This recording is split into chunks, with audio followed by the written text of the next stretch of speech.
ਤੇ ਜਿਹੜਾ ਵਿਸ਼ਾ ਤੇ ਮੈਂ ਲਿਖਿਆ ਆਲਰੇਡੀ ਹੈਗਾ ਅੱਜ ਦਾ, ਉਹ ਇਹੋ ਹੀ ਆ ਵੀ ਜਿਹੜਾ ਸਰਦਾਰ ਸਿਮਰਜੀਤ ਸਿੰਘ ਮਾਨ ਦਾ ਬਿਆਨ ਹੈ ਉਹ ਪਹਿਲੀ ਵਾਰ ਨਹੀਂ ਆਇਆ, ਪਹਿਲਾਂ ਵੀ ਇਹ ਬਿਆਨ ਆ ਚੁੱਕਾ ਭਗਤ ਸਿੰਘ ਦੇ ਬਾਰੇ। ਤੇ ਉਹਦੇ ਤੇ ਬੜੀ ਜਿਹੜੇ ਸਮਾਧੀ ਚਲ ਗਏ ਸੀ MLA ਆਪ ਦੇ, ਦੂਜੇ ਤੀਜੇ ਸਿੰਗਰ, ਕਲਾਕਾਰ, ਇੰਨਾ ਕੁਝ ਪੰਜਾਬ ਦੇ ਵਿੱਚ ਹੋਇਆ, ਬੋਲੇ ਨਹੀਂ। ਪਰ ਹੁਣ ਉਹਨਾਂ ਨੂੰ ਹੋਸ਼ ਆਈ ਆ ਵੀ ਅਸੀਂ ਇਸ ਬਿਆਨ ਦਾ ਵਿਰੋਧ ਜ਼ਰੂਰ ਕਰਨਾ। ਸੋ ਉਹਦੇ ਬਾਰੇ ਆਪਾਂ ਗੱਲ ਕਰਨੀ ਹੈ। ਅਸੀਂ ਇਹ ਚਾਹੁੰਦੇ ਨਹੀਂ ਸੀ ਵੀ ਅਸੀਂ ਭਗਤ ਸਿੰਘ ਦੀ ਜਿਹੜੀ ਸੱਚਾਈ ਆ ਉਹ ਦੁਨੀਆ ਸਾਹਮਣੇ ਰੱਖੀਏ, ਪਰ ਇਹਨਾਂ ਫਿਰ ਮਜਬੂਰ ਕੀਤਾ। ਹੁਣ ਆਪਾਂ ਉਹਦੇ ਸਿਲਸਿਲੇ 'ਚ ਗੱਲਬਾਤ ਕਰਾਂਗੇ। ਤੇ ਜਿਹੜਾ ਥੱਲਿਓਂ ਜੇ ਕਿਸੇ ਦਾ ਕੋਈ ਸਵਾਲ ਹੋਵੇ ਤਾਂ DM ਕਰ ਦਿਓ, ਉੱਪਰ ਸਪੀਕਰ ਭਾਵੇਂ ਨਾ ਹੀ ਲਿਓ, ਤੇ DM ਕਰ ਦੇਣ ਤੇ ਉਹ ਆਪਾਂ ਉਹਦੇ ਤੇ ਡਿਸਕਸ਼ਨ ਕਰ ਲਾਂਗੇ।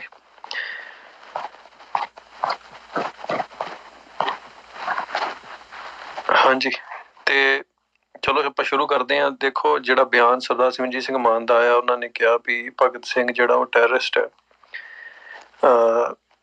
ਇਹ ਬਿਆਨ, ਇਹਦੇ ਤੇ ਕੋਈ ਇਤਰਾਜ਼ ਹੋ ਸਕਦਾ ਕਈਆਂ ਬੰਦਿਆਂ ਨੂੰ, ਪਰ ਰੌਲਾ ਤੇ ਹੈ ਵੀ ਉਹਨਾਂ ਬੰਦਿਆਂ ਨੂੰ ਇਤਰਾਜ਼ ਹੋ ਰਿਹਾ ਜਿਹੜੇ ਬੰਦੇ ਸਿੱਖ ਮੂਵਮੈਂਟ ਦੇ ਸਾਰੇ ਹੀ ਜੁਝਾਰੂਆਂ ਨੂੰ ਟੈਰਰਿਸਟ ਕਹਿੰਦੇ ਨੇ, ਜਿਹੜੇ ਬੰਦਿਆਂ ਨੇ ਪਿਛਲੇ 47 ਤੋਂ ਬਾਅਦ ਜਿੰਨੇ ਵੀ ਸ਼ਹੀਦ ਹੋਏ ਨੇ ਪੰਜਾਬ ਦੀ ਖਾਤਰ, ਉਹਨਾਂ ਨੂੰ ਟੈਰਰਿਸਟ ਆਖਿਆ ਹੈ। ਸੋ ਇਹਨਾਂ ਦੀ ਫਿਤਰਤ ਕੀ ਹੈ, ਇਹ ਜਾਣਨੀ ਚਾਹੀਦੀ ਆਪਾਂ ਨੂੰ ਪਹਿਲਾਂ। ਇਹ ਬੰਦੇ ਵਿਰੋਧ ਕਿਉਂ ਕਰਦੇ ਨੇ, ਇਹਨਾਂ ਦੇ ਵਿਰੋਧ ਕਰਨ ਦਾ ਮਕਸਦ ਕੀ ਹੈ? ਪਹਿਲਾਂ ਤੇ ਹੈ ਵੀ ਇਹ ਉਹ ਬੰਦੇ ਨੇ ਜਿਹੜੇ 47 ਤੋਂ ਪਹਿਲਾਂ ਜਿਹੜੇ ਸੀ ਅੰਗਰੇਜ਼ਾਂ ਦੇ ਪਿੱਠੂ ਸੀ, ਤੇ ਜਦੋਂ 47 ਤੋਂ ਬਾਅਦ ਇਹਨਾਂ ਨੇ ਕਿਉਂਕਿ ਉਦੋਂ ਦੁਨੀਆ ਦੇ ਹਾਲਾਤ ਇਦਾਂ ਦੇ ਬਣ ਗਏ ਵੀ ਅੰਗਰੇਜ਼ਾਂ ਨੂੰ ਇਹ ਛੱਡ ਕੇ ਜਾਣਾ ਪਿਆ ਮੁਲਕ, ਤੇ ਇੱਥੇ ਦੋ ਉਹਨਾਂ ਨੇ ਕੰਟਰੀਆਂ ਬਣਾ ਦਿੱਤੀਆਂ, ਇੱਕ ਹਿੰਦੂਆਂ ਦੀ ਇੱਕ ਮੁਸਲਮਾਨਾਂ ਦੀ। ਹੁਣ ਉੱਥੇ ਇਹਨਾਂ ਨੇ ਜਿਹੜਾ ਸੀ ਉਹ, ਕਿਉਂਕਿ ਆਜ਼ਾਦੀ ਰੂਦੀ ਏਦਾਂ ਮਿਲੀ ਨਹੀਂ, ਤੇ ਆਜ਼ਾਦੀ ਇਹਨਾਂ ਨੇ ਸੋਚਿਆ ਵੀ ਅਸੀਂ ਬੜੀ ਲੜ ਕੇ ਲਈ ਆ, ਜਿਹੜਾ ਕੋਈ ਸੱਚਾਈ ਨਹੀਂ ਹੈਗੀ ਜਿਹੜੀ ਗੱਲ ਦੇ ਵਿੱਚ। ਫਿਰ ਇਹਨਾਂ ਨੂੰ ਇਹ ਸੀ ਵੀ ਕੋਈ ਨਾ ਕੋਈ ਆਈਡਲ ਜਿਹੜਾ ਵਾ 1931 ਚ ਜਿਹੜੇ ਬੰਦੇ ਨੂੰ ਫਾਂਸੀ ਹੋ ਗਈ ਹੈ, ਉਹਨੂੰ 1947 ਦੀ ਆਜ਼ਾਦੀ ਦਾ ਨਾਇਕ ਬਣਾ ਕੇ ਪੇਸ਼ ਕਰਤਾ। ਹੁਣ ਨਾਇਕ ਜਦੋਂ ਹੁਕੂਮਤ ਕਿਸੇ ਨੂੰ ਬਣਾਉਂਦੀ ਹੈ, ਉਹ ਇਹ ਨਹੀਂ ਵੀ ਸਾਡੇ ਮੂੰਹ ਉੱਠਦੇ ਨੇ ਤੇ ਜਿਹੜਾ ਮਰਜ਼ੀ ਬੰਦਾ ਹੋਇਆ ਤੁਹਾਨੂੰ ਨਾਇਕ ਬਣਾ ਦਿੰਦੇ ਨੇ। ਉਹ ਵੇਖਦੇ ਨੇ ਵੀ ਜਿਹੜਾ ਅੱਜ ਦਾ ਰਾਜ ਹੈ, ਜਿਹੜਾ ਹਕੂਮਤ ਹਿੰਦੂਆਂ ਦਾ ਰਾਜ ਹੈ, ਇਹਨੂੰ ਕਿਹੜਾ ਬੰਦਾ ਸੂਟ ਕਰਦਾ।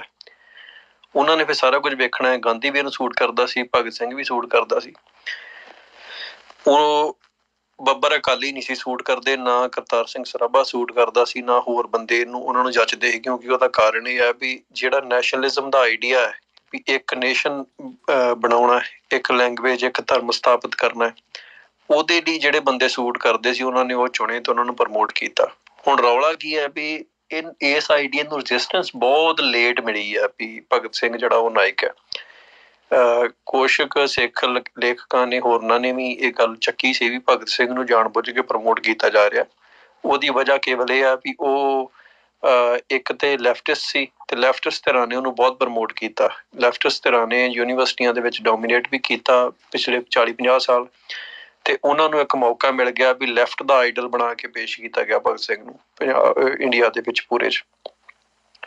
ਹੁਣ ਜਿਹੜਾ ਆਈਡਲ ਜਦੋਂ ਹੁਣ ਆਪਾਂ ਨੂੰ ਕਈ ਵਾਰ ਲੱਗਦਾ ਵੀ ਫਿਰ ਕੀ ਹੈ ਵੀ ਜੇ ਆਪਾਂ ਉਹਨੂੰ ਵੀ ਨਾਇਕ ਮੰਨ ਲਈਏ ਤੇ ਆਪਾਂ ਆਪਣਿਆਂ ਨੂੰ ਵੀ ਨਾਇਕ ਮੰਨੀ ਜਾਈਏ। ਕਈ ਬੰਦਿਆਂ ਦੀ ਇਹ ਸਟੇਟਮੈਂਟ ਹੁੰਦੀ ਹੈ ਵੀ ਆਪਾਂ ਭਗਤ ਸਿੰਘ ਨੂੰ ਵੀ ਮੰਨ ਲੈਂਦੇ ਹਾਂ ਤੇ ਅਸੀਂ ਆਪਣੇ ਸਿੱਖ ਨਾਇਕਾਂ ਨੂੰ ਵੀ ਮੰਨ ਲੈਂਦੇ। ਇਹ 'ਚ ਰਿਐਲਿਟੀ ਇਹ ਹੈ ਵੀ ਤੁਸੀਂ ਦੋ ਕੰਟਰਾਡਿਕਟਰੀ ਬੰਦਿਆਂ ਨੂੰ ਆਪਣੇ ਨਾਇਕ ਨਹੀਂ ਬਣਾ ਸਕਦੇ। ਜੇ ਤੁਸੀਂ ਬਣਾਓਗੇ ਤੁਹਾਡਾ ਆਪ ਸਾਰਾ ਕੁਝ ਕੰਟਰਾਡਿਕਟਰੀ ਬਣ ਜਾਊ। ਤੁਸੀਂ ਕਲੀਅਰ ਥਿੰਕਿੰਗ ਜਿਹੜੀ ਹੈ, ਕਲੀਅਰ ਵਿਜ਼ਨ ਤੁਹਾਡਾ ਰਹੂਗਾ ਨਹੀਂ।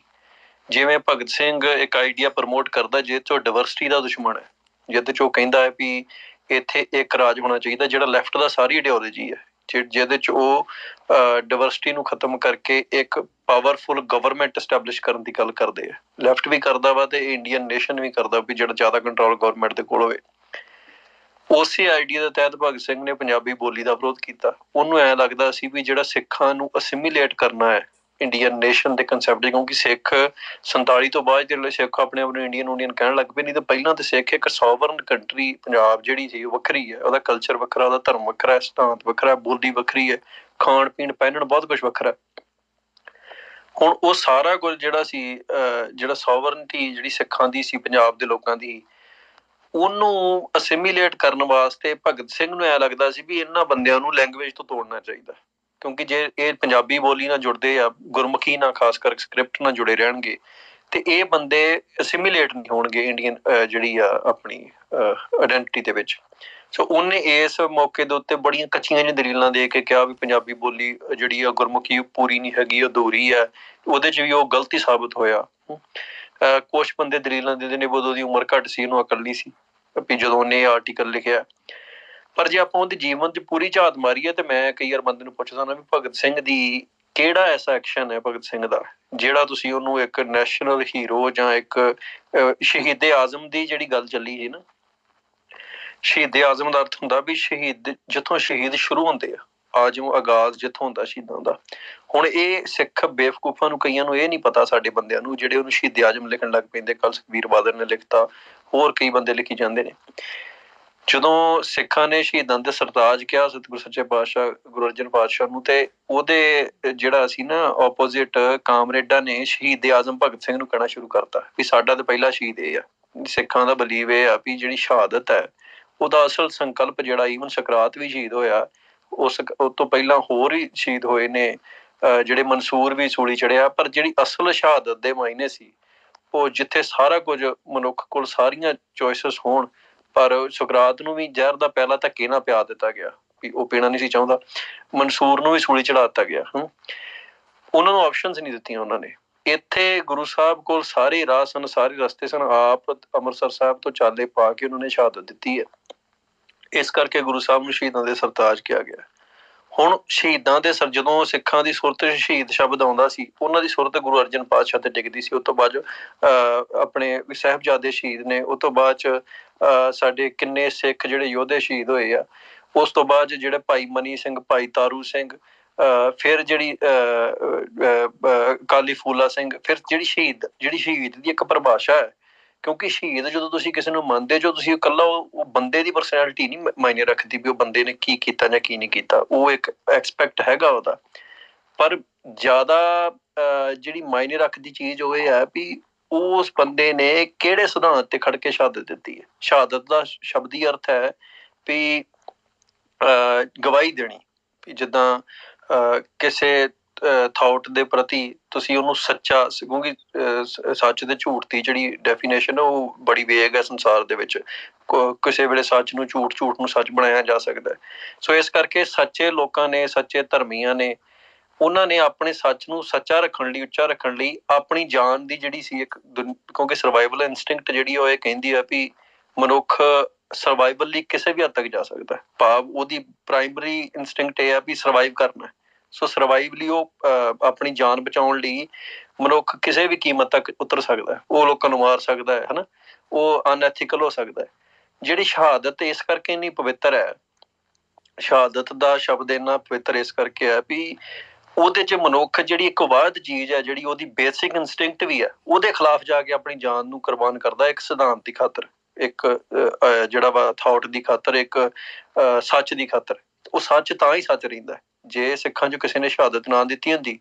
ਜੇ ਗੁਰੂ ਅਰਜਨ ਪਾਤਸ਼ਾਹ ਸੋਚਦੇ ਮੈਂ ਸ਼ਹਾਦਤ ਨਹੀਂ ਦੇਣੀ, ਤੇ ਸਿੱਖੀ ਜਿਹੜੀ ਸੀ ਉਹ ਸਰਵਾਈਵ ਨਹੀਂ ਸੀ ਕਰ ਸਕਦੀ ਉਹ ਤੋਂ ਬਾਅਦ। ਕਿਉਂਕਿ ਸਰਵਾਈਵਲ ਲਈ ਇਹ ਜ਼ਰੂਰੀ ਹੈ ਵੀ ਤੁਸੀਂ ਆਪਣੀ ਹੋਂਦ ਜਿਹੜੀ ਹੈ ਉਹਦਾ ਸਬੂਤ ਦਿਓ, ਆਪਣੇ ਸੱਚੇ ਹੋਣ ਦਾ ਸਬੂਤ। ਕਈ ਵਾਰ ਤੁਹਾਨੂੰ ਆਪਣੇ ਪ੍ਰਾਣ ਕੀ, ਇਹ ਇਸੇ ਕਰਕੇ ਗੁਰੂ ਸਾਹਿਬ ਕਹਿੰਦੇ ਨੇ ਜਦੋਂ ਪ੍ਰੇਮ ਖਿਲਣ ਕਾ ਚਾਓ, ਸਿਰ ਧਰ ਤਲੀ ਗਲੀ ਮੇਰੀ ਆਓ। ਜਿਹੜੀ ਸੱਚ ਦੀ ਖੇਡ ਹੈ ਉਹਦੇ ਵਿੱਚ ਤੁਹਾਨੂੰ ਆਪਣੀ ਜਿਹੜਾ ਸਰੀਰ ਹੈ ਇਹਨੂੰ ਸੈਕੰਡਰੀ ਕਰਨਾ ਪੈਂਦਾ। ਭਗਤ ਸਿੰਘ ਕੋਲ ਐਸਾ ਕੋਈ ਆਈਡੀਆ ਨਹੀਂ ਹੈਗਾ, ਉਹਦੀ ਸਾਰੇ ਜੀਵਨ ਦੇ ਵਿੱਚ ਕੋਈ ਐਸਾ ਆਈਡੀਆ ਨਹੀਂ ਹੈਗਾ ਜਿਹੜਾ ਆਈਡੀਆ ਨੂੰ ਲੱਗਦਾ ਹੋਵੇ ਮੇਰੇ ਸਰੀਰ ਤੋਂ ਜ਼ਰੂਰੀ ਹੈ। ਜਿਵੇਂ ਸਿੱਖਾਂ ਕੋਲ ਇਹਦੀ ਇੱਕ ਬੜੀ ਵੱਡੀ ਐਗਜ਼ਾਮਪਲ ਆ ਵੀ ਭਗਤ ਸਿੰਘ ਨੇ ਬਚਣ ਲਈ ਕੇਸ ਕਟਾਤੇ। ਇਹ ਨਹੀਂ ਵੀ ਉਹ ਪਹਿਲਾ ਮੋਨਾ ਸੀ, ਤੇ ਇੱਥੇ ਕਈ ਬੰਦੇ ਐਗਜ਼ਾਮਪਲ ਦੇਣਗੇ ਵੀ ਭਗਤ ਸਿੰਘ ਪਹਿਲਾਂ ਮੋਨਾ, ਇੱਥੇ ਹੋਰ ਵੀ ਮੋਨੇ ਆਪਣੇ ਹੈਗੇ ਆ ਨੌਜਵਾਨ ਜਿਹੜੇ ਸੁੱਖੇ ਭਾਈ ਜਿੰਦੇ ਹੋਣੀ, ਉਹਨਾਂ ਨੇ ਬਚਣ ਲਈ ਕੇਸ ਨਹੀਂ ਕਟਾਏ। ਉਹਨਾਂ ਦੇ ਪਹਿਲਾਂ ਕੇਸ ਕਤਲ ਸੀ, ਉਹਨਾਂ ਸਗੋਂ ਫਾਂਸੀ ਦੇ ਨੇੜੇ ਆਣ ਕੇ ਕੇਸ ਰੱਖੇ ਵੀ। ਉਹ ਕਹਿੰਦੇ ਭਗਤ ਸਿੰਘ ਨੇ ਵੀ ਰੱਖੇ ਆ। ਪਰ ਮਸਲਾ ਇਹ ਹੈ ਉਹ ਭਗੌੜੇ ਸੀ, ਤੇ ਭਗੌੜੇ ਹੋਣ ਕਰਕੇ ਉਹਨਾਂ ਨੂੰ ਕਿਤੇ ਲੱਗਾ ਤਾਂ ਉਹਨਾਂ ਨੇ ਕੇਸ ਕਤਲ ਕਰਾ ਕੇ ਆਪਣੇ ਨੂੰ ਬਚਾਇਆ। ਏਦਾਂ ਦਾ ਕੰਮ ਨਹੀਂ ਉਹਨਾਂ ਨੇ ਕੀਤਾ ਕਦੇ ਵੀ। ਇਹ ਉਸ ਬੰਦੇ ਦੀ ਨਿਸ਼ਾਨੀ ਹੈ ਜੋ ਕੰਮ ਭਗਤ ਸਿੰਘ ਨੇ ਕੀਤਾ ਹੈ, ਵੀ ਉਸ ਬੰਦੇ ਦੀ ਕੋਈ ਸਿਧਾਂਤਕ ਅਪਰੋਚ ਨਹੀਂ ਹੈਗੀ ਚੀਜ਼ਾਂ ਪ੍ਰਤੀ। ਉਹ ਕਿਸੇ ਵੀ ਚੀਜ਼ ਨੂੰ ਆਪਣੀ ਜੀਵਨ ਤੋਂ ਕੀਮਤੀ ਨਹੀਂ ਸਮਝਦਾ। ਜੇ ਉਹ ਕੀਮਤੀ ਸਮਝਦਾ ਹੁੰਦਾ, ਕੇਸਾਂ ਜਿੱਦਾਂ ਆਪਾਂ ਅਰਦਾਸ ਕਰਦੇ ਹਾਂ ਸਿੱਖੀ ਕੇਸਾਂ ਸਵਾਸਾ ਸੰਗ ਨਿਭਾਈ। ਹੁਣ ਭਾਈ ਤਾਰੂ ਸਿੰਘ ਦੀ ਜਾਨ ਜਿਹੜੀ ਹੈ, ਕੋਈ ਬੰਦੇ ਦਾਅਵਾ ਕਰ ਸਕਦੇ ਆ ਕਾਮਰੇਡ ਕਿਸਮ ਦੇ ਲੋਕ ਵੀ ਜਾਨ ਕੇਸਾਂ ਨੂੰ ਕਿਹੜੇ ਕੇਸ ਤੋਂ ਦੁਬਾਰਾ ਉੱਗ ਜਾਣਗੇ ਜੀ, ਜਾਨ ਕਿੱਡੀ ਕੀਮਤੀ ਹੁੰਦੀ ਹੈ। ਪਰ ਭਾਈ ਤਾਰੂ ਸਿੰਘ ਨੇ ਇਹ ਸਾਬਤ ਕੀਤਾ ਵੀ ਸਿੱਖ ਵਾਸਤੇ ਕੇਸ ਉਹਦੀ ਜਾਨ ਤੋਂ ਕਿਤੇ ਜ਼ਰੂਰੀ ਹੈ। ਸਾਨੂੰ ਜਿਹੜਾ ਨਾ ਇਹ ਸਾਰੀ ਜਿਹੜੀ ਅੰਡਰਸਟੈਂਡਿੰਗ ਹੈ, ਕਈ ਜਿਹੜਾ ਇੱਕ ਮੇਨ ਆਈਡੀਆ ਇਹਦੇ ਪਿੱਛੇ ਕੰਮ ਕਰਦਾ ਹੈ ਵੀ ਉਹਨਾਂ ਨੇ ਕਿਉਂ ਇਹਨੂੰ ਨੇਸ਼ਨ ਦਾ ਹੀਰੋ ਬਣਾ ਕੇ ਪ੍ਰੋਜੈਕਟ ਕੀਤਾ। ਉਹ ਇਸ ਕਰਕੇ ਕੀਤਾ ਵੀ ਜਦੋਂ ਪਾਵਰ ਸ਼ਿਫਟ ਹੁੰਦੀ ਹੈ ਨਾ, ਤੇ ਜਦੋਂ ਪਾਵਰ ਸ਼ਿਫਟ ਹੁੰਦੀ ਹੈ ਤਾਂ ਉਦੋਂ ਨਵੇਂ ਆਈਡਲਸ ਵੀ ਖੜੇ ਹੁੰਦੇ ਆ, ਨਵੇਂ ਜਿਹੜੇ ਆ ਨਾਇਕ ਵੀ ਖੜੇ ਹੁੰਦੇ ਆ, ਖੜੇ ਕੀਤੇ ਵੀ ਜਾਂਦੇ ਆ। ਉਹਦਾ ਕਾਰਨ ਇਹ ਹੁੰਦਾ ਹੈ ਵੀ ਉਹ ਨਾਇਕਾਂ ਨੇ ਜਿਹੜੀ ਲੋਕਾਂ ਨੂੰ ਇੱਕ ਇਲੂਜਨ 'ਚ ਰੱਖਣਾ ਹੈ ਵੀ ਇਹ ਉਹਨਾਂ ਲੋਕਾਂ ਦੀ ਦਿੱਤੀ ਹੋਈ ਪਾਵਰ ਹੈ। ਹੁਣ ਭਗਤ ਸਿੰਘ ਜਿਹੜਾ ਸੀ ਉਹ 1931 'ਚ ਉਹਨੂੰ ਫਾਂਸੀ ਹੋ ਗਈ। ਉਸ ਤੋਂ ਬਾਅਦ 47 ਤੱਕ ਬਹੁਤ ਕੁਛ ਦੁਨੀਆ ਦੇ ਵਿੱਚ ਵਰਲਡ ਵਾਰ ਹੋ ਗਈਆਂ।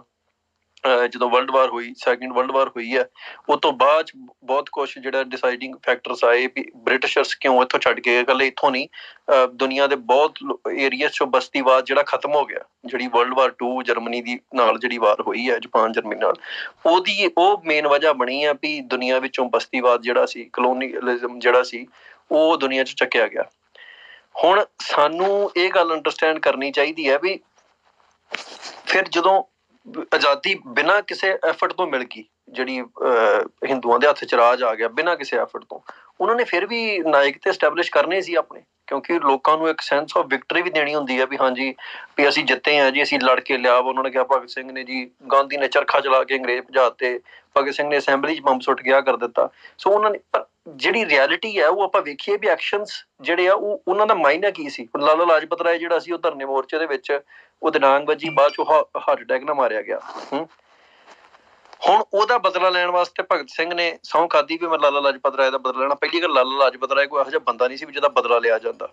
ਫਿਰ ਵੀ ਚਲੋ ਉਹਨੇ ਸੋਚਿਆ, ਉਹਨੇ ਇੱਕ ਉਸ ਅਫਸਰ ਨੂੰ ਜਿਹੜਾ ਮਾਰ ਦਿੱਤਾ, ਜਿਹੜੇ ਬੰਦੇ ਨੂੰ ਮਾਰਨਾ ਸੀ ਉਹਨੂੰ ਨਹੀਂ ਮਾਰਿਆ, ਗਲਤ ਬੰਦੇ ਨੂੰ ਮਾਰਤਾ। ਜਦੋਂ ਉਹਨੂੰ ਪਤਾ ਲੱਗਾ ਵੀ ਗਲਤ ਬੰਦਾ ਹੈ, ਉਹ ਆਂਦੇ ਵੀ ਉਹਨੂੰ ਮਾਰਨ ਤੋਂ ਪਹਿਲਾਂ ਪਤਾ ਲੱਗ ਗਿਆ, ਤਾਂ ਉਹਨੇ ਇਹ ਲੌਜਿਕ ਦਿੱਤਾ ਵੀ ਕੋਈ ਨਹੀਂ, ਹੈ ਤੇ ਇਹ ਵੀ ਗੋਰਾ ਹੀ ਆ, ਇਹ ਵੀ ਗੋਰਾ। ਹੁਣ ਇੱਥੇ ਜਿਹੜਾ ਵਾ ਸਿੱਖੀ ਦਾ ਸਿਧਾਂਤ ਇਸ ਗੱਲ ਨੂੰ ਕਿੰਨਾ ਕਾਊਂਟਰ ਕਰਦਾ। ਗੋਰਾ ਹੈਗਾ ਪਰ ਕੀ ਉਹ ਗੋਰਾ ਦੋਸ਼ੀ ਹੈ? ਕਿ ਸਾਰੇ ਗੋਰੇ ਦੋਸ਼ੀ ਨੇ? ਮਤਲਬ ਜੇ ਇਸ ਤਰਕ ਦੇ ਨਾਲ ਜਾਇਆ ਜਾਵੇ ਵੀ ਜਿਹੜਾ ਵਾ ਜਿੰਨੇ ਗੋਰੇ ਉਸ ਮੌਕੇ ਤੇ ਹੈਗੇ ਸੀ ਉਹ ਸਾਰੇ ਦੋਸ਼ੀ ਆ ਹਿੰਦੁਸਤਾਨ ਦੇ ਜਿਹੜੇ ਇਸ ਇਲਾਕੇ ਦੇ ਲੋਕਾਂ ਦੇ, ਤੇ ਫਿਰ ਤੇ ਉਹਨਾਂ ਦਾ ਕਤਲੇਆਮ ਕਰ ਦੇਣਾ ਕੋਈ ਮਤਲਬ ਮੈਨੂੰ ਲੱਗਦਾ ਨਹੀਂ ਕੋਈ ਵੱਡੀ ਗੱਲ ਹੈ। ਇਸ ਤਰਕ ਦੇ ਨਾਲ ਖਾੜਕੂਆਂ ਦੇ ਉੱਤੇ ਇਹ ਸਵਾਲ ਕੀਤਾ ਜਾਂਦਾ ਵੀ ਜਿਹੜੇ ਜਦੋਂ ਬੇਅੰਤ ਸਿੰਘ ਦਾ ਸੌਦਾ ਲੱਗਾ ਹੈ ਤੇ ਉਹਦੇ ਨਾਲ ਕੁਝ ਪੁਲਿਸ ਵਾਲੇ ਮਾਰੇ ਗਏ, ਈਵਨ ਦੋ ਉਹਨਾਂ ਨੇ ਰਿਗਰੈਟ ਕੀਤਾ ਵੀ ਸਾਡਾ ਇਹ ਮਕਸਦ ਨਹੀਂ ਸੀ ਉਹਨਾਂ ਨੂੰ ਮਾਰਨਾ, ਉਹ ਆਪਣੀ ਡਿਊਟੀ ਕਰਦੇ ਸੀ, ਪਰ ਸਾਡੇ ਕੋਲ ਰਾਹ ਕੋਈ ਨਹੀਂ ਬਚਿਆ, ਅਸੀਂ ਜੋ ਕਰਨਾ ਸੀ ਉਹ ਅਸੀਂ ਕਰਨਾ ਹੀ ਸੀ, ਕਿਉਂਕਿ ਉਹਨੇ ਲੱਖਾਂ ਲੋਕਾਂ ਦਾ ਕਤਲ ਕੀਤਾ। ਹੁਣ ਉਹਨੂੰ ਕੋਈ ਪ੍ਰੋਟੈਕਸ਼ਨ ਦੇ ਰਿਹਾ ਬੰਦਾ ਤੇ ਉਹ ਦੋਸ਼ੀ ਹੈ, ਪਰ ਫਿਰ ਵੀ ਅਸੀਂ ਇਹ ਨਹੀਂ ਸੀ ਚਾਹੁੰਦੇ ਵੀ ਉਹ ਮਰਨ। ਉਹਨਾਂ ਨੇ ਉਹਨਾਂ ਦੀ ਫੈਮਿਲੀਜ਼ ਦੇ ਨਾਲ ਵੀ ਕਿਹਾ ਵੀ ਸਾਨੂੰ ਜਿਹੜਾ ਵਾ ਇਸ ਗੱਲ ਦਾ ਖੇਦ ਹੈ, ਦੁੱਖ ਹੈ। ਭਗਤ ਸਿੰਘ ਨੇ ਇੱਕ ਅਨਆਰਮਡ ਪੁਲਿਸ ਵਾਲਾ ਉਹਦੇ ਪਿੱਛੇ ਪਿਆ ਤੇ ਉਹਨੂੰ ਵੀ ਮਾਰ ਦਿੱਤਾ, ਚੰਨਣ ਸਿੰਘ ਨੂੰ ਗੋਲੀ ਮਾਰ ਕੇ। ਹਾਲਾਂਕਿ ਚੰਨਣ ਸਿੰਘ ਕੋਲ ਕੋਈ ਹਥਿਆਰ ਨਹੀਂ ਸੀ, ਭਗਤ ਸਿੰਘ ਕੋਲ ਹਥਿਆਰ ਸੀਗਾ। ਚੰਨਣ ਸਿੰਘ ਜਿਹੜਾ ਸੀ ਉਹ ਪੁਲਿਸ ਵਾਲਾ ਸੀ। ਮੈਂ ਨਹੀਂ ਉਹਨੂੰ ਕਹਿੰਦਾ ਵੀ ਚੰਨਣ ਸਿੰਘ ਨੂੰ ਹੀਰੋ ਦੀ ਤਰ੍ਹਾਂ ਪ੍ਰੋਜੈਕਟ ਕਰਨਾ ਚਾਹੀਦਾ, ਪਰ ਚੰਨਣ ਸਿੰਘ ਵਿਕਟਮ ਹੈ ਭਗਤ ਸਿੰਘ ਦੀ ਵਾਇਲੈਂਸ ਦਾ, ਇਹਦੇ 'ਚ ਕੋਈ ਸ਼ੱਕ ਨਹੀਂ ਹੈਗਾ। ਕਿਉਂਕਿ ਭਗਤ ਸਿੰਘ ਕੋਲ ਪਿਸਟਲ ਹੋਣ ਦੇ ਬਾਵਜੂਦ ਉਹਦੇ ਕੋਲ ਆਪਸ਼ਨ ਸੀ ਵੀ ਉਹਨੂੰ ਡਰਾ ਧਮਕਾ ਕੇ ਭੱਜ ਜਾਂਦਾ, ਪਰ ਉਹਨੇ ਓਵਰ ਦਾ ਲਾਈਨ ਜਾ ਕੇ ਉਹਨੂੰ ਵੀ ਗੋਲੀ ਮਾਰ ਦਿੱਤੀ। ਹੁਣ ਉਸ ਤੋਂ ਬਾਅਦ 'ਚ ਜਦੋਂ ਉਹਦੇ ਗਾੜੀ ਇਹ ਸਵਾਲ ਆਇਆ ਵੀ ਮੈਂ ਗਲਤ ਬੰਦੇ ਨੂੰ ਮਾਰਤਾ, ਤੇ ਉਹਨੇ ਤਰਕ ਦਿੱਤਾ ਵੀ ਗੋਰਾ ਤੇ ਗੋਰਾ। ਹੁਣ ਏਦਾਂ ਤੁਸੀਂ ਦੱਸੋ ਵੀ ਖਾੜਕੂਆਂ ਨੇ ਕਿਸੇ ਵੀ ਰਾਹ ਤੁਰੇ ਜਾਂਦੇ ਪੁਲਿਸ ਵਾਲੇ ਨੂੰ ਗੋਲੀ ਮਾਰ ਦਿੱਤੀ? ਏਡਾ ਵੱਡਾ ਖਾੜਕੂ ਸੰਘਰਸ਼ ਚੱਲਿਆ 10 ਸਾਲ, ਉਹ ਬੰਦੇ ਮਾਰੇ ਆ ਜਿਹੜੇ ਦੋਸ਼ੀ ਸੀ, ਜਿਨ੍ਹਾਂ ਨੇ ਪਾਰਟੀਸਪੇਟ ਕੀਤਾ ਸਿੱਖਾਂ ਨੂੰ ਖਤਮ ਕਰਨ 'ਚ, ਸਿੱਖ ਪਰਿਵਾਰਾਂ ਨੂੰ, ਸਿੱਖ ਧੀਆਂ ਭੈਣਾਂ ਦੀ ਬੇਪਤੀ ਕਰਨ 'ਚ। ਸਪੈਸੀਫਿਕਲੀ ਚੁਣ ਚੁਣ ਕੇ ਉਹ ਬੰਦੇ ਮਾਰੇ, ਨਾ ਕਿ ਕਿਸੇ ਸਿਪਾਹੀ ਤੁਰੇ ਜਾਂਦੇ ਨੂੰ ਗੋਲੀ ਮਾਰ ਦਿੱਤੀ, ਕੋਈ ਜੇ ਪੁਲਿਸ ਦਾ ਕੋਈ ਪਰਿਵਾਰ ਵਾਲਾ ਦੇਖਿਆ ਉਹਨੂੰ ਗੋਲੀ ਮਾਰ ਦਿੱਤੀ। ਏਦਾਂ ਦੀਆਂ ਘਟਨਾਵਾਂ ਨਹੀਂ ਵਾਪਰੀਆਂ। ਸੋ ਇਹਦਾ ਮਤਲਬ ਇਹ ਆ ਵੀ ਜਿਹੜੇ ਖਾੜਕੂਆਂ ਦੀ ਲੜਾਈ ਆ, ਉਹਨਾਂ ਦਾ ਵਿਜ਼ਨ ਹੈ ਜਿਹੜਾ ਉਹ ਬੜਾ ਕਲੀਅਰ ਹੈ। ਭਗਤ ਸਿੰਘ ਤੋਂ ਜੇ ਆਪਾਂ ਉੱਪਰ ਜਾਈਏ ਤੇ ਉਹਨਾਂ ਦਾ ਬਹੁਤ ਕਲੀਅਰ ਵਿਜ਼ਨ ਹੈ ਸਾਰਾ ਕੁਛ। ਫਿਰ ਵੀ ਸਾਡੇ ਸਿਰ ਤੇ ਨਾਇਕ ਕਿਉਂ ਮੜਿਆ ਜਾਂਦਾ? ਕਿਉਂਕਿ ਜਦੋਂ ਤੁਸੀਂ ਕਿਸੇ ਨੂੰ ਆਪਣਾ ਨਾਇਕ ਮੰਨਦੇ ਜੋ, ਤੁਸੀਂ ਉਹਨੂੰ ਰਿਪਲੇਸ ਕਰਦੇ ਜੋ। ਨਾਇਕ ਜਦੋਂ ਤੁਸੀਂ ਇੰਡੀਅਨ ਸਿਸਟਮ 'ਚ ਅਸੀਂ ਰਹਿੰਦੇ ਹਾਂ, ਇੰਡੀਅਨ ਸਿਸਟਮ 'ਚ ਰਹਿੰਦੇ ਹਾਂ, ਸਾਡੇ ਤੇ ਇੱਕ ਕਾਂਸਟੈਂਟ ਪ੍ਰੈਸ਼ਰ ਆ ਵੀ ਅਸੀਂ ਜਿਹੜੇ ਉਹਨਾਂ ਦੇ ਨਾਇਕ ਐਸਟੈਬਲਿਸ਼ ਕੀਤੇ ਉਹਨਾਂ ਨੂੰ ਆਪਣਾ ਮੰਨੀਏ।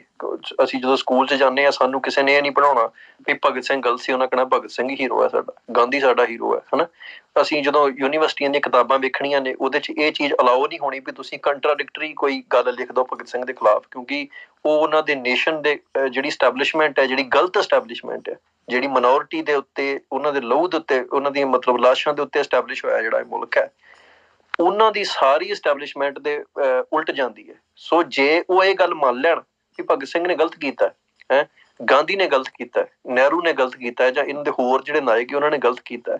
ਫਿਰ ਇਸ ਮੁਲਕ ਦੀ ਜਿਹੜੀ ਇਸਟੈਬਲਿਸ਼ਮੈਂਟ ਹੈ ਇਹਦੇ ਤੇ ਕੁਐਸਚਨ ਖੜਾ ਹੋ ਜਾਂਦਾ ਵੀ ਜਿਹੜੇ ਲੋਕਾਂ ਨੇ ਇਹ ਸਭ ਕੁਝ ਕੀਤਾ ਹੈ, ਜੇ ਉਹੀ ਲੋਕ ਗਲਤ ਨੇ ਤੇ ਇਹ ਮੁਲਕ ਕਿੱਦਾਂ ਸਹੀ ਹੋ ਗਿਆ। ਸੋ ਉਹਨਾਂ ਨੂੰ ਈਵਨ ਸੱਤਾਧਾਰੀ ਲੋਕਾਂ ਨੂੰ ਇਹ ਨਹੀਂ ਫਰਕ ਪੈਂਦਾ ਵੀ ਭਗਤ ਸਿੰਘ ਨੂੰ ਸਹੀ ਕਹਿੰਦੇ ਜਾਂ ਗਲਤ ਕਹਿੰਦੇ। ਉਹ ਜਦੋਂ ਚੀਖਦੇ ਨੇ ਨਾ ਵੀ ਭਗਤ ਸਿੰਘ ਨੂੰ ਗਲਤ ਨਾ ਕਹੋ, ਉਹ ਇਹ ਕਹਿ ਰਿਹਾ ਵੀ ਤੁਸੀਂ ਇੰਡੀਆ ਨੂੰ ਗਲਤ ਨਾ ਕਹੋ। ਤੁਸੀਂ ਇਸ ਮੁਲਕ ਨੂੰ ਜਿਹਨੇ ਤੁਹਾਨੂੰ ਪ੍ਰੈਸ ਕੀਤਾ, ਜਿਹਨੇ ਤੁਹਾਡਾ ਜੈਨੋਸਾਈਡ ਕੀਤਾ, ਜਿਹਨੇ ਤੁਹਾਡੀਆਂ ਨਸਲਾਂ ਦੀ ਨਸਲਾਂ ਤਬਾਹ ਕਰ ਦਿੱਤੀਆਂ ਨੇ, ਤੁਸੀਂ ਇਸ ਮੁਲਕ ਨੂੰ ਗਲਤ ਨਾ ਕਹੋ। ਹੁਣ ਆਪਾਂ ਨੂੰ ਕਿਉਂ ਹੈਰਾਨੀਜਨਕ ਲੱਗਦਾ, ਕਿਉਂਕਿ ਬਹੁਤ ਘੱਟ ਬੰਦਿਆਂ ਨੇ ਜੁਰਤ ਕੀਤੀ ਹੈ ਪੰਜਾਬ ਦੇ ਵਿੱਚ ਜਿਹੜਾ ਇਹ ਭਗਤ ਸਿੰਘ ਦਾ ਫੇਕ ਜਿਹੜਾ ਇੱਕ ਨਾਇਕ ਦੇ ਰੂਪ ਚ ਉਹਨੂੰ ਐਸਟੈਬਲਿਸ਼ ਕੀਤਾ ਪੰਜਾਬ ਦੇ ਲੋਕਾਂ ਦੇ ਉੱਪਰ, ਤੇ ਉਹਨੂੰ ਰਿਪਲੇਸ ਕਰਨ ਦੀ ਕੋਸ਼ਿਸ਼ ਕੀਤੀ। ਵੀ ਜਿਵੇਂ ਕਈ ਥਾਵਾਂ ਦੇ ਉੱਤੇ ਇਹ ਵੀ ਕਿਹਾ ਗਿਆ ਵੀ ਨਹੀਂ ਜੀ ਸਾਡਾ ਨਾਇਕ ਭਿੰਡਰਾਂਵਾਲਾ ਨਹੀਂ, ਸਾਡਾ ਨਾਇਕ ਭਗਤ ਸਿੰਘ ਹੋਣਾ ਚਾਹੀਦਾ। ਇਹ ਪਿੱਛੇ ਜੇ ਇੱਕ ਇੰਟਰਵਿਊ ਆਈ ਸੀ, ਮੈਨੂੰ ਨਾਂ ਨਹੀਂ ਉਹਦਾ ਚੇਤਾ, ਕਾਮਰੇਡ ਦਾ, ਉਹਨੇ ਇਹ ਗੱਲ ਕਹੀ ਸੀ। ਹੁਣ ਉਹ ਇਹ ਗੱਲ ਕਿਉਂ ਕਹਿੰਦਾ ਵੀ ਸਾਡਾ ਨਾਇਕ ਭਗਤ ਸਿੰਘ ਨਹੀਂ ਹੋਣਾ ਚਾਹੀਦਾ, ਸੌਰੀ ਭਿੰਡਰਾਂਵਾਲਾ ਨਹੀਂ ਹੋਣਾ ਚਾਹੀਦਾ? ਕਿਉਂਕਿ ਸੰਤ ਭਿੰਡਰਾਂਵਾਲਿਆਂ ਨੂੰ ਗੁਲਾਮੀ ਦੀ ਅਸਲ ਵਜ੍ਹਾ ਪਤਾ ਹੈ ਤੇ ਉਹਦਾ ਸੋਲਿਊਸ਼ਨ ਪਤਾ ਹੈ। ਹੁਣ ਕਾਮਰੇਡ ਨਹੀਂ ਚਾਹੁੰਦੇ ਵੀ ਤੁਸੀਂ ਸੋਲਿਊਸ਼ਨ ਵੱਲ ਵਧੋ, ਕਿਉਂਕਿ ਜੇ ਸੋਲਿਊਸ਼ਨ ਵੱਲ ਵਧ ਗਏ ਉਹਨਾਂ ਦਾ ਰੈਵੋਲੂਸ਼ਨ ਦਾ ਕੀ ਹੋਊਗਾ? ਉਹਨਾਂ ਦਾ ਰੈਵੋਲੂਸ਼ਨ ਇਸ ਗੱਲ ਤੇ ਖੜਾ ਵੀ ਕੌਮਾਂ ਵਿਕਟਮ ਰਹਿਣ, ਵਿਕਟਮ ਰਹਿ ਕੇ ਤੇ ਉਹ ਜ਼ੁਲਮ ਸਹਿੰਦੀਆਂ ਰਹਿਣ, ਤੇ ਉਹ ਜ਼ਾਲਮ ਜਿਹੜਾ ਵਾ ਉਹਦੇ ਖਿਲਾਫ ਕਲੀਅਰ ਵਿਜ਼ਨ ਰੱਖ ਹੀ ਨਾ ਪਾਉਣ ਵੀ ਸਾਡਾ ਅਸਲ ਦੁਸ਼ਮਣ ਕੌਣ ਹੈ। ਇਹ ਕਾਮਰੇਡ ਚਾਹੁੰਦਾ ਹੈ, ਇਹ ਦੁਨੀਆ ਭਰ ਦਾ ਕਾਮਰੇਡ ਚਾਹੁੰਦਾ ਹੈ, ਕਿਉਂਕਿ ਉਹਦੀ ਲੜਾਈ ਸਿਰਫ ਲੈਫਟ ਵਰਸਸ ਰਾਈਟ ਹੈ। ਉਹਦੀ ਲੜਾਈ ਦੇ ਵਿੱਚ ਮਿਨੋਰਿਟੀ ਦੀ ਕੀ ਪ੍ਰੋਬਲਮ ਆ, ਸਿੱਖਾਂ ਦੀ ਸਪੈਸੀਫਿਕ ਕੀ ਪ੍ਰੋਬਲਮ ਹੈ, ਉਹਨੂੰ ਕੋਈ ਲੈਣਾ ਦੇਣਾ ਨਹੀਂ। ਉਹ ਕਹਿੰਦੇ ਵੀ ਸਿੱਖਾਂ ਨੂੰ ਪਹਿਲਾਂ ਅਸੀਂ ਮਜ਼ਦੂਰ ਬਣਾਵਾਂਗੇ, ਫਿਰ ਮਜ਼ਦੂਰ ਬਣ ਕੇ ਜਦੋਂ ਇਹ ਨਿਮਾਣੇ ਨਤਾਣੇ ਹੋ ਗਏ, ਜਦੋਂ ਇਹਨਾਂ ਦੇ ਪੱਲੇ ਕੁਛ ਨਾ ਰਿਹਾ, ਤੇ ਫਿਰ ਅਸੀਂ ਇਹਨਾਂ ਨੂੰ ਕਵਾਂਗੇ ਵੀ ਦੇਖੋ ਜੀ ਹੁਣ ਤੁਹਾਡੇ ਅਸੀਂ ਸੇਵੀਅਰ ਹਾਂ, ਅਸੀਂ ਤੁਹਾਨੂੰ ਬਚਾਵਾਂਗੇ ਇਸ ਜਿਹੜੀ ਕੈਪੀਟਲਿਜ਼ਮ, ਇਸ ਜਿਹੜਾ ਜਿਹੜਾ ਇਹ ਸਾਰਾ ਕੈਪੀਟਲਿਸਟਿਕ ਸੋਸਾਇਟੀ ਹੈ ਜਿਹੜਾ ਸਿਧਾਂਤ, ਇਹ ਤੋਂ ਅਸੀਂ ਤੁਹਾਨੂੰ ਬਚਾਵਾਂਗੇ। ਪ੍ਰੋਬਲਮ ਇਹ ਹੈ ਵੀ ਲੈਫਟ ਦੀ ਹਮੇਸ਼ਾ ਤੋਂ ਇੱਕ ਲਿਮਿਟੇਸ਼ਨ ਰਹੀ ਹੈ, ਉਹ ਇਹ ਹੈ ਵੀ ਉਹ ਕਦੇ ਵੀ ਸਪੈਸੀਫਿਕਲੀ ਤੁਹਾਡੀਆਂ ਪ੍ਰੋਬਲਮ ਨੂੰ ਐਡਰੈਸ ਨਹੀਂ ਕਰਦੇ। ਉਹ ਕਹਿੰਦੇ ਆ ਵੀ ਤੁਸੀਂ ਪਹਿਲਾਂ ਇੱਕ ਨਵੀਂ ਪ੍ਰੋਬਲਮ ਡਿਵੈਲਪ ਕਰੋ, ਅਸੀਂ ਉਹਦਾ ਤੁਹਾਨੂੰ ਸੋਲਿਊਸ਼ਨ ਦੇਵਾਂਗੇ। ਹੁਣ ਸਿੱਖਾਂ ਦੇ ਕੋਲ ਨਾ ਤੇ ਪ੍ਰੋਬਲਮ ਸੀ ਵੀ ਸਿੱਖ ਬਹੁਤ ਗਰੀਬ ਆ, ਸਿੱਖ ਸ਼ੁਰੂ ਤੋਂ ਹੀ ਬੜੇ ਵੈਲਦੀ ਰਹੇ ਆ, ਤੇ ਉਹਨਾਂ ਨੇ ਜਿੱਥੇ ਵੀ ਗਏ ਆ ਤੇ ਉਹਨਾਂ ਨੇ ਆਪਣੀ ਮਿਹਨਤ ਦੇ ਨਾਲ, ਆਪਣੇ ਸਿਦਕ ਦੇ ਨਾਲ, ਆਪਣੇ ਉਹਨਾਂ ਦੇ ਜਿਹੜੇ ਔਗਣਾਂ ਦੀ ਘਾਟ ਹੈ, ਕਿਉਂਕਿ ਮਹਾਰਾਜ ਨੇ ਇੱਕ ਡਿਸਿਪਲਿਨ ਦਿੱਤਾ, ਉਹਦਾ ਕਰਕੇ ਉਹਨਾਂ ਨੇ ਬੜੀ ਛੇਤੀ ਤਰੱਕੀ ਕੀਤੀ, ਤੇ ਜਿਹੜੀ ਵੈਲਥ ਸੀ ਉਹ ਉਹਨਾਂ ਦੀ ਕਦੀ ਵੀ ਪ੍ਰੋਬਲਮ ਨਹੀਂ ਰਹੀ, ਉਹ ਹਮੇਸ਼ਾ ਉਹਨਾਂ ਦੇ ਫੇਵਰ 'ਚ ਹੀ ਰਹੀ ਹੈ। ਸਿੱਖਾਂ ਦੀ ਪ੍ਰੋਬਲਮ ਜਦੋਂ ਦਿੱਲੀ 'ਚ ਸਿੱਖਾਂ ਦਾ ਜੈਨੋਸਾਈਡ ਹੋਇਆ ਬੜੇ ਵੱਡੇ ਪੱਧਰ ਤੇ, ਜਿਹੜਾ ਜੇ ਲੈਫਟ ਨੂੰ ਪੁੱਛੋ ਤੇ ਉਹ ਕਹਿੰਦੇ ਵੀ ਅਮੀਰ ਗਰੀਬ ਨੂੰ ਮਾਰਦਾ, ਇਹ ਸੋਸਾਇਟੀ ਦਾ ਇੱਕ ਰੂਲ ਹੈ।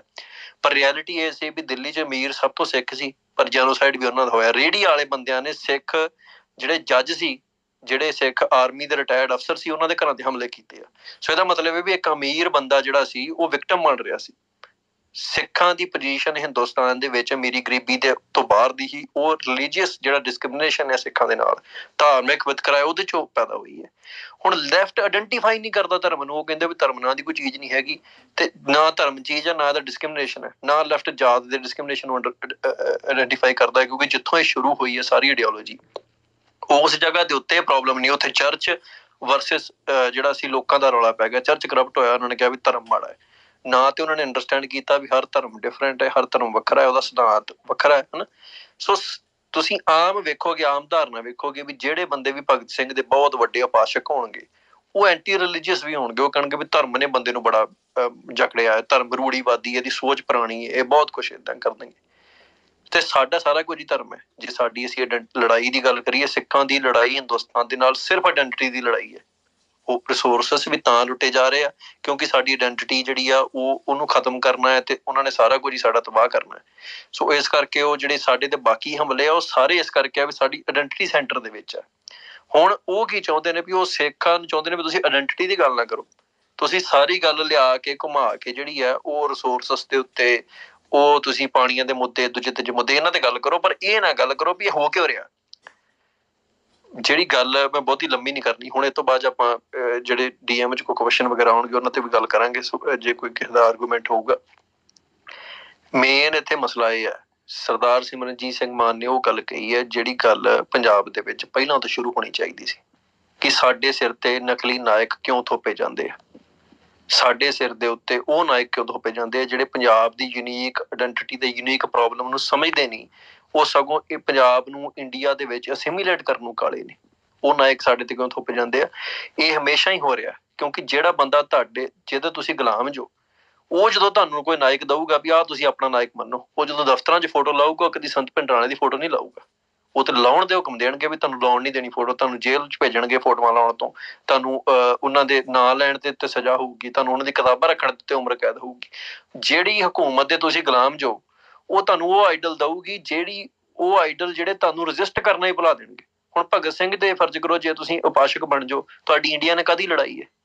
ਫਿਰ ਅਮਿਤ ਸ਼ਾਹ ਦੇ ਬਿਆਨ ਤੇ ਤੁਸੀਂ ਕਾਹਤੋਂ ਵਿਰੋਧ 'ਚ? ਅਮਿਤ ਸ਼ਾਹ ਨੇ ਪਿੱਛੇ ਜੇ ਬਿਆਨ ਦਿੱਤਾ ਸੀ ਵੀ ਇਹ ਹਿੰਦੀ ਦੇਸ਼ ਦੀ ਜਿਹੜੀ ਹੈ ਨਾ ਉਹ ਨੈਸ਼ਨਲ ਲੈਂਗੁਏਜ ਹੋਣੀ ਚਾਹੀਦੀ ਹੈ। ਇਹਦੇ ਵਿਰੋਧ 'ਚ ਬੜੇ ਬੰਦੇ ਖੜੇ ਹੋ ਗਏ। ਪਰ ਇਹ ਆਈਡੀਆ ਆਇਆ ਕਿੱਥੋਂ ਅਮਿਤ ਸ਼ਾਹ ਦੇ ਕੋਲ? ਅਮਿਤ ਸ਼ਾਹ ਇਹ ਕਲੇਮ ਕਰ ਸਕਦਾ ਵੀ ਆਈਡੀਆ ਮੈਨੂੰ ਭਗਤ ਸਿੰਘ ਕੋਲ ਮਿਲਿਆ, ਤੇ ਭਗਤ ਸਿੰਘ ਵਾਕਿਆ ਫੇਵਰ 'ਚ ਸੀ ਵੀ ਵਨ ਨੈਸ਼ਨ ਵਨ ਲੈਂਗੁਏਜ ਹੋਣੀ ਚਾਹੀਦੀ ਹੈ, ਵਨ ਆਇਡੈਂਟੀਟੀ ਕ੍ਰੀਏਟ ਕਰਨੀ ਚਾਹੀਦੀ ਹੈ। ਕਿਉਂਕਿ ਉਹਨੂੰ ਲੱਗਦਾ ਸੀ ਵੀ ਜਿਹੜੀਆਂ ਡਿਫਰੈਂਟ ਡਿਵਰਸ ਆਇਡੈਂਟੀਟੀਆਂ ਨੇ, ਇਹ ਜਿਹੜਾ ਲੈਫਟ ਦਾ ਆਈਡੀਆ ਵਾ ਸਾਰਾ, ਲੈਫਟ ਵਰਸਸ ਰਾਈਟ ਦਾ, ਉਹਦੇ ਰਾਹ 'ਚ ਰੋੜਾ ਬਣਦੀਆਂ ਨੇ, ਮਾਰਕਸਿਸਟ ਦੇ ਆਈਡੀਆ ਦੇ ਰਾਹ 'ਚ ਰੋੜਾ ਬਣਦੀਆਂ ਨੇ। ਸੋ ਉਹਨੇ ਇਸ ਗੱਲ ਤੋਂ ਵਿਰੋਧ ਕੀਤਾ। ਅਮਿਤ ਸ਼ਾਹ ਜਾਂ ਦੂਜੇ ਮੋਦੀ ਵਰਗੇ ਬੰਦੇ ਜਿਹੜੇ ਆ, ਜਾਂ ਜਿਹੜੀ RSS ਆ, ਉਹਨੂੰ ਐ ਲੱਗਦਾ ਵੀ ਜਿਹੜੀ ਇਹ ਯੂਨੀਕ ਲੈਂਗੁਏਜ ਆ, ਵੱਖਰੇ ਆਇਡੈਂਟੀਟੀਜ਼ ਆ, ਡਿਵਰਸਿਟੀ ਆ, ਇਹ ਸਾਡੇ ਹਿੰਦੂ ਰਾਸ਼ਟਰ ਦੇ ਰਾਹ 'ਚ ਰੋੜਾ ਬਣਦੀ ਹੈ। ਸੋ ਦੋਵਾਂ ਦਾ ਆਈਡੀਆ ਅਸਿਮੀਲੇਟ ਕਰਨਾ ਹੀ ਹੈ ਸਿੱਖਾਂ ਨੂੰ। ਭਗਤ ਸਿੰਘ ਵੀ ਸਿੱਖਾਂ ਨੂੰ ਅਸਿਮੀਲੇਟ ਕਰਨਾ ਚਾਹੁੰਦਾ ਸੀ, ਮੋਦੀ ਤੇ ਅਮਿਤ ਸ਼ਾਹ ਵੀ ਕਰਨਾ ਚਾਹੁੰਦੇ ਆ, ਆਪਣੇ ਵੱਖਰੇ ਮਕਸਦ ਵਾਸਤੇ। ਹੁਣ ਤੁਸੀਂ ਵੇਖ ਲਓ ਵੀ ਜੇ ਮੋਦੀ ਤੇ ਅਮਿਤ ਸ਼ਾਹ ਦੀ ਜਿਹੜੀ ਅਪਰੋਚ ਹੈ ਸਿੱਖਾਂ ਨੂੰ ਅਸਿਮੀਲੇਟ ਕਰਦੀ, ਉਹ ਗਲਤ ਹੈ, ਭਗਤ ਸਿੰਘ ਦੀ ਸਹੀ ਕਿਵੇਂ ਹੋਗੀ? ਦੋਵਾਂ ਜਿਹੜੇ ਰਾਹਾਂ ਦੇ ਵਿੱਚ ਨੁਕਸਾਨ ਤੇ ਸਿੱਖਾਂ ਦਾ ਹੋ ਰਿਹਾ। ਸੋ ਅਸੀਂ ਕਦੇ ਵੀ ਇਹ ਐਕਸੈਪਟ ਨਹੀਂ ਕਰਨਾ ਚਾਹੀਦਾ ਸਾਨੂੰ। ਬੇਸ਼ੱਕ ਸਾਨੂੰ ਇਹ ਲੋਕ ਕਈ ਕਹਿਣਗੇ ਵੀ ਭਾਈ ਤੁਸੀਂ ਜਿਹੜਾ ਵਾ ਕੱਟੜ ਜੋ ਤੁਸੀਂ ਭਗਤ ਸਿੰਘ ਨੂੰ, ਕਿਉਂਕਿ ਭਗਤ ਸਿੰਘ ਨੂੰ ਚੈਲੰਜ ਕਰਨਾ ਸਟੇਟ ਦੇ ਜਿਹੜੇ ਸਾਰੇ ਸਟਰਕਚਰ ਨੂੰ ਚੈਲੰਜ ਕਰਨ ਦੇ ਬਰਾਬਰ ਹੈ। ਉਹਨਾਂ ਨੇ ਸਾਰੇ ਥਾਂ ਤੇ ਭਗਤ ਸਿੰਘ ਵਾੜਿਆ ਹੋਇਆ ਹੈ। ਭਗਤ ਸਿੰਘ ਤੇ ਕਿੰਨੀਆਂ ਫਿਲਮਾਂ ਬਣੀਆਂ ਤੁਸੀਂ ਵੇਖੋ। ਕਿਹੜਾ ਕਲਾਕਾਰ ਸੀ, ਕਿਹੜਾ ਜਿਹੜਾ ਲੀਡਰ ਸੀ, ਕਿਹੜਾ ਕਲਾਕਾਰ ਸੀ ਨੇ ਭਗਤ ਸਿੰਘ ਤੇ ਫੋਟੋ ਵੀਡੀਓ ਫਿਲਮ ਨਹੀਂ ਬਣਾਈ।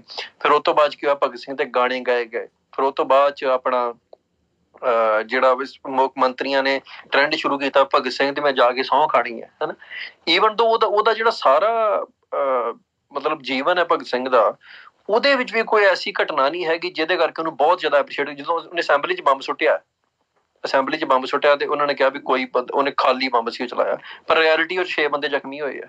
ਹੁਣ ਜੇ ਕੋਈ ਭਗਤ ਸਿੰਘ ਤੋਂ ਇੰਸਪਾਇਰ ਹੋ ਕੇ ਅੱਜ ਅਸੈਂਬਲੀ 'ਚ ਬੰਬ ਸੁੱਟਦੇ, ਜਦੋਂ ਅਫਜ਼ਲ ਗੁਰੂ ਨੇ ਉੱਥੇ ਪਾਰਲੀਮੈਂਟ ਦੇ ਉੱਤੇ ਹਮਲਾ ਕਰਨ ਦੀ ਪਲੈਨਿੰਗ ਕੀਤੀ, ਸਾਰਾ ਕੁਝ ਹੋਇਆ ਤੇ ਅਫਜ਼ਲ ਗੁਰੂ ਨੂੰ ਫਾਂਸੀ ਦਿੱਤੀ, ਇਹਦਾ ਮਤਲਬ ਭਗਤ ਸਿੰਘ ਨੂੰ ਜਿਹੜੀ ਫਾਂਸੀ ਸਟੇਟ ਨੇ ਦਿੱਤੀ ਉਹ ਜਾਇਜ਼ ਸੀ। ਸੋ ਇਹ ਜਾਂ ਤੇ ਤੁਸੀਂ ਅੰਡਰਸਟੈਂਡ ਕਰ ਲਓ ਵੀ ਜਿਹੜੀ ਵੀ ਧਿਰ ਪਾਵਰ 'ਚ ਹੈ, ਉਹ ਰਜਿਸਟੈਂਸ ਨੂੰ ਬਰਦਾਸ਼ਤ ਨਹੀਂ ਕਰਦੀ, ਚਾਹੇ ਭਗਤ ਸਿੰਘ ਕਰੇ, ਚਾਹੇ ਅਫਜ਼ਲ ਗੁਰੂ ਕਰੇ, ਚਾਹੇ ਸਿੱਖ ਖਾੜਕੂ ਕਰਨ। ਪਰ ਫਰਕ ਤਿੰਨਾਂ 'ਚ ਤਾਂ ਵੀ ਹੈ। ਹੁਣ ਇਹ ਤੇ ਵੇਖਣਾ ਪਊਗਾ ਨਾ ਵੀ ਜਿਹੜਾ ਭਗਤ ਸਿੰਘ ਆ ਉਹ ਕਿਹੜੇ ਆਈਡੀਆ ਨੂੰ ਲੈ ਕੇ ਲੜ ਰਿਹਾ, ਖਾੜਕੂ ਕਿਹੜੇ ਆਈਡੀਆ ਨੂੰ ਲੈ ਕੇ ਲੜ ਰਿਹਾ। ਜੇ ਭਗਤ ਸਿੰਘ ਜਿਹੜੇ ਆਈਡੀਆ ਨੂੰ ਲੈ ਕੇ ਲੜ ਰਿਹਾ ਹੈ, ਉਹ ਸਿਰਫ ਇਹ ਆ ਵੀ ਜਿਹੜੀ ਬ੍ਰਿਟਿਸ਼ਰਸ ਕਲੋਨੀਅਲਿਜ਼ਮ ਹੈ ਇਹਦੇ ਖਿਲਾਫ ਲੜਨਾ ਹੈ ਤੇ ਲੈਫਟ ਨੂੰ ਪਾਵਰ 'ਚ ਲੈ ਕੇ ਆਉਣਾ, ਭਾਵ ਲੈਫਟਿਸਟ ਆਈਡੀਓਲੋਜੀ ਜਿਹੜੀ ਆ ਉਹਨੂੰ ਪਾਵਰ 'ਚ ਲੈ ਕੇ ਆਉਣਾ। ਜਿਹਦੇ 'ਚ ਪ੍ਰੋਬਲਮ ਸੇਮ ਹੀ ਨੇ, ਸਿੱਖਾਂ ਦੀ ਪ੍ਰੋਬਲਮ ਉਹ 'ਚ ਹੱਲ ਹੁੰਦੀ ਨਹੀਂ।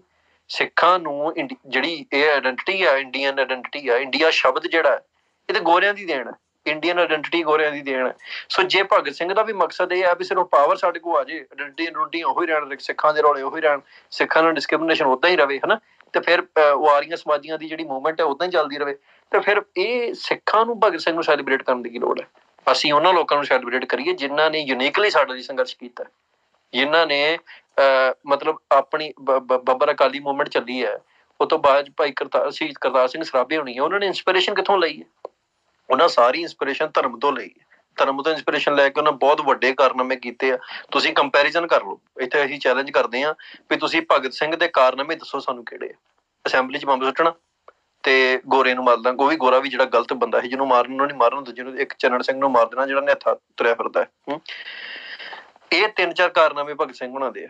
ਤੁਸੀਂ ਕਰਤਾਰ ਸਿੰਘ ਸਰਾਭੇ ਦੇ, ਸ਼ਹੀਦ ਭਾਈ ਕਰਤਾਰ ਸਿੰਘ ਸਰਾਭੇ ਦੇ ਕਾਰਨਾਮੇ ਵੇਖੋ ਵੀ ਉਹਨੇ ਕਿੱਡੀ ਵੱਡੀ ਮੂਵਮੈਂਟ ਲੜੀ ਤੇ ਮੂਵਮੈਂਟ ਖੜੀ ਕੀਤੀ ਆ, ਜਿਹੜੀ ਗੋਰਿਆਂ ਦੇ ਖਿਲਾਫ, ਜਿਹੜੀ ਉਹ ਬਸਤੀਵਾਦ ਦੀ ਜਿਹੜਾ ਢਾਂਚਾ ਸੀ ਉਹਦੇ ਖਿਲਾਫ। ਉਸ ਤੋਂ ਬਾਅਦ ਤੁਸੀਂ ਆ ਜਾਓ।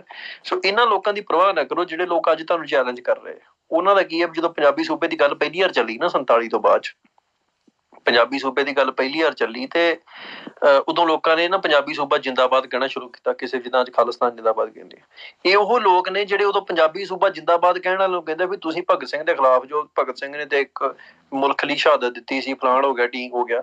ਉਸ ਤੋਂ ਬਾਅਦ ਚ ਇਹਨਾਂ ਬੰਦਿਆਂ ਨੇ ਪੰਜਾਬੀ ਸੂਬਾ ਜਿੰਦਾਬਾਦ ਕਹਿਣ ਵਾਲੇ ਬੱਚਿਆਂ ਨੂੰ ਫੜ ਕੇ ਕਤਲ ਤੱਕ ਕਰਤਾ। ਅੱਜ ਇਹ ਸਾਰੇ ਕਹਿੰਦੇ ਵੀ ਪੰਜਾਬ ਜਿਹੜਾ ਵਾ ਉਹ ਮਾਣ ਮਹਿਸੂਸ ਕਰਦਾ ਭਗਤ ਸਿੰਘ ਤੇ। ਜਿਹੜੇ ਪੰਜਾਬ ਦੀ ਜਿਹੜੀ ਐਸਟੈਬਲਿਸ਼ਮੈਂਟ ਦੇ ਉੱਤੇ ਲੋਕ ਜਿਹੜੇ ਸੀ ਖਿਲਾਫ ਸੀ ਉਹਦੇ, ਅੱਜ ਇਹ ਕਹਿੰਦੇ ਵੀ ਉਹ ਅਸੀਂ ਸਾਰੇ ਮਾਣ ਕਰਦੇ। ਸਾਨੂੰ ਇਹਨਾਂ ਬੰਦਿਆਂ ਦੀ ਬਿਲਕੁਲ ਪਰਵਾਹ ਨਹੀਂ ਕਰਨੀ ਚਾਹੀਦੀ। ਇਹ ਜੋ ਬੋਲਦੇ ਉਹਨੂੰ ਬੋਲੀ ਜਾਣ ਦੇਣਾ ਚਾਹੀਦਾ। ਸਾਡਾ ਮਕਸਦ ਇਹ ਹੈ, ਜਿਹੜਾ ਵੀ ਨਾਇਕ ਪੰਜਾਬ ਦੀ ਪ੍ਰੋਬਲਮ ਨੂੰ ਅੰਡਰਸਟੈਂਡ ਨਹੀਂ ਕਰਦਾ, ਇਕੱਲੇ ਪੰਜਾਬ ਨੂੰ ਮੈਂ ਗੱਲ ਕਰਦਾ, ਸਾਨੂੰ ਨਹੀਂ ਫਰਕ ਪੈਂਦਾ ਵੀ ਯੂਪੀ ਦੇ ਲੋਕਾਂ ਦੀ ਪ੍ਰੋਬਲਮ ਕੀ ਹੈ, ਉਹ ਆਪਣੇ ਨਾਇਕ ਖੜੇ ਕਰਨ, ਅਸੀਂ ਆਪਣੇ ਕਰਨੇ ਆ। ਸਾਡੀ ਲੜਾਈ ਵੱਖਰੀ ਹੈ। ਸਾਡੇ ਕੋਲ ਰਾਜ ਜਦੋਂ ਖੋਇਆ ਗਿਆ ਉਦੋਂ ਸਾਡਾ ਨਾਇਕ ਕੋਈ ਨਹੀਂ ਸੀ ਹੈਗਾ ਏਦਾਂ ਦਾ ਜਿਹੜਾ ਇਹ ਸੋਚਦਾ ਹੋਵੇ ਵੀ ਆਹ ਖਾਸ ਕਰਕੇ ਇੰਡੀਅਨ ਨੇਸ਼ਨ, ਕਿਉਂਕਿ ਨੇਸ਼ਨ ਐਗਜ਼ਿਸਟ ਨਹੀਂ ਸੀ ਕਰਦਾ। ਵੱਖ ਵੱਖ ਰਾਜ ਸੀ, ਰਾਜਿਆਂ ਦੇ ਰਾਜ ਸੀ ਜਾਂ ਕੋਈ ਉੱਦਾਂ ਜਿਹੜੀਆਂ ਜਿੱਥੇ ਵੱਖ ਵੱਖ ਜਿਹੜੇ ਘਰਾਣੇ ਸੀ ਜਿਹੜੇ ਰਾਜ ਕਰਦੇ ਸੀ, ਉਹਨਾਂ ਕੋਲੋਂ ਬ੍ਰਿਟਿਸ਼ਰਸ ਨੇ ਸਾਰਿਆਂ ਕੋਲ ਪਾਵਰ ਲਈ, ਪਾਵਰ ਖੋਹ ਕੇ ਤੇ ਉਹ ਇੱਕ ਉਹਨਾਂ ਨੇ ਆਪਣੀ ਇੱਕ ਵੱਡੀ ਕਲੋਨੀ ਸਥਾਪਿਤ ਕੀਤੀ। ਜਿਹੜੀ ਸੀ ਉਹਨਾਂ ਨੇ ਇਕੱਲਾ ਇੱਥੇ ਨਹੀਂ ਕੀਤਾ, ਉਹਨਾਂ ਨੇ ਦੁਨੀਆ ਭਰ ਚ ਐਕਸਪੈਰੀਮੈਂਟ ਕੀਤਾ ਸਾਰੀ ਥਾਂ ਦੇ ਉੱਤੇ। ਸੋ ਸਾਨੂੰ ਉਸ ਜਿਹੜਾ ਐਸਟੈਬਲਿਸ਼ਮੈਂਟ ਜਿਹੜੀ ਗੋਰਿਆਂ ਨੇ ਆਪਣੀ ਸਹੂਲਤ ਲਈ ਕੀਤੀ ਹੈ, ਉਹਨੂੰ ਅੱਗੇ ਪ੍ਰਮੋਟ ਕਰਨ ਵਾਲੇ ਭਗਤ ਸਿੰਘ, ਗਾਂਧੀ ਜਾਂ ਦੂਜੇ ਤੀਜੇ ਬੰਦੇ ਦੀ ਕੀ ਲੋੜ ਹੈ? ਸਾਨੂੰ ਤੇ ਲੋੜ ਹੈ ਜਿਹੜੇ ਬੰਦੇ ਪੰਜਾਬ ਨੂੰ ਉਹ ਪੰਜਾਬ ਬਣਾਉਣ ਜਿਹੜਾ 1849 ਤੋਂ ਪਹਿਲਾਂ ਪੰਜਾਬ ਸੀ। ਭਗਤ ਸਿੰਘ ਨੇ ਗੱਲ ਕੀਤੀ ਹੈ ਵੀ ਸਿੱਖਾਂ ਨੂੰ ਰਾਜ ਚਾਹੀਦਾ ਨਾ, ਉਹਨੇ ਇਹ ਨਹੀਂ ਗੱਲ ਕੀਤੀ। ਉਹਨੇ ਤਾਂ ਸਗੋਂ ਉਲਟਾ ਇਹ ਗੱਲ ਕੀਤੀ ਹੈ ਵੀ ਸਿੱਖਾਂ ਨੂੰ ਰਾਜ ਦੀ ਲੋੜ ਹੈ, ਸਿੱਖ ਤੇ ਹੈ ਹੀ ਹਿੰਦੂ ਨੇ।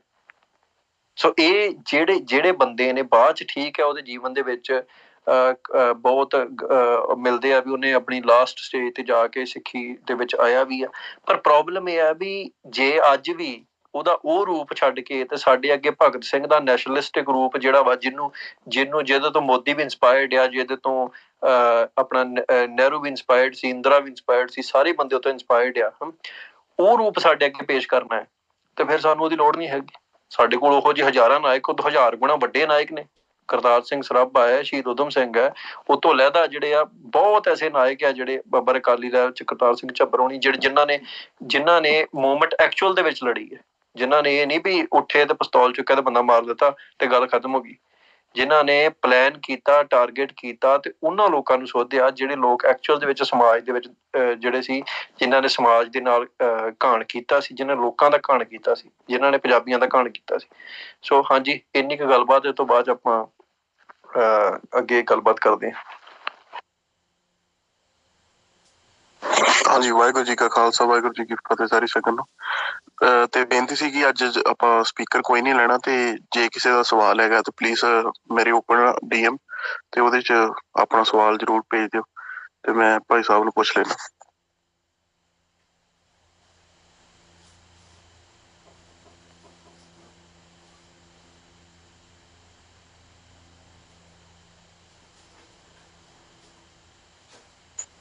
ਹਾਂਜੀ ਅਮਰਪਾਲ ਭਾਜੀ, ਇੱਕ ਜਸਵਿੰਦਰ ਹੇਅਰ ਦਾ ਮੈਸੇਜ ਆਇਆ ਵੀ ਕਨਿਸ਼ਕ ਕਾਂਡ ਚ ਜਿਹੜਾ ਰਿਪੁਦਮਨ ਮਲਿਕ ਦਾ ਜਿਹੜਾ ਸੌਦਾ ਲੱਗਾ ਉਹਦੇ ਬਾਰੇ ਕੋਈ ਜਾਣਕਾਰੀ ਜਾਂ ਫਿਰ ਉਹਦੇ ਬਾਰੇ ਬਿਆਨ ਦਿਓ ਕੋਈ। ਦੇਖੋ, ਵਿਸ਼ਾ ਵੱਖਰਾ ਵਾ, ਉਹਦੇ ਚ ਸਾਨੂੰ ਮੇਰੇ ਖਿਆਲ ਨਾਲ ਅੱਜ ਦੀ ਗੱਲ ਕਰਨੀ ਚਾਹੀਦੀ, ਉਹ ਭੜਕ ਜਾਣੀ ਗੱਲ। ਅੱਜ ਫੋਕਸ ਇੱਥੇ ਰੱਖਾਂਗੇ, ਉਹਦੇ ਬਾਰੇ ਕਿਸੇ ਵੱਖਰੀ ਸਪੇਸ ਬਣਾ ਕੇ ਗੱਲਬਾਤ ਕਰਾਂਗੇ, ਉਹ ਗੱਲ ਲੰਮੀ ਹੋ ਜਾਣੀ ਹੈ। ਉਹ ਜਿਹੜਾ ਵਾ ਉਹ ਮੈਨੂੰ ਲੱਗਦਾ ਵੀ ਇੱਥੇ ਅੱਜ ਉਹ ਸੂਟੇਬਲ ਨਹੀਂ ਹੈਗੀ ਗੱਲਬਾਤ। ਹੋਰ ਕਈ ਸਵਾਲ ਹੈਗਾ ਤੇ ਉੱਤੇ ਆਪਾਂ ਕਰ ਲਾਂਗੇ ਡਿਸਕਸ਼ਨ।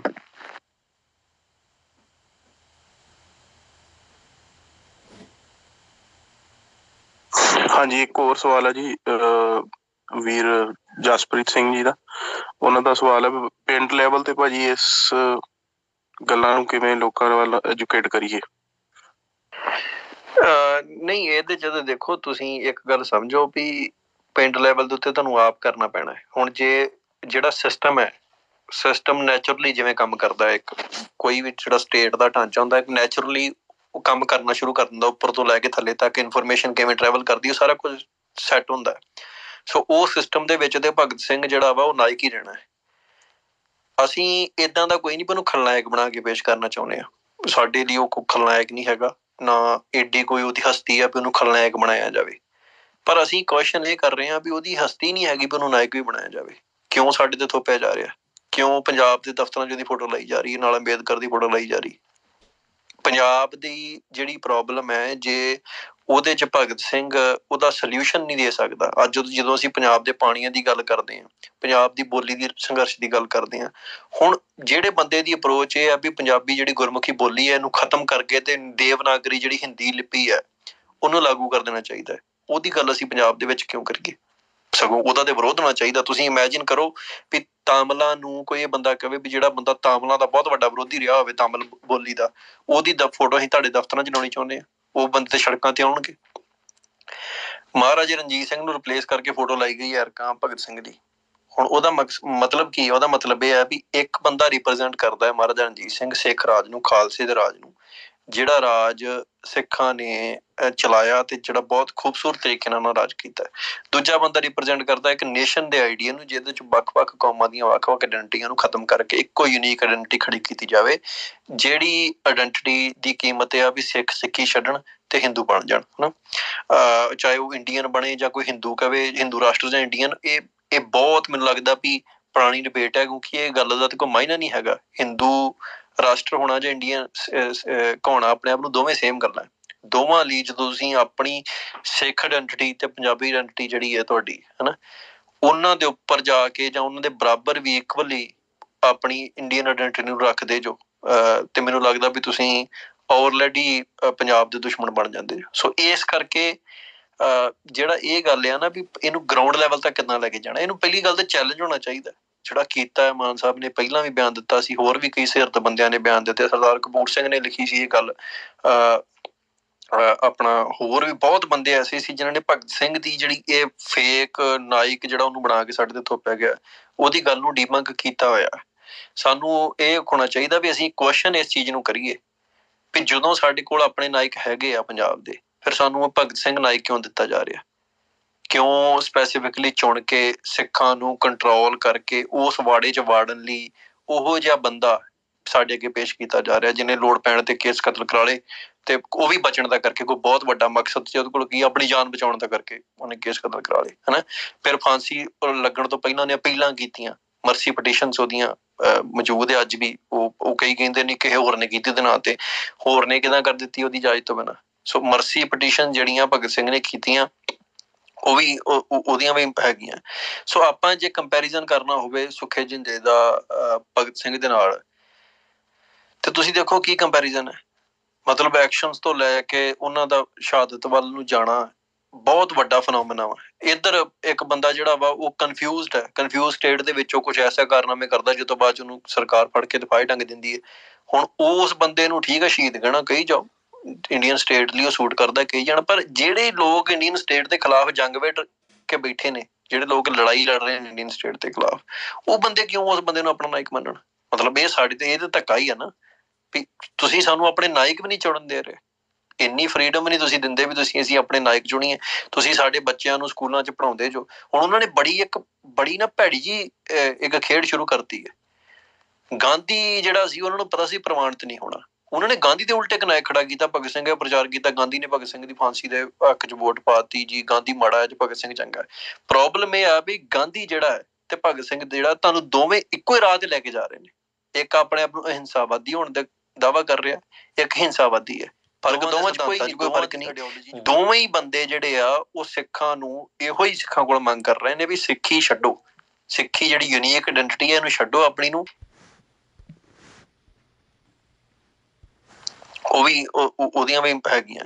ਸੋ ਆਪਾਂ ਜੇ ਕੰਪੈਰੀਜ਼ਨ ਕਰਨਾ ਹੋਵੇ ਸੁਖੇ ਜਿੰਦੇ ਦਾ ਭਗਤ ਸਿੰਘ ਦੇ ਨਾਲ, ਤੇ ਤੁਸੀਂ ਦੇਖੋ ਕੀ ਕੰਪੈਰੀਜ਼ਨ ਹੈ। ਮਤਲਬ ਐਕਸ਼ਨਸ ਤੋਂ ਲੈ ਕੇ ਉਹਨਾਂ ਦਾ ਸ਼ਹਾਦਤ ਵੱਲ ਨੂੰ ਜਾਣਾ ਬਹੁਤ ਵੱਡਾ ਫਨੋਮੀਨਾ ਵਾ। ਇੱਧਰ ਇੱਕ ਬੰਦਾ ਜਿਹੜਾ ਵਾ ਉਹ ਕਨਫਿਊਜ਼ਡ ਹੈ, ਕਨਫਿਊਜ਼ ਸਟੇਟ ਦੇ ਵਿੱਚ ਉਹ ਕੁਛ ਐਸਾ ਕਾਰਨਾਮੇ ਕਰਦਾ ਜਿਸ ਤੋਂ ਬਾਅਦ ਉਹਨੂੰ ਸਰਕਾਰ ਫੜ ਕੇ ਦਫਾਏ ਟੰਗ ਦਿੰਦੀ ਹੈ।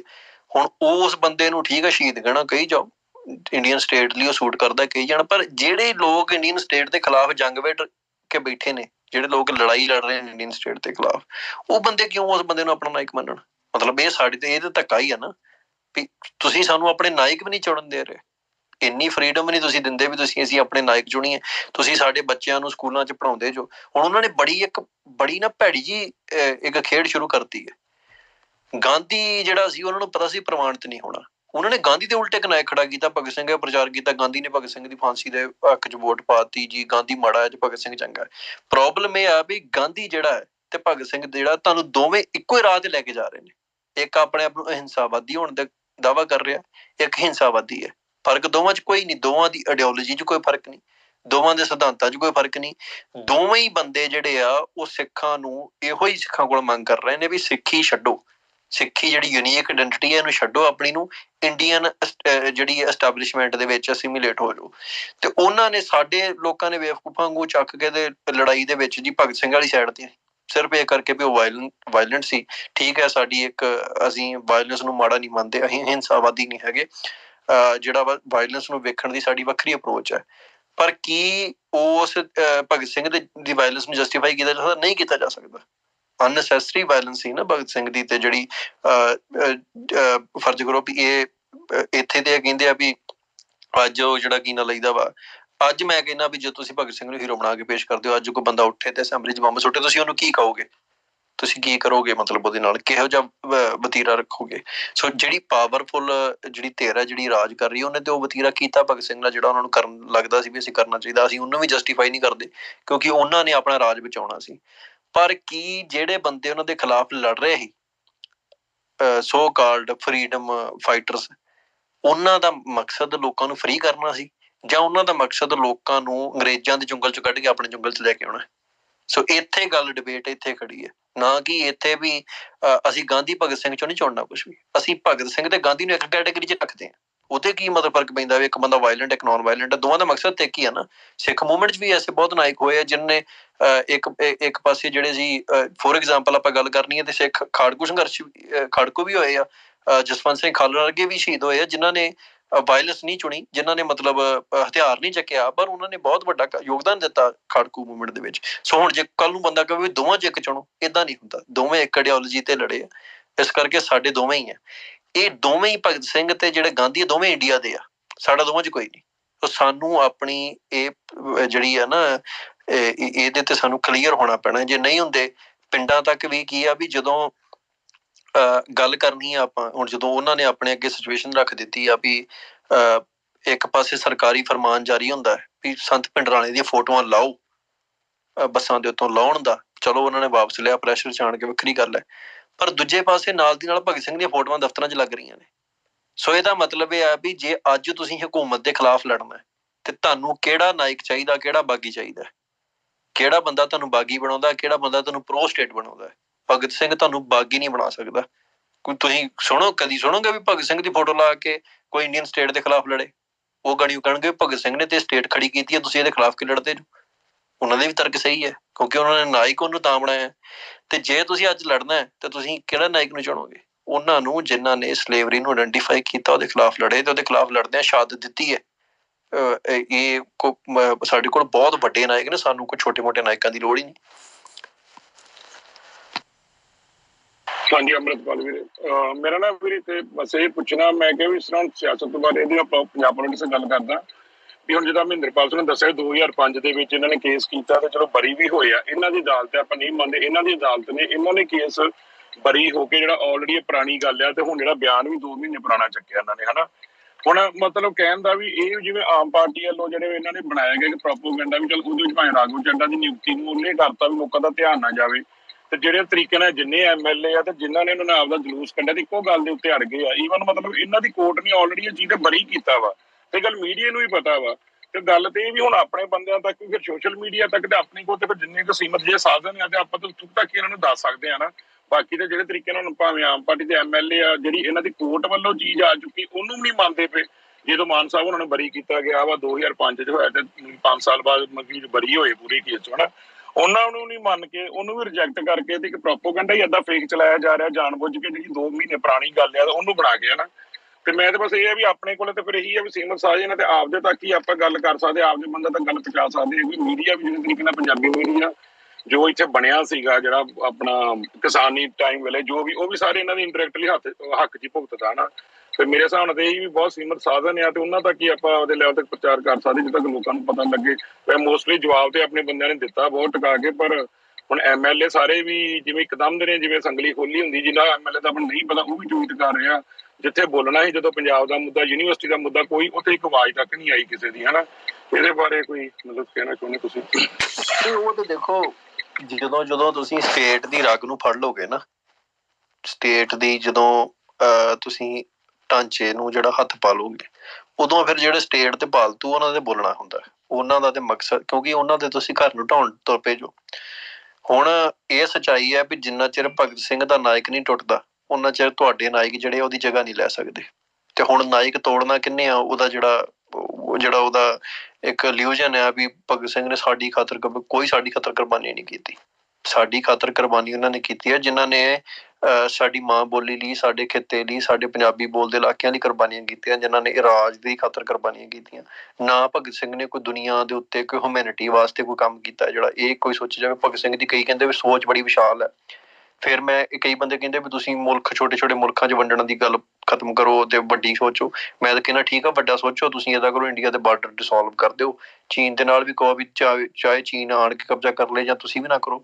ਮਤਲਬ ਇਹ ਆ ਵੀ ਤੁਸੀਂ ਇਸ ਬਾਰਡਰਸ ਵਾਲੀ ਦੁਨੀਆ ਦੇ ਵਿੱਚ ਆਪਣੀ ਸਪੇਸ ਮੱਲ ਕੇ ਬੈਠੇ ਜੋ, ਤੁਸੀਂ ਉਹਨੂੰ ਇੰਜੋਏ ਕਰ ਰਹੇ ਜੋ, ਤੁਸੀਂ ਰਾਜ ਭਾਗ ਮਾਣ ਰਹੇ ਜੋ, ਤੇ ਤੁਸੀਂ ਇੱਕ ਕੌਮ ਨੂੰ ਸਪੈਸੀਫਿਕਲੀ ਇਹ ਕਹਿ ਰਹੇ ਜੋ ਵੀ ਤੁਸੀਂ ਇਹ ਛੋਟੀ ਮੋਟੀ ਗੱਲ ਨਾ ਕਰੋ ਰਾਜ ਲੈਣ ਵਾਲੀ। ਤੁਸੀਂ ਦੇਖੋ ਜੀ ਦੁਨੀਆ ਹਿਊਮੈਨਿਟੀ ਬਾਰੇ ਸੋਚੋ। ਪਰ ਸਾਡੀ ਵਾਰੀ ਤੁਹਾਨੂੰ ਚੇਤਾ ਆਉਂਦਾ ਵੀ ਹਿਊਮੈਨਿਟੀ ਕੀ ਹੈ, ਫਲਾਣ ਕੀ ਹੈ, ਟੀਮ ਕੀ ਹੈ। ਮਤਲਬ ਜਿੱਦਣ ਕੋਈ ਨਹੀਂ ਦੁਨੀਆ ਬਾਰਡਰਲੈਸ ਹੋ ਜਾਊਗੀ, ਅਸੀਂ ਕਿਹੜਾ ਜਿੱਦ ਕਰਨੀ ਉਦਣ ਵੀ ਨਹੀਂ ਇਹ ਸਾਨੂੰ ਬਾਰਡਰ ਚਾਹੀਦੇ ਤੇ ਉਦੋਂ ਅਸੀਂ ਵੀ ਕਰ ਲਿਆਂਗੇ। ਸੋ ਇੱਕ ਤੇ ਜਿਹੜੇ ਅੱਜ ਇਹ ਬੋਲੇ ਆ MLA, ਇਹਨਾਂ ਕੋਲ ਪ੍ਰੋਬਲਮ ਇਹ ਆ ਵੀ ਇਹਨਾਂ ਬੰਦਿਆਂ ਦੇ ਕੋਲ ਕੋਈ ਵਿਜ਼ਨ ਹੀ ਹੈ ਨੀਗਾ। ਇਹ ਬੰਦਿਆਂ ਦੇ ਤੁਸੀਂ ਪਾਵਰ ਤੇ ਦੇਖ ਹੀ ਲਈ ਆਪਾਂ ਵੀ ਇਹਨਾਂ ਕੋਲ ਕਿੰਨੀ ਕੁ ਪਾਵਰ ਹੈ ਵੀ ਇੱਕ ਦਿੱਲੀ ਤੋਂ ਆਣ ਕੇ ਬੰਦਾ ਇਹਨਾਂ ਨੂੰ ਹੁਕਮ ਜਾਰੀ ਕਰਦਾ ਹੈ ਤੇ ਕੁੱਤਿਆਂ ਵਾਂਗੂ ਪੂਛਾਂ ਹਿਲਾਉਂਦੇ ਫਿਰਦੇ ਨੇ ਉਹਦੇ ਅੱਗੇ ਪਿੱਛੇ। ਸੋ ਔਕਾਤ ਤੇ ਇਹਨਾਂ ਦੀ ਇਹ ਹੈ ਜਿਹੜੇ ਪੰਜਾਬ ਦੇ 92-93 MLA ਤੁਰੇ ਫਿਰਦੇ।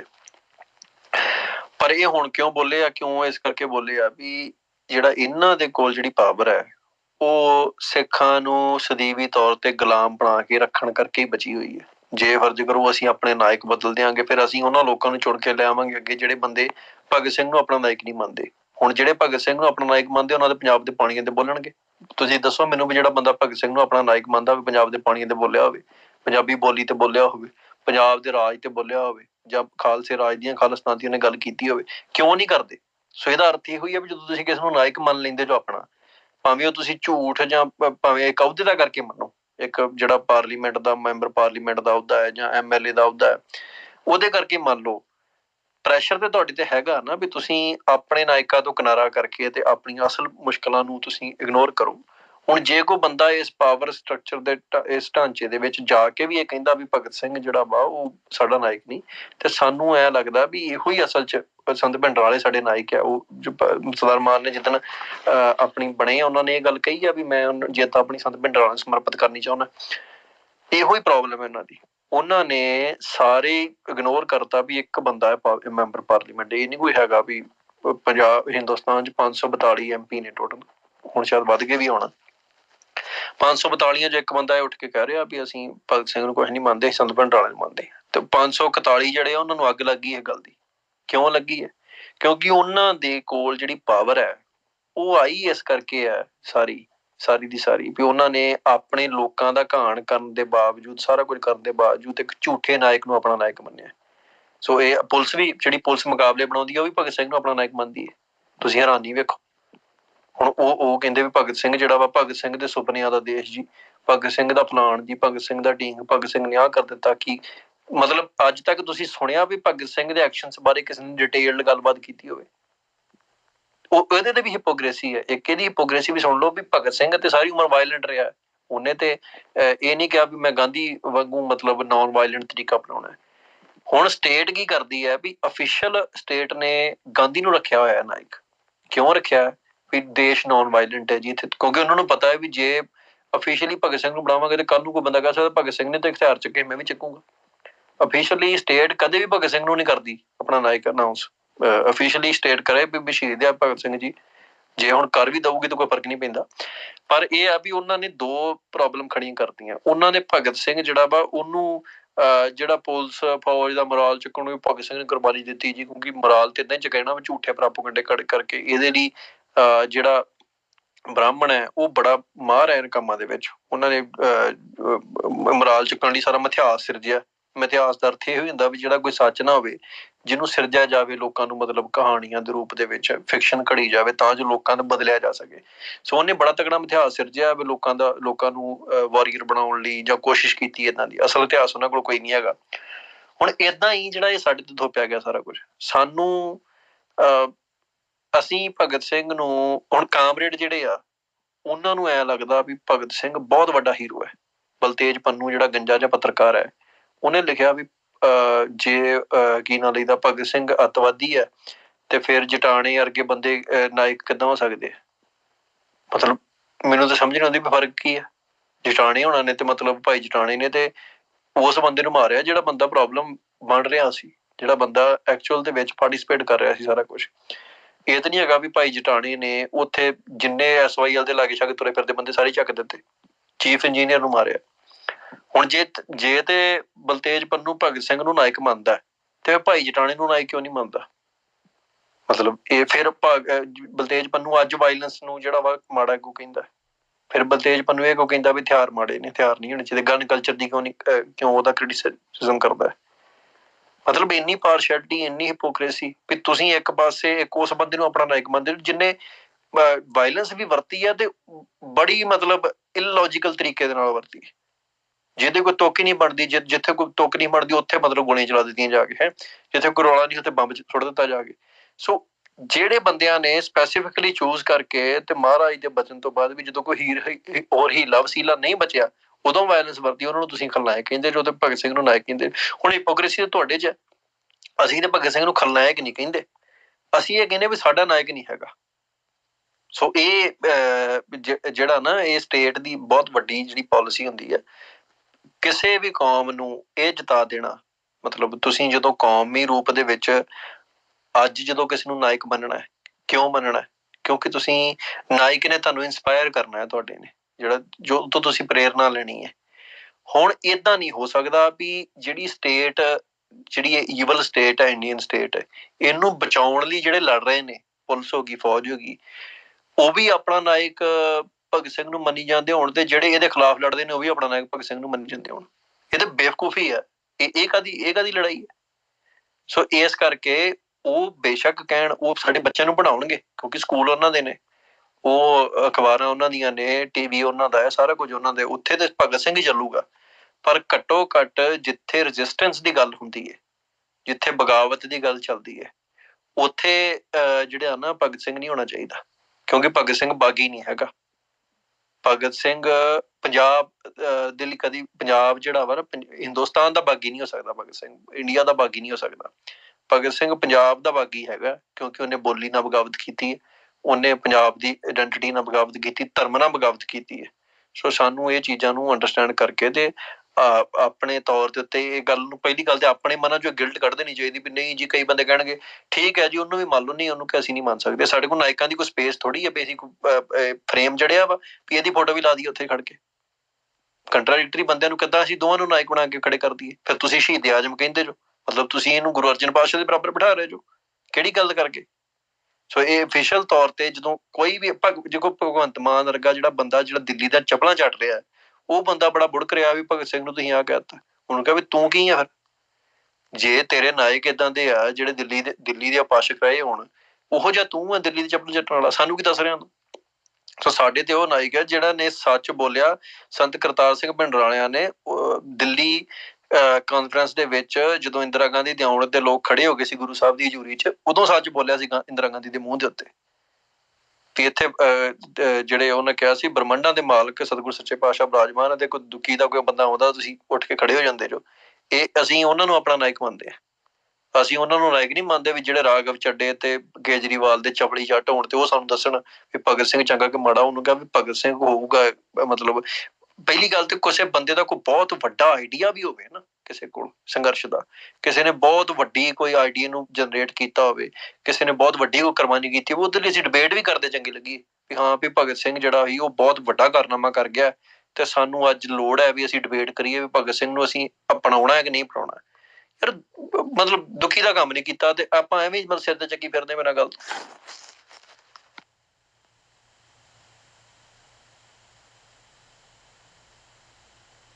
ਹਾਂਜੀ, ਇੱਕ ਭੈਣ ਜੀ ਦਾ ਬਹੁਤ ਵਧੀਆ ਸਵਾਲ ਸੀ ਕਿ ਜਿਵੇਂ ਲੈਫਟ ਸਾਡੇ ਤੇ ਪ੍ਰੋਪੇਗੈਂਡਾ ਕਰਕੇ ਆਪਣੇ ਨਾਇਕ ਥੋਪਣਾ ਚਾਹੁੰਦਾ ਵਾ, ਆਪਾਂ ਵੀ ਸਿੱਖ ਸਟੂਡੈਂਟ ਯੂਨੀਅਨ ਨੂੰ ਜੇ ਸ਼ਹੀਦਾਂ ਸਿੰਘਾਂ ਨੂੰ ਮਤਲਬ ਕਹਿ ਕੇ ਤੇ ਆਪਣਾ ਸ਼ਹੀਦਾਂ ਸਿੰਘਾਂ ਯੂਨੀਵਰਸਿਟੀ ਲੈਵਲ ਤੇ ਉਹਨਾਂ ਦੀ ਗੱਲ ਕੀਤੀ ਜਾਵੇ, ਫੋਰ ਐਗਜ਼ਾਮਪਲ ਸ਼ਹੀਦ ਭਾਈ ਅਮਰੀਕ ਸਿੰਘ ਜੀ, ਤੇ ਉਹਨਾਂ ਨੂੰ ਨੋਰਮਲਾਈਜ਼ ਕਰਨ 'ਚ ਬਹੁਤ ਸੌਖ ਹੋਵੇਗੀ ਯੂਨੀਵਰਸਿਟੀ ਲੈਵਲ ਤੇ। ਨਹੀਂ ਦੇਖੋ, ਜਿਹੜੇ ਤੇ ਰਜਿਸਟਰ ਵਾਲੀਆਂ ਧਿਰਾਂ ਹੈਗੀਆਂ ਨੇ, ਹੁਣ ਪੰਜਾਬ ਦਾ ਜਿਹੜਾ ਹਿੰਦੂ ਹੈ ਉਹ ਕਦੇ ਨਾਇਕ ਨਹੀਂ ਮੰਨੂਗਾ ਸ਼ਹੀਦ ਭਾਈ ਅਮਰੀਕ ਸਿੰਘ ਨੂੰ। ਰਿਐਲਿਟੀ ਤੇ ਇਹ ਵੀ ਹੈ।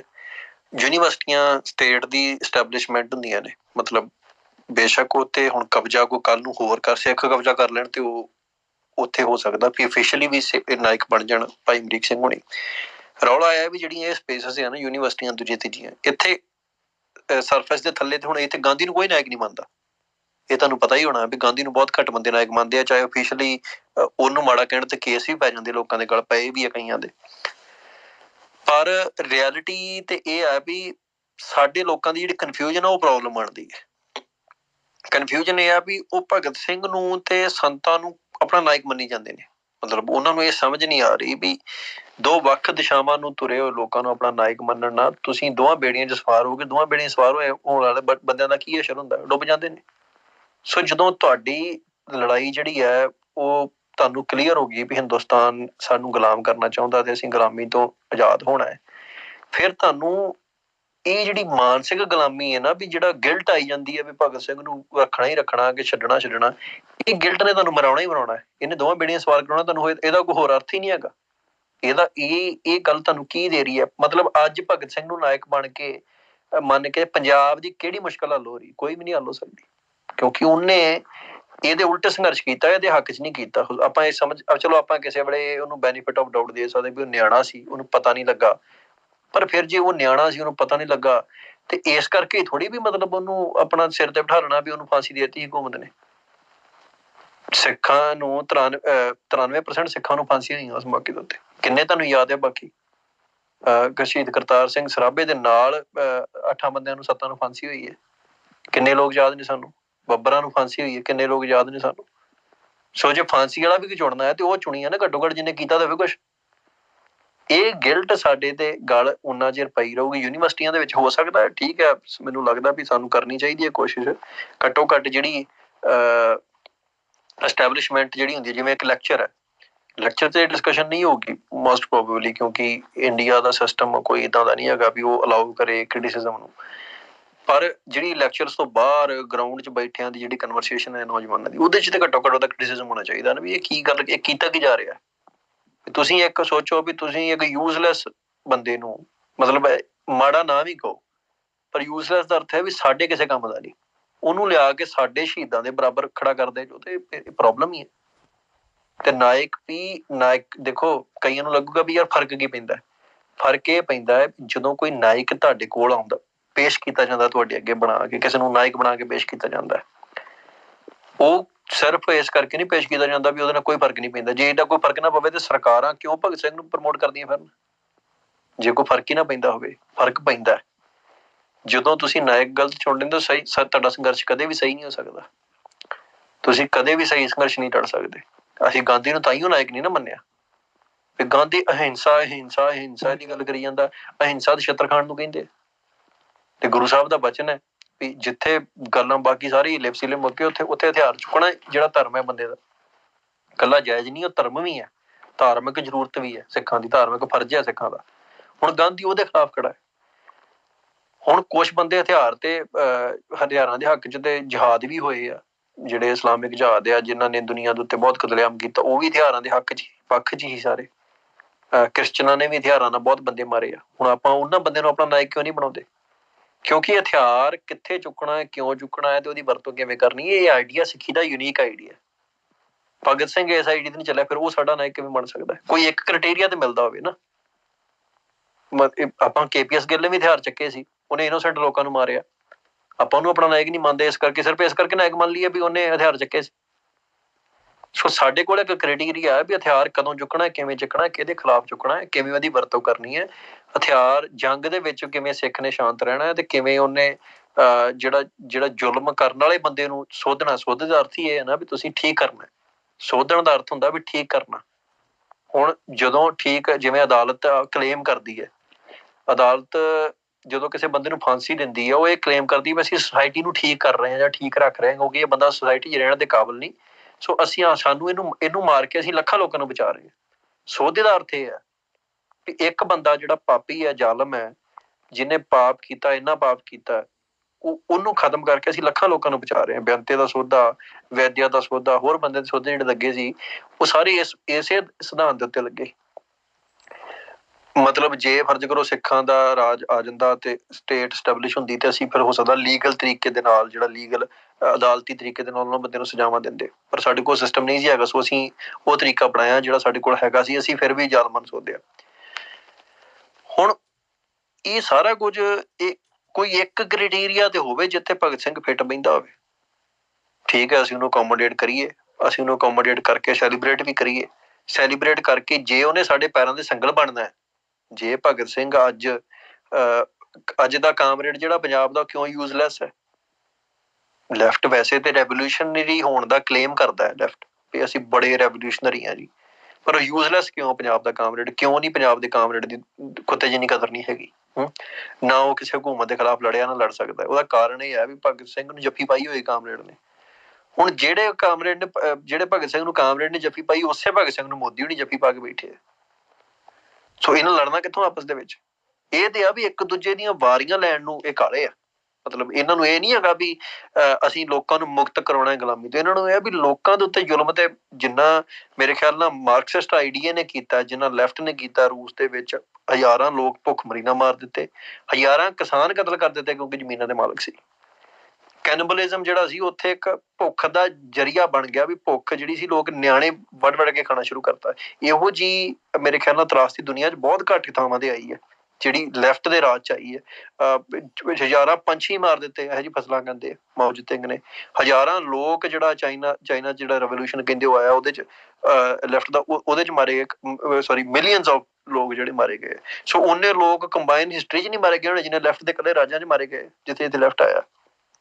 ਸੋ ਲੈਫਟ ਦਾ ਅਰਥ ਤੇ ਇਹ ਨਹੀਂ ਹੈਗਾ ਵੀ ਲੋਕਾਂ ਨੂੰ ਪੀੜਾ ਚੋਂ ਕੱਢਣਾ। ਉਹਦਾ ਅਰਥ ਉਹ ਹੀ ਬੜਾ ਸਿੰਪਲ ਜਿਹਾ ਅਰਥ ਹੈ ਵੀ ਚਰਚ ਕਿਉਂ ਜ਼ੁਲਮ ਕਰੇ, ਅਸੀਂ ਕਰਾਂਗੇ, ਅਸੀਂ ਚਰਚ ਨੂੰ ਵੀ ਵੱਧ ਕੇ ਕਰਾਂਗੇ। ਸੋ ਉਹਨਾਂ ਕੋਲ ਇੱਕੋ ਆਈਡੀਆ ਸੀ ਵੀ ਚਰਚ ਧਰਮ ਹੈ ਤੇ ਧਰਮ ਦੇ ਖਿਲਾਫ ਅਸੀਂ ਇੱਕ ਐਸਟੈਬਲਿਸ਼ਮੈਂਟ ਖੜੀ ਕਰ ਦਿਆਂਗੇ। ਇਹ ਦੋਵਾਂ ਧਿਰਾਂ ਦੀ ਪਾਵਰ ਦੀ ਲੜਾਈ ਹੈ। ਇਹਦੇ 'ਚ ਬੰਦਾ ਮਰਦਾ ਹੀ ਮਰਦਾ, ਇਹਦੇ 'ਚ ਇਨਸਾਨੀਅਤ ਵੀ ਮਰਦੀ, ਸਾਰਾ ਕੁਝ ਹੀ ਮਰਦਾ। ਇਹ ਦੋ ਧਿਰਾਂ ਨੇ, ਹਨਾ। ਸੋ ਇਹ ਇੱਕ ਪਾਸੇ ਭਗਤ ਸਿੰਘ ਖੜ ਜੇ, ਇੱਕ ਪਾਸੇ ਮੋਦੀ ਖੜ ਜੇ, ਸਾਡੇ ਲਈ ਫਰਕ ਕੀ ਪੈ ਰਿਹਾ? ਇਹ ਅਸੀਂ ਗੱਲ ਵੇਖੀ। ਅਸੀਂ ਇਹ ਨਾ ਵੇਖੀਏ ਵੀ ਕੁਰਬਾਨੀ ਕਿੰਨੇ, ਕੁਰਬਾਨੀ ਤੇ ਦੇਖੋ ਜੀ ਕੋਈ ਵੀ ਦਿੰਦਾ ਹੈ, ਕੁਰਬਾਨੀ ਤੇ ਹਰ ਕੋਈ ਦਿੰਦਾ। ਇੱਧਰੋਂ ਪਾਕਿਸਤਾਨ ਤੇ ਇੰਡੀਆ ਦੀ ਜੰਗ ਹੁੰਦੀ ਹੈ, ਉਧਰਲੇ ਜਿਹੜੇ ਬੰਦੇ ਮਾਰੇ ਜਾਂਦੇ ਉਹਨੂੰ ਉਹ ਸ਼ਹੀਦ ਕਹਿੰਦੇ ਆ, ਇੱਧਰਲੇ ਮਾਰੇ ਜਾਂਦੇ ਇਹਨਾਂ ਨੂੰ ਇਹ ਸ਼ਹੀਦ ਕਹਿੰਦੇ ਆ। ਸੋ ਮਾਰੇ ਤੇ ਜਾ ਰਹੇ ਆ ਦੋਵੇਂ ਪਾਸੇ ਬੰਦੇ, ਲੜਕੇ ਮਰ ਰਹੇ ਆ। ਚੀਨ ਦੇ ਬੰਦੇ ਜਦੋਂ ਮਾਰੇ ਜਾਂਦੇ, ਚੀਨ ਵਾਲੇ ਉਹਨਾਂ ਨੂੰ ਸ਼ਹੀਦ ਕਹਿੰਦੇ ਹੋਣਗੇ। ਸੋ ਮਰ ਜਾਣਾ ਜਾਂ ਜਾਨ ਦੇ ਦੇਣੀ, ਹਊਤੀ ਦੇ ਦੇਣੀ ਨਿਰੀ, ਉਹ ਕੋਈ ਏਡਾ ਵੱਡਾ ਰੌਲਾ ਨਹੀਂ ਹੈਗਾ। ਉਹ ਦਿੱਤੀ ਜਾ ਰਹੀ ਹੈ। ਸ਼ਹਾਦਤ ਦੇ ਅਰਥ ਬੜੇ ਡਿਫਰੈਂਟ ਹੈ। ਸ਼ਹੀਦ ਆਜਮ ਕਹਿ ਦੇਣਾ ਕਿਸੇ ਨੂੰ, ਆਜਮ ਕਾਹਦਾ ਜੀ? ਆਜਮ ਤੇ ਛੱਡੋ, ਵੀ ਮਤਲਬ ਤੁਸੀਂ ਫਿਰ ਕੋਈ ਨਵਾਂ ਕ੍ਰਾਈਟੇਰੀਆ ਸ਼ੁਰੂ ਕੀਤਾ ਲੱਗਦਾ ਵੀ ਜਿਹਦੇ ਚ ਭਗਤ ਸਿੰਘ ਨੂੰ ਸ਼ਹੀਦ ਆਜਮ ਕਿਹਾ ਜਾ ਰਿਹਾ ਹੈ, ਕਿਉਂਕਿ ਉਹਦੇ ਕੋਲ ਹੈ ਕੀ ਐਸਾ ਜਿਹੜਾ ਉਹਨੇ ਆਗਾਜ਼ ਕੀਤਾ ਕਿਸੇ ਗੱਲ ਦਾ। ਮਤਲਬ ਜਿਹੜਾ ਕੋਈ ਤੇ ਇੱਕ ਗੱਲ ਐਸੀ ਆਪਾਂ ਨੂੰ ਲੱਭਣੀ ਪਊਗੀ ਜਿਹਦੇ ਚ ਜਿੱਦਾਂ ਕਹਿੰਦੇ ਨਾ ਸ਼ਹੀਦਾਂ ਦੇ ਸਰਤਾਜ ਗੁਰੂ ਸਾਹਿਬ ਨੂੰ ਕਿਹਾ, ਆਪਾਂ ਉਹਦਾ ਸਿਧਾਂਤ ਦਿੱਤਾ ਹੈ ਨਾ। ਬਾਬਾ ਬੰਦਾ ਸਿੰਘ ਬਹਾਦਰ ਨੂੰ ਪਹਿਲਾ ਉਹਨਾਂ ਨੇ ਕਿਹਾ ਵੀ ਪਹਿਲਾਂ ਜਿੰਨੇ ਲੋਕਾਂ ਨੂੰ ਜ਼ਮੀਨਾਂ ਦੇ ਮਾਲਕ ਬਣਾਇਆ, ਹਨਾ, ਉਹਨੇ ਕਰਕੇ ਦਿਖਾਇਆ ਸਾਰਾ ਕੁਝ। ਤਾਂ ਕਰਕੇ ਉਹਨੂੰ ਕਿਹਾ ਜਾਂਦਾ ਹੈ ਪਹਿਲਾ ਬਾਦਸ਼ਾਹ ਸਿੱਖ ਰਾਜ ਦਾ। ਹੁਣ ਭਗਤ ਸਿੰਘ ਨੂੰ ਆਜ਼ਮ ਉਹਦੇ ਨਾਲ ਤੇ ਜੋੜਤਾ। ਸਾਨੂੰ ਇਹਦਾ ਬਹੁਤ ਵੱਡੇ ਪੱਧਰ ਤੇ ਕ੍ਰਿਟਿਸਿਜ਼ਮ ਕਰਨਾ ਚਾਹੀਦਾ ਹੈ ਵੀ ਇਹ ਕਿਉਂ ਕੀਤਾ ਬਾਈ ਤੁਸੀਂ? ਮਤਲਬ ਇਹ ਤੋਂ ਪਹਿਲਾਂ ਕੋਈ ਸ਼ਹੀਦ ਨਹੀਂ ਹੋਇਆ, ਵੀ ਇਹ ਤੋਂ ਪਹਿਲਾਂ ਕਈ ਸ਼ਹੀਦ ਹੋਏ ਆ, ਤੋਂ ਬਾਅਦ ਕਈ ਹੋਏ ਆ ਜਿਹੜੇ ਬਹੁਤ ਵੱਡੇ ਸਿਧਾਂਤਾਂ ਲਈ ਲੜੇ ਆ, ਜਿਨ੍ਹਾਂ ਨੇ ਦੁਨੀਆ ਦੀਆਂ ਬੜੀਆਂ ਵੱਡੀਆਂ ਮੁਸ਼ਕਲਾਂ ਨੂੰ ਆਇਡੈਂਟੀਫਾਈ ਕਰਕੇ ਉਹਨਾਂ ਦੇ ਖਿਲਾਫ ਜੰਗ ਲੜੀ ਹੈ। ਤੇ ਇਸ ਬੰਦੇ ਨੂੰ ਤੁਸੀਂ ਸ਼ਹੀਦਾਂ ਦਾ ਜਿਹੜਾ ਸ਼ਹੀਦ ਆਜਮ ਕਹਿ ਰਹੇ, ਜਿਹੜੇ ਬੰਦੇ ਨੇ ਡੱਕਾ ਭੰਨ ਕੇ ਦੌਰਾ ਨਹੀਂ ਕੀਤਾ। ਜਿਹੜੀ ਮੈਂ ਨਹੀਂ ਕਹਿੰਦਾ ਵੀ ਕੋਈ ਕਹਿਣਗੇ ਵੀ ਤੁਸੀਂ ਕੀ ਕੀਤਾ, ਮੈਂ ਹੀ ਕਹਿੰਦੇ ਵੀ ਸਾਡੇ ਤੋਂ ਸਦਾ ਨੇ ਵੱਧ ਹੀ ਕੀਤਾ ਹੋਵੇ, ਪਰ ਆਪਾਂ ਭਗਤ ਸਿੰਘ ਦਾ ਕੰਪੈਰੀਜ਼ਨ ਮੇਰੇ ਨਾਲ ਜਾਂ ਕਿਸੇ ਹੋਰ ਬੰਦੇ ਨਾਲ ਨਹੀਂ ਕਰ ਰਹੇ। ਅਸੀਂ ਉਹਨੂੰ ਸ਼ਹੀਦ ਆਜ਼ਮ ਕਹਿਣ ਦੀ ਜਿੱਦ ਕਰ ਰਹੇ ਹਾਂ, ਇੱਥੇ ਜਿਹੜੇ ਬੰਦੇ ਸਟੇਟ ਕਰ ਰਹੀ ਹੈ ਜਿੱਦ ਵੀ ਸ਼ਹੀਦ ਆਜ਼ਮ ਕਹਿਣਾ। ਹੁਣ ਜਦੋਂ ਸ਼ਹੀਦੇ ਆਜ਼ਮ ਕਹੋਗੇ ਤੇ ਫਿਰ ਤੇ ਸ਼ਹੀਦਾਂ ਦੀ ਲੈਣ ਲੱਗੂਗੀ, ਉਹਦੇ ਚ ਚੂਜ਼ ਕੀਤਾ ਜਾਊਗਾ ਵੀ ਕਿਹੜਾ ਉੱਚਾ ਕਿਹੜਾ ਨੀਵਾਂ। ਤੇ ਫਿਰ ਤੇ ਜਦੋਂ ਫਿਰ ਤੇ ਭਗਤ ਸਿੰਘ ਮੈਨੂੰ ਲਾਸਟ ਨੰਬਰ ਤੇ ਬਣਾਊ। ਜੇ ਇਹੋ ਜਿਹੀ ਕੋਈ ਇਹਨਾਂ ਨੇ ਕਰਨਾ ਕੰਪੈਰੀਜ਼ਨ, ਫਿਰ ਤੇ ਉਹ ਲਾਸਟ ਨੰਬਰ ਤੇ ਆਊਗਾ। ਸੋ ਸਾਡਾ ਨਾਇਕ ਕੌਣ ਹੈ? ਸਾਡਾ ਨਾਇਕ ਉਹ ਹੈ ਜਿਹੜਾ ਦਿੱਲੀ ਨੂੰ ਆਪਣਾ ਦੁਸ਼ਮਣ ਮੰਨਦਾ ਹੈ। ਸਾਡਾ ਨਾਇਕ ਉਹ ਹੋ ਸਕਦਾ ਜਿਹੜਾ ਪੰਜਾਬੀ ਬੋਲੀ ਨੂੰ ਸਿਰਫ ਬੋਲੀ ਮੰਨਦਾ ਪੰਜਾਬ ਦੀ। ਕਈ ਲੋਕ ਕਹਿੰਦੇ ਹਿੰਦੀ ਥੱਲੇ ਲਿਖ ਦਿਓ, ਮੈਂ ਕਹਿੰਦਾ ਹਿੰਦੀ ਹੋਣੀ ਨਹੀਂ ਚਾਹੀਦੀ ਪੰਜਾਬ ਦੇ ਵਿੱਚ। ਹਿੰਦੀ ਦਾ ਕੰਮ ਕੀ ਹੈ ਪੰਜਾਬ ਦੇ ਵਿੱਚ? ਥੱਲੇ ਲਿਖਣਾ ਉੱਤੇ ਲਿਖਣਾ ਤੇ ਗੱਲ ਹੀ ਬਾਈ ਦੀ ਹੈ। ਹਿੰਦੀ ਦਾ ਕੰਮ ਕੀ ਹੈ ਪੰਜਾਬ ਦੇ ਵਿੱਚ? ਸੋ ਜਿਹੜਾ ਬੰਦਾ ਇਸ ਗੱਲ ਦੀ ਗੱਲ ਕਰਦਾ ਉਹ ਸਾਡਾ ਨਾਇਕ ਹੈ। ਜਿਹੜਾ ਬੰਦਾ ਇਹ ਗੱਲ ਕਹਿੰਦਾ ਵੀ ਪੰਜਾਬ ਦੇ ਪਾਣੀ ਦੀ ਇੱਕ ਬੂੰਦ ਕਿਸੇ ਹੋਰ ਨੂੰ ਨਹੀਂ ਮਿਲਣੀ ਚਾਹੀਦੀ, ਉਹ ਸਾਡਾ ਨਾਇਕ ਹੈ। ਜਿਹੜਾ ਬੰਦਾ ਇਹ ਕਹਿੰਦਾ ਵੀ ਪੰਜਾਬ ਜਿਹੜਾ ਵਾ ਉਹ ਹਿੰਦੁਸਤਾਨ ਦੀ ਬਸਤੀਵਾਦੀ ਜਿਹੜੀ ਰਾਜ ਚੋਂ ਆਜ਼ਾਦ ਹੋਣਾ ਚਾਹੀਦਾ, ਉਹ ਸਾਡਾ ਨਾਇਕ ਹੈ। ਜਿਹੜਾ ਬੰਦਾ ਇਹ ਕਹਿੰਦਾ ਵੀ ਸਿੱਖਾਂ ਨੂੰ ਸਿੱਖ ਬਣ ਕੇ ਵਿਚਰਨਾ ਚਾਹੀਦਾ, ਸਿੱਖਾਂ ਦੀ ਆਇਡੈਂਟੀਟੀ ਦੇ ਉੱਤੇ ਕੋਈ ਇੱਕ ਕਿਸਮ ਦਾ ਕੁਐਸਚਨ ਨਹੀਂ ਹੋਣਾ ਚਾਹੀਦਾ, ਉਹ ਸਾਡਾ ਨਾਇਕ ਹੈ। ਨਾ ਕਿ ਉਹ ਬੰਦਾ ਸਾਡਾ ਨਾਇਕ ਹੋ ਸਕਦਾ ਜਿਹਨੇ ਸਾਰੇ ਮਸਲਿਆਂ ਦੇ ਉੱਤੇ ਸਾਡੇ ਉਲਟ ਸਟੈਂਡ ਲਿਆ ਹੋਵੇ। ਸੋ ਆਪਾਂ ਜਿਹੜਾ ਨਾ ਅੱਜ ਜੇ ਭਗਤ ਸਿੰਘ ਹੁੰਦਾ ਤੇ ਉਹਨੇ ਕੀ ਕਹਿਣਾ ਜੀ? ਉਹਨੇ ਕਹਿਣਾ ਪਾਣੀ ਦੇ ਸਾਰਿਆਂ ਨੂੰ ਸਾਂਝਾ ਹੈ ਜੀ, ਦੇ ਦਿਓ ਪਾਣੀ ਉਹਨਾਂ ਨੂੰ। ਬੋਲੀ ਸਗੋਂ ਤੁਸੀਂ ਹਿੰਦੀ ਬੋਲੀ ਅਪਣਾ ਲਓ ਤੇ ਹਿੰਦੀ ਕਿਉਂਕਿ ਜ਼ਿਆਦਾ ਲੋਕ ਬੋਲਦੇ ਆ, ਤਾਂ ਤੁਹਾਡੀ ਜਿਹੜੀ ਸੌਖ ਹੋ ਜਾਊਗੀ। 100 ਤਰਕ ਦੇਣ ਵਾਲੇ ਦਿੰਦੇ ਆ ਨਾ, ਮਤਲਬ ਗੁਰਦਾਸ ਮਾਨ ਵਰਗੇ ਬੰਦੇ। ਸੋ ਇਹ ਜਿਹੜਾ ਨਾ ਅੱਜ ਭਗਤ ਸਿੰਘ ਨੂੰ ਤੁਸੀਂ ਲਿਆ ਕੇ ਪੇਸ਼ ਕਰੋ ਇੱਥੇ ਮੌਕੇ ਦੇ ਉੱਤੇ, ਉਹਨੂੰ ਇਮੈਜਿਨ ਕਰੋ ਕਿ ਅੱਜ ਭਗਤ ਸਿੰਘ ਜਿਹੜਾ ਸਾਡੀ ਪ੍ਰੋਬਲਮ ਹੈ, ਜਿਹੜੀ ਗੁਲਾਮੀ ਨਾਲ ਅਸੀਂ ਜੂਝ ਰਹੇ ਹਾਂ, 2.5-3 ਲੱਖ ਨੌਜਵਾਨ ਨੂੰ ਅਸੀਂ ਸ਼ਹੀਦ ਕਰਾ ਲਿਆ, ਧੀਆਂ ਭੈਣਾਂ ਦੀ ਬੇਪਤੀ ਕਰਾ, ਉਹਦੀ ਤਾਂ ਭਗਤ ਸਿੰਘ ਦੀ ਅਪਰੋਚ ਕੀ ਹੁੰਦੀ? ਉਹਦੇ ਤੇ ਭਗਤ ਸਿੰਘ ਨੇ ਇਹ ਥੋੜ੍ਹੀ ਕਹਿਣਾ ਵੀ ਸਿੱਖਾਂ ਨਾਲ ਬੜਾ ਜ਼ੁਲਮ ਹੋਇਆ ਜੀ, ਹੁਣ ਸਿੱਖਾਂ ਨੂੰ ਆਪਣੀ ਲੜਾਈ। ਉਹਨੇ ਕਹਿਣਾ ਵੀ ਤੁਹਾਡੇ ਤੇ ਜ਼ੁਲਮ ਤਾਂ ਹੋਇਆ ਵੀ ਤੁਸੀਂ ਪੰਗੇ ਲੈਂਦੇ ਸੀ ਜੀ, ਤੁਸੀਂ ਸਿੱਖੀ ਨਹੀਂ ਕਰਨ ਹਟੇ, ਤਾਂ ਤੁਹਾਡੇ ਤੇ ਜ਼ੁਲਮ ਹੋਇਆ। ਉਹਦੀ ਅਪਰੋਚ ਇਹ ਹੋਣੀ, ਕਿਉਂਕਿ ਉਹ ਜਿਹੜੀ ਗੱਲ ਲਈ ਲੜਨਾ ਚਾਹੁੰਦਾ ਸੀ, ਉਹ ਉਸੇ ਗੱਲ ਲਈ ਉਸੇ ਗੱਲ ਦੇ ਖਿਲਾਫ ਸਾਡੇ ਤੇ ਜ਼ੁਲਮ ਹੋਇਆ। ਉਹ ਉਸ ਢਾਂਚੇ ਨੂੰ ਜੇ ਭਗਤ ਸਿੰਘ ਜਿਉਂਦਾ ਰਹਿੰਦਾ ਤੇ ਉਹਨੇ ਨਹਿਰੂ ਬਣਨਾ ਸੀ। ਉਹਨੇ ਕੀ ਬਣਨਾ? ਉਹਨੇ ਇੱਕ ਇਹੋ ਜਿਹਾ ਲੀਡਰ ਬਣਨਾ ਹੈ ਜਿਹਨੇ ਜਰਾਇਮ ਪੇਸ਼ਾ ਕੌਮ ਕਹਿਣਾ ਹੈ ਸਿੱਖਾਂ ਨੂੰ, ਕਿਉਂਕਿ ਉਹਨੂੰ ਐ ਲੱਗਦਾ ਸੀ ਵੀ ਜ਼ੁਲਮ ਉਹਨਾਂ ਤੇ। ਜਦੋਂ ਉਹਨੇ ਬੰਦੇ ਮਾਰ ਦਿੱਤੇ ਨਾ, ਜੇਲ੍ਹ 'ਚ ਚਲ ਗਿਆ, ਉਹ ਕਹਿੰਦਾ ਕਿਤਾਬਾਂ ਹੀ ਮਤਲਬ ਅਸਲ ਰੈਵੋਲਿਊਸ਼ਨ ਹੈ। ਫਿਰ ਤੂੰ ਕਿਤਾਬਾਂ ਕਿਉਂ ਨਹੀਂ ਫੜੀਆਂ? ਤੂੰ ਤੇ ਹਥਿਆਰ ਚੱਕੀ ਫਿਰਦਾ ਰਿਹਾ। ਮਤਲਬ ਉਹ ਲੋਕਾਂ ਨੂੰ ਕਹਿੰਦਾ ਹਥਿਆਰ ਨਾ ਚੱਕੋ। ਹੁਣ ਭਾਵ ਉਹ ਇਹੋ ਕੰਮ ਕਹਿੰਦੇ ਨੇ 47 ਤੋਂ ਪਹਿਲਾਂ। ਉਹ ਕਹਿੰਦੇ ਸਿੱਖਾਂ ਨੂੰ ਵੀ ਹਥਿਆਰ ਚੱਕੋ।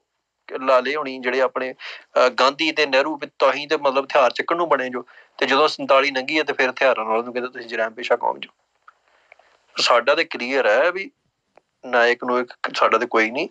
ਜਿਹੜੀਆਂ ਕਰਤੂਤਾਂ ਕਰ ਰਹੇ ਨੇ ਇਹਨਾਂ ਸਾਡਾ ਉਹਨੂੰ ਖਲਨਾਇਕ ਬਣਾ ਦੇਣਾ। ਅਸੀਂ ਚਾਹੁੰਦੇ ਨਹੀਂ ਵੀ ਉਹਨੂੰ ਖਲਨਾਇਕ ਕਹੀਏ, ਕਿਉਂਕਿ ਸਾਡੇ ਲਈ ਐਗਜ਼ਿਸਟੈਂਸ ਨਹੀਂ ਹੈਗੀ ਉਹਦੀ ਕੋਈ। ਸਾਡੇ ਤੇ ਥੋਪਿਆ ਗਿਆ, ਸਾਡੀਆਂ ਟੈਕਸਟ ਬੁੱਕਾਂ 'ਚ ਵਾੜਿਆ ਗਿਆ, ਅਸੀਂ ਉਹਨੂੰ ਇਗਨੋਰ ਕਰਨਾ ਚਾਹੁੰਦੇ ਹਾਂ। ਪਰ ਜੇ ਤੁਸੀਂ ਸਾਨੂੰ ਸੱਚ ਬੋਲਣ ਦੇ ਉੱਤੇ ਇਹ ਕਹੋਗੇ ਵੀ ਦੇਖੋ ਜੀ ਤੁਹਾਡੇ ਜਿਹੜੇ ਸੁੱਤੇ ਹੋਏ MLA ਅੱਜ ਕੁੰਭ ਕਰਨ ਦੀ ਨੀਂਦ, ਉਹ ਵੀ ਉੱਠ ਕੇ ਬੋਲਣਗੇ ਵੀ ਭਾਈ ਮਾਨ ਮਾਫੀ ਮੰਗੇ। ਮਾਨ ਮੂੰਹ ਤੇ ਕੋਈ ਮਾਫੀ ਨਹੀਂ ਮੰਗਦਾ। ਤੁਸੀਂ ਕੀ ਕਰੋਗੇ? ਬੰਦੇ ਨੂੰ ਅੰਦਰ ਦਬਾ ਦੋਗੇ, ਹੋਰ ਕੀ ਕਰ ਲਓਗੇ? ਨਾਲੇ ਮਤਲਬ ਮਾਫੀ ਕਾਹਦੀ ਮੰਗੀਏ? ਮਾਫੀ ਤੇ ਹੁਣ ਤਾਂ ਮੰਗੀਏ ਵੀ ਜਿਹੜਾ ਜੇ ਕਿਸੇ ਨੇ ਕੋਈ ਝੂਠ ਬੋਲਿਆ ਹੋਵੇ। ਜੇ ਅਸੀਂ ਇਹ ਕਹਿੰਦੇ ਹਾਂ ਭਗਤ ਸਿੰਘ ਨੇ ਗੁਰਮੁਖੀ ਬੋਲੀ ਦਾ ਵਿਰੋਧ ਕੀਤਾ, ਲਿਪੀ ਦਾ, ਤੇ ਜੇ ਨਹੀਂ ਕੀਤਾ ਤਾਂ ਦੱਸ ਦਿਓ। ਜੇ ਅਸੀਂ ਕਹਿੰਦੇ ਭਗਤ ਸਿੰਘ ਵਨ ਆਇਡੈਂਟੀਟੀ, ਜਿਹੜੀ ਵਨ ਨੇਸ਼ਨ ਵਨ ਆਇਡੈਂਟੀਟੀ ਦਾ ਸਮਰਥਕ ਰਿਹਾ, ਤੇ ਜੇ ਨਹੀਂ ਹੈਗਾ ਤਾਂ ਦੱਸ ਦਿਓ। ਤੇ ਜੇ ਹੈਗਾ ਹੈ ਤੇ ਫਿਰ ਤੁਹਾਨੂੰ ਇਤਰਾਜ਼ ਕੀ ਹੈ ਸਾਡੇ ਕ੍ਰਿਟਿਸਿਜ਼ਮ ਤੋਂ? ਤੁਸੀਂ ਵੀ ਸਾਡਾ ਕਰੀ ਜਾਓ। ਤੁਸੀਂ ਸਾਨੂੰ ਕਹੀ ਜਾਓ ਵੀ ਜਿਹੜੇ ਸਿੱਖ ਲੜਾਕੂ ਆ ਉਹ ਸਿੱਖਾਂ ਦੇ ਰਾਜ ਦੀ ਗੱਲ ਕਰਦੇ ਸੀ ਜੀ। ਅਸੀਂ ਇਹ ਗੱਲ ਦੇ ਵਿੱਚ ਕੋਈ ਨਹੀਂ ਤੁਹਾਡਾ ਵਿਰੋਧ ਕਰਦੇ। ਸੱਚ ਬੋਲੋ, ਸਾਨੂੰ ਸਾਡੇ ਗਾੜੀ ਬੋਲੀ ਜਾਓ, ਅਸੀਂ ਸੱਚ ਬੋਲਦੇ ਹਾਂ, ਤੁਸੀਂ ਵੀ ਬੋਲੀ ਜਾਓ। ਪਰ ਜੇ ਤੁਸੀਂ ਸਾਨੂੰ ਸੱਚ ਬੋਲਣ ਦੇ ਉੱਤੇ ਕਹੋਗੇ ਵੀ ਤੁਸੀਂ ਮਾਫੀ ਮੰਗੋ, ਇਹ ਕੋਈ ਮਤਲਬ ਲਾਲੇ ਥੋੜ੍ਹੀ ਹੈ ਵੀ ਜਾਂ ਕੋਈ ਮਤਲਬ ਅਸੀਂ ਕੋਈ ਬ੍ਰਾਹਮਣ ਆ, ਕੋਈ ਹਿੰਦੂ ਆ ਵੀ ਉੱਠ ਕੇ ਦੂਜੇ ਦਿਨ ਮਾਫੀ ਮੰਗਣ ਤੁਰ ਪਈਏ ਕਿਸੇ ਨਾ ਕਿਸੇ ਕੋਲ। ਠੀਕ ਹੈ, ਏਦਾਂ ਤੇ ਫਿਰ ਸਾਡੀ ਮੈਨੂੰ ਲੱਗਦਾ ਵੀ ਮਾਫੀਆਂ ਦਾ ਇਤਿਹਾਸ ਹੀ ਸਾਡਾ ਹੋਣਾ ਇਹ ਮੁਗਲ ਕਾਲ ਵੇਲੇ। ਉਦੋਂ ਵੀ ਉਹ ਵੀ ਇਹੋ ਕਹਿੰਦੇ ਹੋਣਗੇ ਮਾਫੀ ਮੰਗ ਲਓ, ਅਸੀਂ ਤੁਹਾਨੂੰ ਛੱਡ ਦਿੰਦੇ ਹਾਂ। ਸੋ ਇਸ ਕਰਕੇ ਇਹ ਚੰਗਾ ਵਾ ਵੀ ਚੰਮ ਸਾਰਿਆਂ ਦਾ ਬਚਿਆ ਰਵੇ, ਭਗਤ ਸਿੰਘ ਦਾ ਵੀ ਬਚਿਆ ਰਵੇ। ਅਸੀਂ ਨਹੀਂ ਚਾਹੁੰਦੇ ਵੀ ਉਹ ਜਿਹੜਾ ਬੰਦਾ ਇੱਥੋਂ ਤੁਰ ਗਿਆ ਸੰਸਾਰ ਤੋਂ ਉਹਦੀ ਮਿੱਟੀ ਪਲੀਤ ਹੋਵੇ। ਪਰ ਇਹ ਕਰਾਊਗਾ ਕੌਣ? ਇਹ ਉਹ ਲੋਕ ਕਰਾਉਣਗੇ ਜਿਹੜੇ ਬੰਦੇ ਝੂਠੇ ਕਿਸਮ ਦੇ ਇਨਕਲਾਬੀ ਬਣੇ ਆ ਤੇ ਜਿਹਨਾਂ ਨੂੰ ਲੱਗਦਾ ਭਗਤ ਸਿੰਘ ਨੂੰ ਦੀ ਇਮੇਜ ਨੂੰ ਬਚਾਉਣਾ ਬਹੁਤ ਜ਼ਰੂਰੀ ਹੈ। ਤੁਸੀਂ ਸੋਚੋ ਵੀ ਸੁਖਬੀਰ ਬਾਦਲ ਵਰਗੇ ਨਖਿੱਧ ਬੰਦੇ ਜਿਹੜੇ ਆ ਉਹ ਵੀ ਭਗਤ ਸਿੰਘ ਨੂੰ ਡਿਫੈਂਡ ਕਰ ਰਹੇ। ਚੋਰ ਅਚੱਕੇ ਵੀ ਭਗਤ ਸਿੰਘ ਨੂੰ ਡਿਫੈਂਡ ਕਰ ਰਹੇ। ਮਤਲਬ ਇਹਦਾ ਮਤਲਬ ਇਹ ਹੈ ਵੀ ਭਗਤ ਸਿੰਘ ਕੋਈ ਦੁੱਧ ਦਾ ਤੋਤਾ ਨਹੀਂ ਹੈਗਾ। ਉਹ ਇੱਕ ਟੂਲ ਹੈ ਜਿਹਨੂੰ ਵਰਤਦੇ ਨੇ ਲੋਕ ਮੌਕੇ ਦੇ ਉੱਤੇ। ਸੋ ਆਪਾਂ ਉਹ ਟੂਲ ਨਹੀਂ ਬਣਨਾ, ਨਾ ਜਿਹੜਾ ਵਾ ਉਹਨੂੰ ਐਪਰੀਸ਼ੀਏਟ ਕਰਨਾ। ਹਾਂਜੀ, ਜੇ ਕੋਈ ਹੋਰ ਕਿਸੇ ਨੇ ਗੱਲਬਾਤ ਕਰਨੀ ਆ, ਸਵਾਲ ਹੈ ਤੇ ਉਹ ਦੱਸ ਦਿਓ, ਆਪਾਂ ਉੱਤੇ ਗੱਲ ਕਰਾਂਗੇ। ਹਾਂਜੀ ਵੀਰ ਜੀ, ਇੱਕ ਹੋਰ ਸਵਾਲ ਸੀ ਜਿਹੜਾ ਖਾਲਿਸਤਾਨ ਵਰਡ ਬੈਨ ਕਰ ਦਿੱਤਾ ਗਿਆ ਪਾਰਲੀਮੈਂਟ ਦੇ ਵਿੱਚ, ਉਸ ਨੂੰ ਲੈ ਕੇ। ਨਹੀਂ, ਕਿੰਨੇ ਕੀਤਾ ਬੈਨ? ਹਾਂਜੀ, ਇਹ ਪਾਰਲੀਮੈਂਟ ਦੇ ਵਿੱਚ ਉਹਨਾਂ ਨੇ ਇਹ ਤਾਂ 2 ਦਿਨ ਪਹਿਲੇ ਆਈ ਹੈ ਇਹਨਾਂ ਦੀ, ਹਜੇ ਉਹ ਕਨਫਿਊਜ਼ਨ ਜਿਹਾ ਬਿਆਨ ਆ ਉਹਦੇ ਚ ਨਾ, ਕਾਫੀ ਵਰਡ ਜਿਹੜੇ ਆ 18 ਜੂਨ ਤੋਂ ਜਿਹੜਾ ਹੋ ਰਿਹਾ ਪਾਰਲੀਮੈਂਟ ਦੇ ਵਿੱਚ ਮੌਨਸੂਨ ਸੈਸ਼ਨ, ਉਹਦੇ ਚ ਇੱਕ ਵਰਡਸ ਦੀ ਲਿਸਟ ਭੇਜੀ ਗਈ ਆ, ਹਨਾ ਵੀ ਸ਼ਾਇਦ ਕੋਈ ਖੂਨ ਦਾ ਪਸੀਨਾ ਕਹਿੰਦੇ ਆਪਾਂ ਕਿਸਾਨ, ਉਹ ਨਹੀਂ ਕਹਿਣਾ, ਉਹਦੇ ਚ ਵਰਡ ਖਾਲਿਸਤਾਨੀ ਵੀ ਆਇਆ ਵਾ, ਹਨਾ। ਤੇ ਉਹ 2 ਦਿਨ ਪਹਿਲੇ ਦੀ ਨਿਊਜ਼ ਆਈ ਆ, ਵੀ ਹਜੇ ਵੈਸੇ ਇੱਕ ਹਿਸਾਬ ਨਾਲ ਕਨਫਰਮੇਸ਼ਨ ਤੇ ਉਹਦੀ ਹੈਗੀ ਆ, ਪਰ ਉਹ ਦੋਨੇ ਤਰ੍ਹਾਂ ਦੀ ਨਿਊਜ਼ ਦਿੱਤੀ ਗਈ ਆ। ਇੱਕ ਪਾਸੇ ਲਿਸਟ ਦਿੱਤੀ ਗਈ ਆ ਵੀ ਬੈਨ ਕਰ ਦਿੱਤੇ ਗਏ, ਦੂਜੇ ਪਾਸੇ ਕਹਿੰਦੇ ਤੇ ਡਿਸਕਸ਼ਨ ਚੱਲਦੀ ਪਈ ਆ। 18 ਤਰੀਕ ਜਿਹੜਾ ਪਾਰਲੀਮੈਂਟ ਸੈਸ਼ਨ ਹੋਣਾ ਉਹਦੇ ਵਿੱਚ ਨਹੀਂ ਬੋਲੇ ਜਾ ਸਕਦੇ ਸ਼ਬਦ ਖਾਲਿਸਤਾਨੀ, ਵਿੱਚ ਉਹਦੇ ਚ ਲਿਖਿਆ ਹੋਇਆ ਨਾਲ। ਨਹੀਂ, ਉਹ ਤੇ ਫਿਰ ਠੀਕ ਹੈ ਨਾ, ਉਹ ਜਦੋਂ ਉਹਨਾਂ ਦਾ ਰਾਜ ਆ ਤਾਂ ਉਹਨਾਂ ਨੇ ਬੈਨ ਕਰਨਾ ਹੀ ਹੈ। ਉਹ ਸਾਨੂੰ ਹੈਰਾਨੀ ਹੋਣੀ ਨਹੀਂ ਚਾਹੀਦੀ ਇਸ ਗੱਲ ਦੇ ਉੱਤੇ, ਕਿਉਂਕਿ ਸਾਡੇ ਲੋਕ ਵੀ ਬੜਾ ਰੌਲਾ ਪਾਉਂਦੇ, ਸੰਵਿਧਾਨ ਏਦਾਂ, ਸੰਵਿਧਾਨ ਓਦਾਂ। ਤੇ ਸੰਵਿਧਾਨ ਦੀ ਔਕਾਤ ਇਹ ਆ ਵੀ ਜਿਹੜੀ ਤੇਰੇ ਪਾਵਰ ਚ ਹੁੰਦੀ ਹੈ ਸੰਵਿਧਾਨ, ਉਹਦੇ ਕੋਠੇ ਦੀ ਕੰਜਰੀ ਬਣ ਜਾਂਦਾ ਹੈ, ਉਹਦੇ ਕਹਿਣ ਤੇ ਨੱਚਦਾ।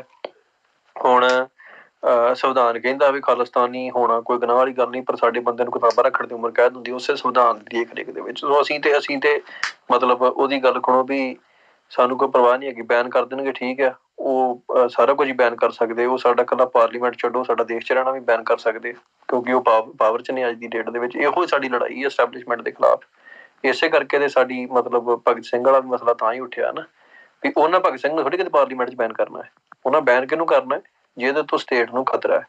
ਭਗਤ ਸਿੰਘ ਤੇ ਸਟੇਟ ਦਾ ਬੀਬਾ ਪੁੱਤ ਹੈ ਅੱਜ ਦੀ ਡੇਟ ਦੇ ਵਿੱਚ, ਉਹ ਬੈਨ ਕਰਨਗੇ ਖਾਲਿਸਤਾਨੀ ਲੋਕਾਂ ਨੂੰ ਜਿਹੜੇ ਅਸਲ ਚ ਇੰਡੀਆ ਦੇ ਇਸ ਜ਼ਾਲਮ ਰਾਜ ਨੂੰ ਚੈਲੰਜ ਕਰ ਰਹੇ ਨੇ। ਜਿਹੜੇ ਚੈਲੰਜ ਨਹੀਂ ਕਰ ਰਹੇ, ਜਿਹੜੇ ਸਗੋਂ ਫੇਵਰ ਚ ਨੇ, ਜਿਹੜੇ ਉਹਨਾਂ ਨੂੰ ਉਹਨਾਂ ਦਾ ਘਰ ਪੂਰਦੇ ਨੇ, ਉਹਨਾਂ ਬੰਦਿਆਂ ਨੂੰ ਤੇ ਐਪਰੀਸ਼ੀਏਟ ਕਰਕੇ ਤੇ ਅੱਗੇ ਲੈ ਕੇ ਆਉਣਗੇ। ਹਾਂਜੀ, ਇੱਕ ਵੀਰ ਦਾ ਸਵਾਲ ਆ ਵੀ ਜਿੱਦਾਂ ਕਾਮਰੇਡ ਭਗਤ ਨੂੰ ਯੂਨੀਵਰਸਿਟੀ ਦੇ ਵਿੱਚ ਇੱਕ ਬ੍ਰਾਂਡ ਐਸਟੈਬਲਿਸ਼ ਕਰਕੇ ਆਪਣਾ ਨੈਰੇਟਿਵ ਸੈੱਟ ਕਰਦੇ ਨੇ, ਤੇ ਉਸ ਨੂੰ ਦੂਜੇ ਸਟੂਡੈਂਟ ਯੂਨੀਵਰਸਿਟੀ 'ਚ ਕਿੱਦਾਂ ਕਾਊਂਟਰ ਕਰ ਸਕਦੇ ਨੇ? ਨਹੀਂ, ਉਹਨਾਂ ਨੂੰ ਪੁੱਛੋ ਸਰ ਵੀ ਭਗਤ ਸਿੰਘ ਨੇ ਕੀਤਾ ਕੀ ਹੈ, ਵੀ ਸਾਨੂੰ ਇੱਕ ਤੇ ਕੋਈ ਕਾਰਨਾਮਾ ਦੱਸੋ। ਪਹਿਲੀ ਗੱਲ ਤੇ ਜਦੋਂ ਪੰਜਾਬ ਦੀ ਕਿਸੇ ਯੂਨੀਵਰਸਿਟੀ ਦੀ ਗੱਲ ਕਰਦੇ ਆ, ਤੇ ਜੇ ਤੇ ਉਹ ਕਾਮਰੇਡ ਨੇ, ਉਹਨਾਂ ਨੂੰ ਪੁੱਛੋ ਵੀ ਭਗਤ ਸਿੰਘ ਜਿਹੜਾ ਹੈ, ਕੀ ਪੰਜਾਬ ਦੀ ਜਿਹੜੀ ਅੱਜ ਦੀ ਮੁਸ਼ਕਲ ਹੈ, ਇਹਦੇ ਚ ਭਗਤ ਸਿੰਘ ਦੀ ਕੀ ਅਪਰੋਚ ਹੋ ਸਕਦੀ ਹੈ। ਵਨ ਨੇਸ਼ਨ ਵਨ ਲੈਂਗੁਏਜ ਦਾ ਤੇ ਆਈਡੀਆ ਉਹਦਾ ਹੈਗਾ, ਉਹਨੇ ਉਹਨੂੰ ਪ੍ਰਮੋਟ ਕੀਤਾ, ਗੁਰਮੁਖੀ ਬੋਲੀ ਦਾ ਵਿਰੋਧ ਕੀਤਾ। ਸੋ ਕਾਮਰੇਡਾਂ ਦਾ ਦੋਗਲਾਪਣ ਹੀ ਹੈ। ਜਿਹੜੇ ਬੰਦੇ ਨਾਲ ਦੀ ਨਾਲ ਭਗਤ ਸਿੰਘ ਨੂੰ ਨਾਇਕ ਮੰਨਦੇ ਨੇ, ਕਈ ਵਾਰ ਕਹੀ ਜਾਂਦੇ ਪੰਜਾਬੀ ਬੋਲੀ ਦੇ ਵੀ ਅਸੀਂ ਬੜੇ ਰਾਖੇ ਹਾਂ, ਬਣਦੇ ਕਈ ਕਾਮਰੇਡ ਪੰਜਾਬੀ ਬੋਲੀ ਦੇ ਰਾਖੇ ਵੀ ਬਣਦੇ ਆਪਣੇ ਆਪ ਦੇ ਵਿੱਚ। ਸੋ ਇਹ ਤੇ ਉਹਨਾਂ ਨੂੰ ਚੈਲੰਜ ਹੋਣਾ ਚਾਹੀਦਾ ਇਸ ਗੱਲ ਦੇ ਉੱਤੇ ਵੀ ਭਗਤ ਸਿੰਘ ਜਿਹੜਾ ਵਾ ਉਹ ਫੋਰਸਫੁਲੀ ਸਾਡੇ ਉੱਤੇ ਨਾਇਕ ਬਣਾ ਕੇ ਪੇਸ਼ ਕੀਤਾ ਗਿਆ, ਕਿਉਂਕਿ ਉਹ ਇੰਡੀਆ ਨੂੰ ਸੂਟ ਕਰਦਾ। ਉਹ ਤੋਂ ਵੱਡੇ ਕਾਰਨਾਮੇ ਕਰਨ ਵਾਲੇ ਲੋਕ ਹੈਗੇ ਨੇ, ਉਹ ਤੋਂ ਵੱਡੀਆਂ ਕੁਰਬਾਨੀਆਂ ਕਰਨ ਵਾਲੇ ਲੋਕ ਹੈਗੇ ਨੇ, ਉਹ ਤੋਂ ਵੱਡੇ ਆਈਡੀਆਸ ਜਿਹੜੇ ਜਨਰੇਟ ਕਰਨ ਵਾਲੇ ਲੋਕ ਹੈਗੇ ਸੀ, ਜਿਨ੍ਹਾਂ ਨੇ ਸ਼ਹਾਦਤਾਂ ਦਿੱਤੀਆਂ, ਉਹਨਾਂ ਨੂੰ ਕਿਉਂ ਨਹੀਂ ਨਾਇਕ ਬਣਾਇਆ ਗਿਆ, ਉਹਨਾਂ ਨੂੰ ਇਗਨੋਰ ਕੀਤਾ ਗਿਆ, ਬਲਕਿ ਸਪਰੈਸ ਕੀਤਾ ਗਿਆ ਉਹਨਾਂ ਦੀ ਆਇਡੈਂਟੀਟੀ ਨੂੰ। ਸੋ ਭਗਤ ਸਿੰਘ ਕੋਈ ਨੈਚੁਰਲੀ ਵਾਪਰਿਆ ਫਨੋਮਨਾ ਨਹੀਂ ਹੈਗਾ। ਤੁਸੀਂ 47 ਤੋਂ ਬਾਅਦ 48, 49, 50 ਇਸ ਦੌਰ ਦੇ 40 ਤੋਂ 50 ਦੇ ਵਿੱਚ ਦੌਰ ਦੇ ਬਜ਼ੁਰਗਾਂ ਨੂੰ ਪੁੱਛ ਲਓ, ਜੇ ਕੋਈ ਜੀਂਦਾ ਵੀ ਤੈਨੂੰ ਭਗਤ ਸਿੰਘ ਦਾ ਪਤਾ, ਉਹਨੇ ਕਹਿਣਾ ਮੈਨੂੰ ਨਹੀਂ ਪਤਾ ਕੌਣ ਹੈ ਉਹ। ਉਹਦਾ ਕਾਰਨ ਕੀ ਹੈ? ਉਹਦਾ ਕਾਰਨ ਇਹ ਆ ਵੀ ਉਹ ਐਕਸਪੋਜ਼ ਨਹੀਂ ਸੀ ਹੈਗੇ ਯੂਨੀਵਰਸਿਟੀਆਂ ਤੋਂ ਜਿੱਥੇ ਜੀਆਂ ਨੂੰ। ਉਹ ਸਾਡੇ ਸਕੂਲਾਂ ਦੇ ਕਿਤਾਬਾਂ ਦੇ ਵਿੱਚ ਜਦੋਂ ਐਤਵਾਰ ਨੂੰ ਫਿਲਮ ਆਉਂਦੀ ਹੁੰਦੀ, ਸ਼ਹੀਦ ਆਜ਼ਮ ਭਗਤ ਸਿੰਘ ਜੀ, ਅਜੇ ਅਵਗਾਨ ਭਗਤ ਸਿੰਘ ਬਣਦਾ ਹੈ ਹਨਾ। ਸੋ ਉਹਨਾਂ ਨੇ ਮਤਲਬ ਇਹ ਉਹਨੂੰ ਥੋਪਿਆ ਸਾਡੇ ਉੱਤੇ। ਟੀਵੀ, ਜਿਹੜੇ ਟੀਵੀ ਨੇ ਸਾਡੇ ਉੱਤੇ ਜਿਸ ਟੀਵੀ ਨੇ ਸਿੱਖਾਂ ਨੂੰ ਜੋਕਰ ਬਣਾ ਕੇ ਪੇਸ਼ ਕੀਤਾ, ਉਸੇ ਟੀਵੀ ਨੇ ਭਗਤ ਸਿੰਘ ਨੂੰ ਸਾਡੇ ਤੇ ਥੋਪਿਆ। ਸੋ ਇਹ ਕੀ ਮਤਲਬ ਸਟੇਟ ਇੱਕ ਪਾਸੇ ਸਿੱਖਾਂ ਨੂੰ ਜੋਕਰ ਬਣਾ ਕੇ ਪੇਸ਼ ਕਰੀ, ਇੱਕ ਪਾਸੇ ਭਗਤ ਸਿੰਘ ਨੂੰ ਮਤਲਬ ਹੀਰੋ ਬਣਾ ਕੇ ਪੇਸ਼ ਕਰੀ। ਇਹਦਾ ਅਰਥ ਕੀ ਹੈ? ਇਹਦਾ ਅਰਥ ਇਹੋ ਹੀ ਆ ਵੀ ਉਹਨਾਂ ਨੇ ਸਿੱਖਾਂ ਨੂੰ ਸਿੱਧਾ ਸਿੱਧਾ ਮੈਸੇਜ ਦਿੱਤਾ ਵੀ ਤੁਸੀਂ ਇੰਡੀਅਨ ਆਇਡੈਂਟੀਟੀ ਨੂੰ ਸਵੀਕਾਰ ਕਰੋ, ਨਹੀਂ ਤੇ ਤੁਹਾਡਾ ਹੋਰ ਕੋਈ ਰਾਹ ਨਹੀਂ ਹੈਗਾ ਇਸ ਸਿਸਟਮ ਦੇ ਵਿੱਚ। ਸੋ ਇਹ ਜਿਹੜਾ ਨਾ ਪਿਛਲੇ ਜਿਹੇ ਕਿਸੇ ਕਾਮਰੇਡ ਨੇ ਮੰਗ ਕੀਤੀ ਵੀ ਜਿੱਥੇ ਭਗਤ ਸਿੰਘ ਨੇ ਕੇਸ ਕਤਲ ਕਰਾਏ, ਉਹ ਕੋਠੇ ਨੂੰ ਬਚਾਇਆ ਜਾਵੇ ਜੀ। ਮਤਲਬ ਏਡੀ ਕੁਰਬਾਨੀ ਕੀਤੀ ਜਿੱਥੇ ਭਗਤ ਸਿੰਘ ਨੇ ਵੀ ਆਪਣੇ ਕੇਸ ਕਤਲ ਕਰਾਏ ਹੋਣ, ਉਹ ਕਹਿੰਦੇ ਵੀ ਉਹਨੂੰ ਉਸ ਜਗ੍ਹਾ ਨੂੰ ਇਤਿਹਾਸਿਕ ਕਰਕੇ ਬਚਾਇਆ ਜਾਵੇ। ਸੋ ਇੱਕ ਹੋਰ ਵੀ ਮੁਸ਼ਕਿਲ ਹੈਗੀ ਵੀ ਕਾਮਰੇਡ ਜਿਹੜੇ ਆ ਉਹ ਲੈਕ ਕਰਦੇ ਆ ਜਦੋਂ ਸ਼ਹੀਦਾਂ ਦੀ ਗੱਲ ਆਉਂਦੀ। ਸ਼ਹੀਦ ਹੈ ਨਹੀਂ ਉਹਨਾਂ ਕੋਲ ਕੋਈ, ਉਹਨਾਂ ਦਾ ਸਿਧਾਂਤ ਹੀ ਹੈ ਨਹੀਂ ਸ਼ਹੀਦ ਹੋਣ ਵਾਲਾ। ਸੋ ਉਹ ਇੱਕ ਬੰਦਾ ਜਿਹਨੂੰ ਸਟੇਟ ਨੇ ਫੜ ਕੇ ਫਾਂਸੀ ਦੇ ਦਿੱਤੀ ਹੋਵੇ, ਜਿਹੜੀ ਮੌਜੂਦਾ ਸਟੇਟ ਆ, ਉਹ ਉਹਨਾਂ ਨੂੰ ਜਿੱਦਾਂ ਸਿਨੇਮੇ ਵਾਲੇ ਬੰਦੇ ਮਾਰੇ ਗਏ ਸੀ ਤੇ ਉਹਨੂੰ ਸ਼ਹੀਦ ਲਾਣਤਾ, ਪਾਸ਼ ਮੋਟਰ ਤੇ ਮਾਰਿਆ ਗਿਆ ਉਹਨੂੰ ਸ਼ਹੀਦ ਲਾਣਤਾ ਹਨਾ। ਉਹਨਾਂ ਨੂੰ ਫਿਰ ਉਹਨਾਂ ਕੋਲ ਤੇ ਐਕਚੁਅਲੀ ਪ੍ਰੋਬਲਮ ਹੈ ਉਹਨਾਂ ਦੀ, ਉਹਨਾਂ ਕੋਲ ਸ਼ਹੀਦਾਂ ਦੀ ਘਾਟ ਬੜੀ ਆ। ਤੇ ਉਹਨਾਂ ਜਦੋਂ ਕਿਸੇ ਵੀ ਧਿਰ ਨੇ ਆਪਣੇ ਆਪ ਨੂੰ ਸਟੈਬਲਿਸ਼ ਕਰਨਾ ਹੈ, ਉਹਨਾਂ ਨੇ ਆਪਣੇ ਨਾਇਕ ਤੇ ਪੈਦਾ ਕਰਨਾ ਹੀ ਹੈ ਨਾ। ਸੋ ਇੱਕ ਤੇ ਉਹ ਭਗਤ ਸਿੰਘ ਜਿਹੜਾ ਭੁੱਲਿਆ ਵਿਸਰਿਆ ਸੀ, ਉਹਨੂੰ ਇਹਨਾਂ ਨੇ ਚੱਕ ਕੇ ਪ੍ਰਮੋਟ ਤਾਂ ਕੀਤਾ, ਇੱਕ ਤੇ ਇੰਡੀਅਨ ਸਟੇਟ ਨੂੰ ਸੂਟ ਕਰਦਾ ਸੀ, ਦੂਜਾ ਇਹ ਸੀ ਵੀ ਉਹ ਕਾਮਰੇਡਾਂ ਨੂੰ ਬੜਾ ਸੂਟ ਕੀਤਾ, ਬੜਾ ਉਹਨੂੰ ਕਾਮਰੇਡਾਂ ਨੂੰ ਘਿਓ ਵਾਂਗੂ ਲੱਗਾ। ਤੇ ਉਹਨੂੰ ਸਿੱਖਾਂ ਨੇ ਸਿਰਫ ਇਸ ਕਰਕੇ ਬਣਾ ਲਿਆ ਵੀ ਸਿੱਖ ਨੌਜਵਾਨ ਸੀ ਇੱਕ ਮੌਕੇ ਦੇ ਉੱਤੇ, ਤੇ ਬਹੁਤੀਆਂ ਗੱਲਾਂ ਤੇ ਬਾਹਰ ਹੀ ਨਹੀਂ ਆਈਆਂ ਨਾ, ਬਹੁਤੀਆਂ ਗੱਲਾਂ ਆਮ ਬੋਲਚਾਲੀ ਦਾ ਬੋਲੀ ਦਾ ਹਿੱਸਾ ਨਹੀਂ ਬਣੀਆਂ। ਨਹੀਂ ਤੇ ਜਦੋਂ ਭਗਤ ਸਿੰਘ ਜਿਹੜਾ ਸੀ ਉਦੋਂ ਹੀ ਡਿਸਕ੍ਰੈਡਿਟ ਹੋਣਾ ਚਾਹੀਦਾ ਸੀ ਜਦੋਂ ਪੰਜਾਬੀ ਸੂਬੇ ਦੀ ਮੂਵਮੈਂਟ ਚੱਲੀ ਹੈ, ਕਿਉਂਕਿ ਪੰਜਾਬੀ ਸੂਬੇ ਦੀ ਮੂਵਮੈਂਟ ਦੇ ਵਿੱਚ ਭਗਤ ਸਿੰਘ ਖਲਨਾਇਕ ਸੀ ਨਾ ਕਿ ਨਾਇਕ ਸੀ, ਕਿਉਂਕਿ ਉਹ ਪੰਜਾਬ ਦੀ ਵੱਖਰੀ ਆਇਡੈਂਟੀਟੀ ਦੇ ਖਿਲਾਫ ਖੜਾ ਹੁੰਦਾ। ਤਾਂ ਉਦੋਂ ਹੀ ਉਹਨੂੰ ਡਿਸਕ੍ਰੈਡਿਟ ਹੋਣਾ ਚਾਹੀਦਾ ਸੀ, ਜਦੋਂ ਮਤਲਬ ਉਹਨੂੰ ਸ਼ਹੀਦੀ ਦਰਜਾ ਦੂਜਾ ਤੋਂ ਉਦੋਂ ਉਹਦਾ ਖੋਇਆ ਜਾਣਾ ਚਾਹੀਦਾ। ਪਰ ਚਲੋ ਦੇਰ ਆਏ ਦੁਰਸਤ ਆਏ, ਕੰਮ ਹੋਣਾ ਚਾਹੀਦਾ। ਜਿੰਨਾ ਚਿਰ ਇਹ ਕੋਡ ਸਾਡੇ ਕੋਲੋਂ ਰਸਤੇ ਨਹੀਂ ਨਾ, ਉਹਨਾਂ ਚਿਰ ਸਾਡੀ ਲੜਾਈ ਨਹੀਂ ਸਿੱਧੀ ਹੋਣੀ। ਅਸੀਂ ਬਹੁਤ ਕੁਛ ਐਸਾ ਆਪਣੇ ਨਾਲ ਬੰਨੀ ਫਿਰਦੇ ਹਾਂ ਜਿਹੜਾ ਸਾਨੂੰ ਵੀ ਪਤਾ ਵੀ ਇਹਦਾ ਕੋਈ ਫਾਇਦਾ ਨਹੀਂ। ਹੁਣ ਜੇ ਤੁਸੀਂ ਇੱਕ ਸਰਵਾਈਵਲ ਮੋਡ ਤੇ ਜੋ, ਕਿਸੇ ਸਫ਼ਰ ਤੇ ਜੋ, ਤੁਹਾਨੂੰ ਕੋਈ ਕਹੇ ਵੀ ਆ 50 ਕਿਲੋ ਦਾ ਬੈਗ ਆਪਣੇ ਮੋਢੇ ਤੇ ਰੱਖ ਲਓ, ਤੁਸੀਂ ਪੁੱਛੋਗੇ ਨਾ ਵਿੱਚ ਕੀ ਹੈ, ਮੈਂ ਕੋਈ ਚੁੱਕੀ ਫਿਰਾਂ ਇਹਨੂੰ। ਭਗਤ ਸਿੰਘ ਨੂੰ ਕਦੋਂ ਚੁੱਕੀ ਫਿਰਦੇ ਅਸੀਂ? 8-10 ਦਹਾਕੇ ਹੋ ਗਏ ਐਵੇਂ ਐਵੇਂ ਮੋਢੇ ਨੰਗੀ ਫਿਰਦੇ ਉਹਨੂੰ। ਸੋ ਕੁਐਸਚਨ ਕਰਨਾ ਸਿੱਖੀਏ ਵੀ ਕਿਉਂ ਭਾਈ, ਇਹਦਾ ਪੰਜਾਬ ਨੂੰ ਕੀ ਫਾਇਦਾ ਹੈ, ਇਹਦਾ ਸਾਨੂੰ ਕੀ ਫਾਇਦਾ ਹੈ, ਸਾਡੀ ਲੜਾਈ ਦੇ ਨਾਲ ਇਹਦਾ ਕੀ ਸੰਬੰਧ ਹੈ? ਜੇ ਨਹੀਂ ਹੈਗਾ ਤੇ ਭਾਵੇਂ ਉਹ ਸਟੇਟ ਨੂੰ ਕਿੰਨਾ ਵੀ ਸੋਹਣਾ ਲੱਗਦਾ ਹੋਵੇ, ਉਹ ਕਿੱਡਾ ਵੀ ਸੋਹਣਾ ਤਰੀਕੇ ਨਾਲ ਪ੍ਰੋਜੈਕਟ ਕੀਤਾ ਗਿਆ ਹੋਵੇ, ਕਿਉਂਕਿ ਐਕਚੁਅਲੀ ਸਟੇਟ ਕੋਲ ਰਿਸੋਰਸਿਸ ਵੱਧ ਨੇ, ਉਹ ਬੰਦੇ ਨੂੰ ਵਧੀਆ ਪ੍ਰੋਜੈਕਟ ਕਰ ਸਕਦੀ ਹੈ, ਉਹ ਫਿਲਮਾਂ ਬਣਾ ਸਕਦੀ, ਉਹ ਨਾਇਕ ਘੜ ਸਕਦੀ ਹੈ। ਪਰ ਅਸੀਂ ਉਹਨੂੰ ਨਾਇਕ ਮੰਨਣਾ ਕਿ ਨਹੀਂ ਮੰਨਣਾ ਇਹ ਤੇ ਸਾਡੇ ਹੱਥ 'ਚ ਹੈ। ਸੋ ਅਸੀਂ ਅਨਨੈਸੈਸਰੀ ਬੋਝ ਜਿਹੜਾ ਆਪਣੇ ਮੋਢਿਆਂ ਦੇ ਨਾਲ ਲੱਦੀਏ। ਭਗਤ ਸਿੰਘ ਵਰਗੇ ਬੰਦੇ ਜਿਨ੍ਹਾਂ ਨੇ ਕੁਛ ਨਹੀਂ ਕੀਤਾ, ਮਤਲਬ ਸਾਡੇ ਲਈ ਤਾਂ ਕੁਛ ਨਹੀਂ ਕੀਤਾ, ਉਹ ਆਪਣੀ ਨਿੱਜੀ ਉਹਨਾਂ ਨੇ ਸੰਘਰਸ਼ ਲਈ ਕੁਛ ਕੀਤਾ ਹੋਵੇ ਨਾ ਕੀਤਾ ਹੋਵੇ ਸਾਨੂੰ ਉਹ ਨਹੀਂ ਪਤਾ, ਪਰ ਸਾਡੇ ਲਈ ਉਹਨਾਂ ਨੇ ਕੁਛ ਨਹੀਂ ਕੀਤਾ। ਸਾਨੂੰ ਉਹਨੂੰ ਨਾਇਕ ਮੰਨਣ ਦਾ ਬੋਝ ਨਹੀਂ ਏਡਾ ਕੋਈ ਲੈਣਾ ਚਾਹੀਦਾ ਸਿਰ ਦੇ ਉੱਤੇ। ਉਹ ਜਿੰਨਾ ਦਾ ਹੈਗਾ ਉਹ ਮੰਨੀ ਜਾਣ। ਫਿਰ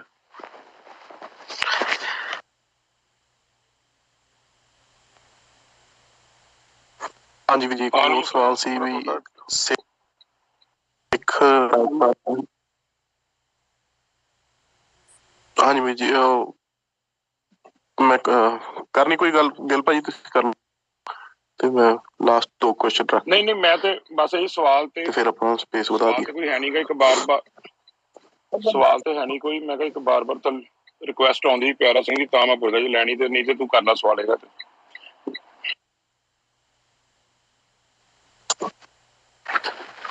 ਹਾਂਜੀ ਲੈ ਲਓ, ਇੱਕ ਅੱਧੀ ਅਜੇ ਰਿਕੁਐਸਟ ਲੈਣੀ, ਕਿਸੇ ਸਵਾਲ ਹੀ ਕਰ ਰਹੇ ਕੋਈ ਬੰਦਾ ਉੱਪਰ ਆਣ ਕੇ ਤੇ ਉਹ ਥੱਲੇ ਭੇਜ ਦਿਓ।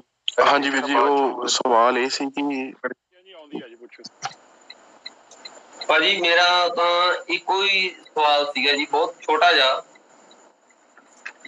ਕਿ ਜੋ ਸਾਡੀ ਸਿੱਖ ਕਮਿਊਨਿਟੀ ਹੈਗੀ ਆ, ਹਾਂਜੀ ਅਸੀਂ ਜਦੋਂ ਮੰਨ ਲਓ ਅਰਦਾਸ ਕਰਦੇ ਹਾਂ ਤੇ ਅਸੀਂ ਇੱਕ ਸਰਬੱਤ ਦਾ ਭਲਾ ਮੰਗਦੇ ਹਾਂ।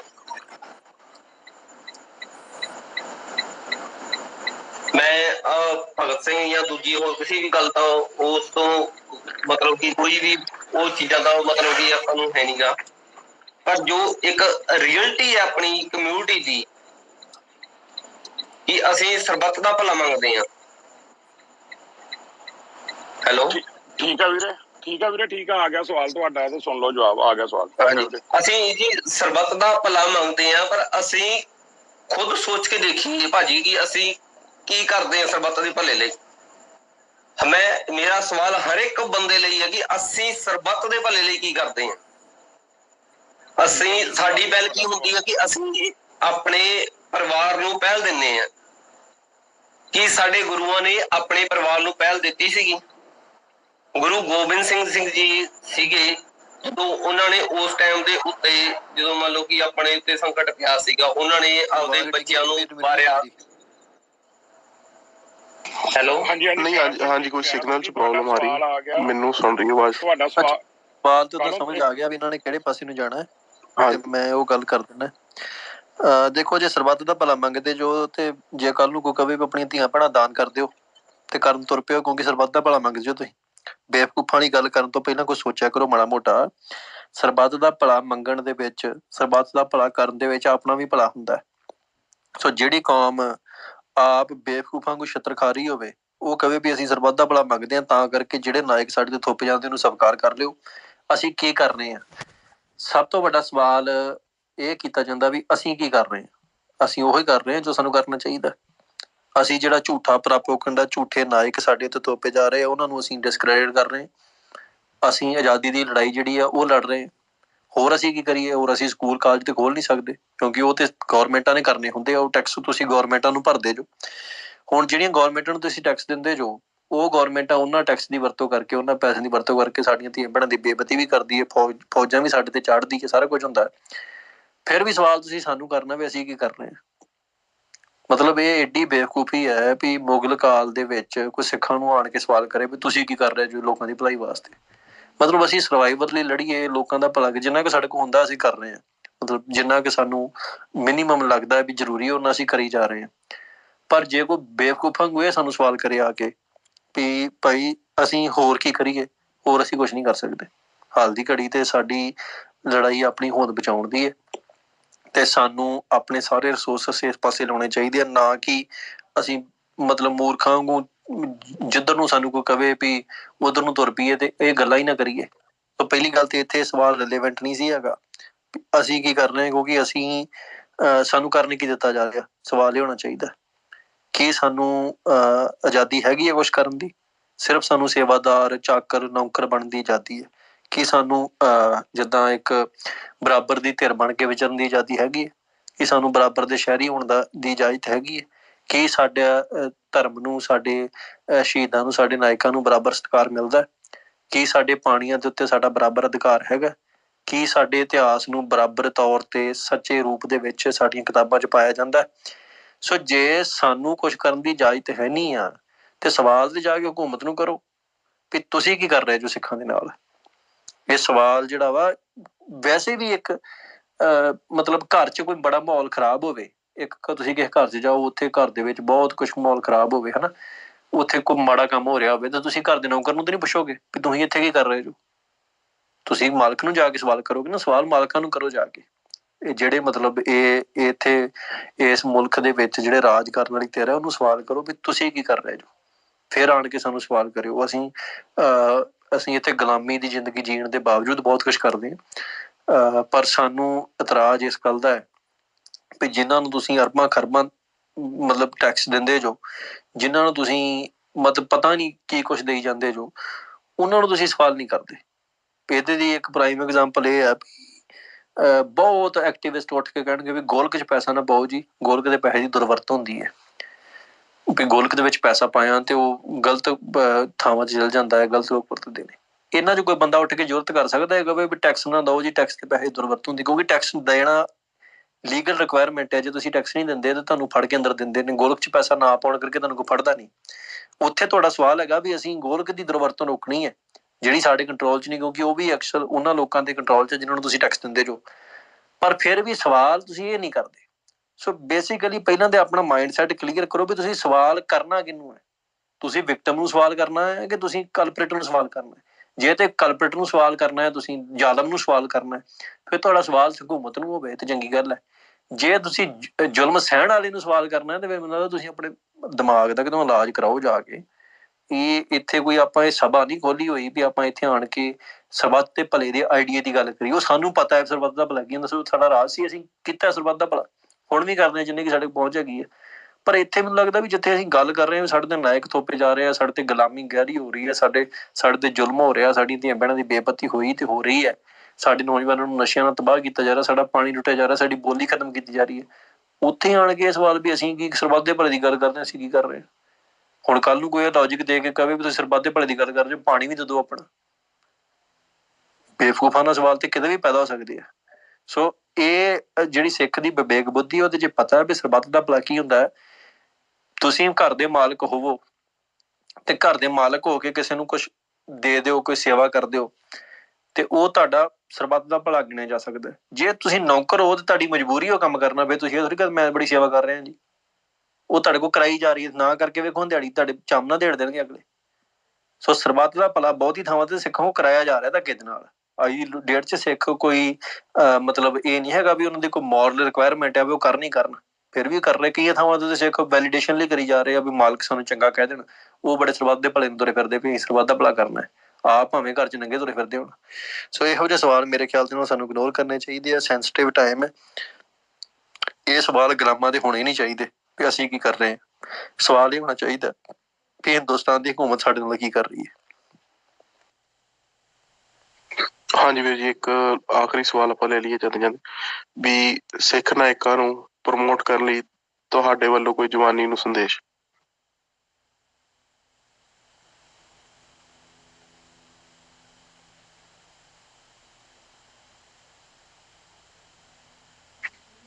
ਹਾਂਜੀ ਗਿੱਲ ਭਾਈ, ਆਵਾਜ਼ ਆ ਰਹੀ ਮੇਰੀ?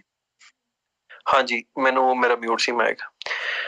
ਜੇ ਤਾਂ ਦੇਖੋ, ਜਵਾਨੀ ਜਿਹੜੀ ਆ ਉਹ ਬਗਾਵਤ ਦੇ ਰਾਹ ਤੇ ਤੁਰਨਾ ਚਾਹੁੰਦੀ ਹੈ।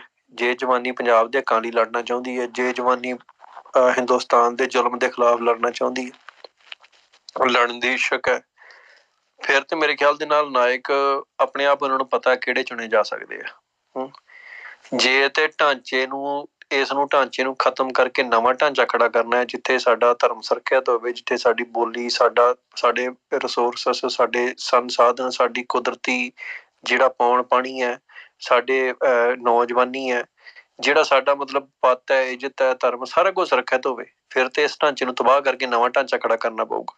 ਉਸ ਜਿਹੜਾ ਢਾਂਚੇ, ਨਵੇਂ ਢਾਂਚੇ ਲਈ ਜਿਹੜੇ ਨਾਇਕ ਆ ਉਹ ਤਾਂ ਸਾਨੂੰ ਪਤਾ ਕਿਹੜੇ ਆ।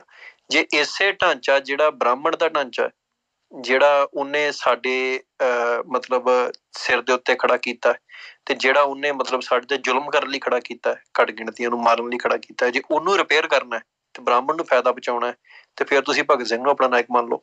ਸੋ ਜਵਾਨੀ ਨੂੰ ਤੇ ਮੇਰੇ ਖਿਆਲ ਦੇ ਨਾਲ ਜਦੋਂ ਸੰਘਰਸ਼ ਦੇ ਰਾਹ ਤੇ ਤੁਰਨ ਵਾਲੇ ਜਿਹੜੀ ਜਵਾਨੀ ਹੈ, ਉਹਨਾਂ ਨੂੰ ਪਤਾ ਹੋਣਾ ਚਾਹੀਦਾ ਵੀ ਕਿਹਦੀ ਫੋਟੋ ਫੜਿਆ ਤੁਹਾਨੂੰ ਸਜ਼ਾ ਹੁੰਦੀ ਹੈ, ਕਿਹਦੀ ਫੋਟੋ ਲਾਉਣ ਦੇ ਹੁਕਮ ਹੁੰਦੇ ਤੇ ਕਿਹਦੀ ਲਾਉਣ ਦੇ ਹੁਕਮ ਹੁੰਦੇ ਆ।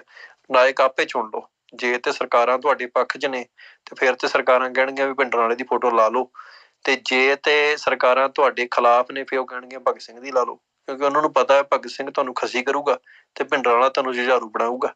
ਸੋ ਇਹ ਫਰਕ ਇੰਨਾ ਕੁ ਹੈ, ਇੱਕ ਬੰਦਾ ਤੁਹਾਨੂੰ ਖੱਸੀ ਕਰ ਦੂਗਾ ਜਿਹੜਾ ਤੁਸੀਂ ਕੁਛ ਨਹੀਂ ਕਰ ਸਕਦੇ ਉਸ ਤੋਂ ਬਾਅਦ 'ਚ, ਇੱਕ ਤੁਹਾਨੂੰ ਜੁਝਾਰੂ ਬਣਾਊਗਾ ਜਿਸ ਤੋਂ ਬਾਅਦ ਤੁਸੀਂ ਤੁਹਾਡਾ ਚੈਨ ਨਾਲ ਬਹਿਣਾ ਔਖਾ ਹੋ ਜਾਊਗਾ, ਕਿਉਂਕਿ ਤੁਹਾਨੂੰ ਚੈਨ ਉਹਨਾਂ ਚਿਰ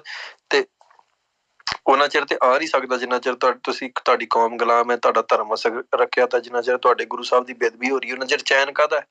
ਜੇ ਚੈਨ ਤੁਹਾਨੂੰ ਬੇਚੈਨ ਸਿਰਫ ਭਿੰਡਰਾਂਵਾਲਾ ਸੰਤ ਹੀ ਕਰ ਸਕਦਾ, ਜਾਂ ਉਹਦੇ ਰਾਹ ਤੇ ਤੁਰੇ ਹੋਏ ਨਾਇਕ ਕਰ ਸਕਦੇ ਨੇ। ਤੁਹਾਨੂੰ ਬੇਚੈਨ, ਤੁਹਾਨੂੰ ਭਗਤ ਸਿੰਘ ਬੜਾ ਚੈਨ ਦਿੰਦਾ। ਭਗਤ ਸਿੰਘ ਦਾ ਜੀ ਦੇਖੋ ਜੀ, ਜਦੋਂ ਕਿਸੇ ਵੀ ਦੁਖੀ ਦਾ ਕੋਈ ਰੈਵੋਲਿਊਸ਼ਨ ਲਿਆਉਣਾ ਹੋਵੇ, ਜਿਹਨੇ ਇਸ ਢਾਂਚੇ ਨੂੰ ਹੋਰ ਮਜ਼ਬੂਤ ਕਰਨਾ ਹੋਵੇ, ਚਾਹੇ ਉਹ ਅੰਨਾ ਹਜ਼ਾਰੇ ਸੀ ਜਾਂ ਦੂਜੇ ਸੀ, ਉਹਨਾਂ ਨੇ ਭਗਤ ਸਿੰਘ ਨੂੰ ਅੱਗੇ ਰੱਖਿਆ। ਕਿਉਂ? ਕਿਉਂਕਿ ਜਿੱਦਣ ਬ੍ਰਾਹਮਣ ਨੂੰ ਲੋੜ ਪਈ ਇਸ ਢਾਂਚੇ ਨੂੰ ਬਚਾਉਣ ਦੀ, ਇਹਨੂੰ ਫੋਰ ਐਗਜ਼ਾਮਪਲ ਤੁਸੀਂ ਸੋਚੋ ਵੀ ਇੱਕ ਘਰ ਹੈ ਜਿਹਦੇ ਤੁਸੀਂ ਗੁਲਾਮ ਜੋ ਤੇ ਘਰ ਦਾ ਮਾਲਕ ਬ੍ਰਾਹਮਣ ਹੈ।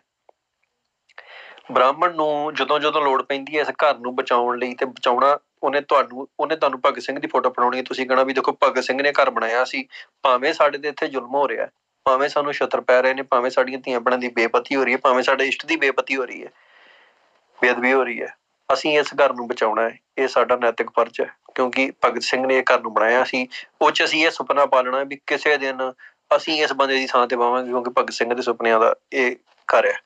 ਪਰ ਰਿਐਲਿਟੀ ਹੈ ਵੀ ਉਸ ਘਰ ਦਾ ਢਾਂਚਾ ਇਸ ਤਰੀਕੇ ਨਾਲ ਬਣਿਆ ਵੀ ਤੁਸੀਂ ਨੌਕਰੀ ਰਹੋਗੇ, ਜਿਹੜਾ ਬੰਦਾ ਮਾਲਕ ਹੈ ਮਾਲਕ ਹੀ ਰਹੂਗਾ।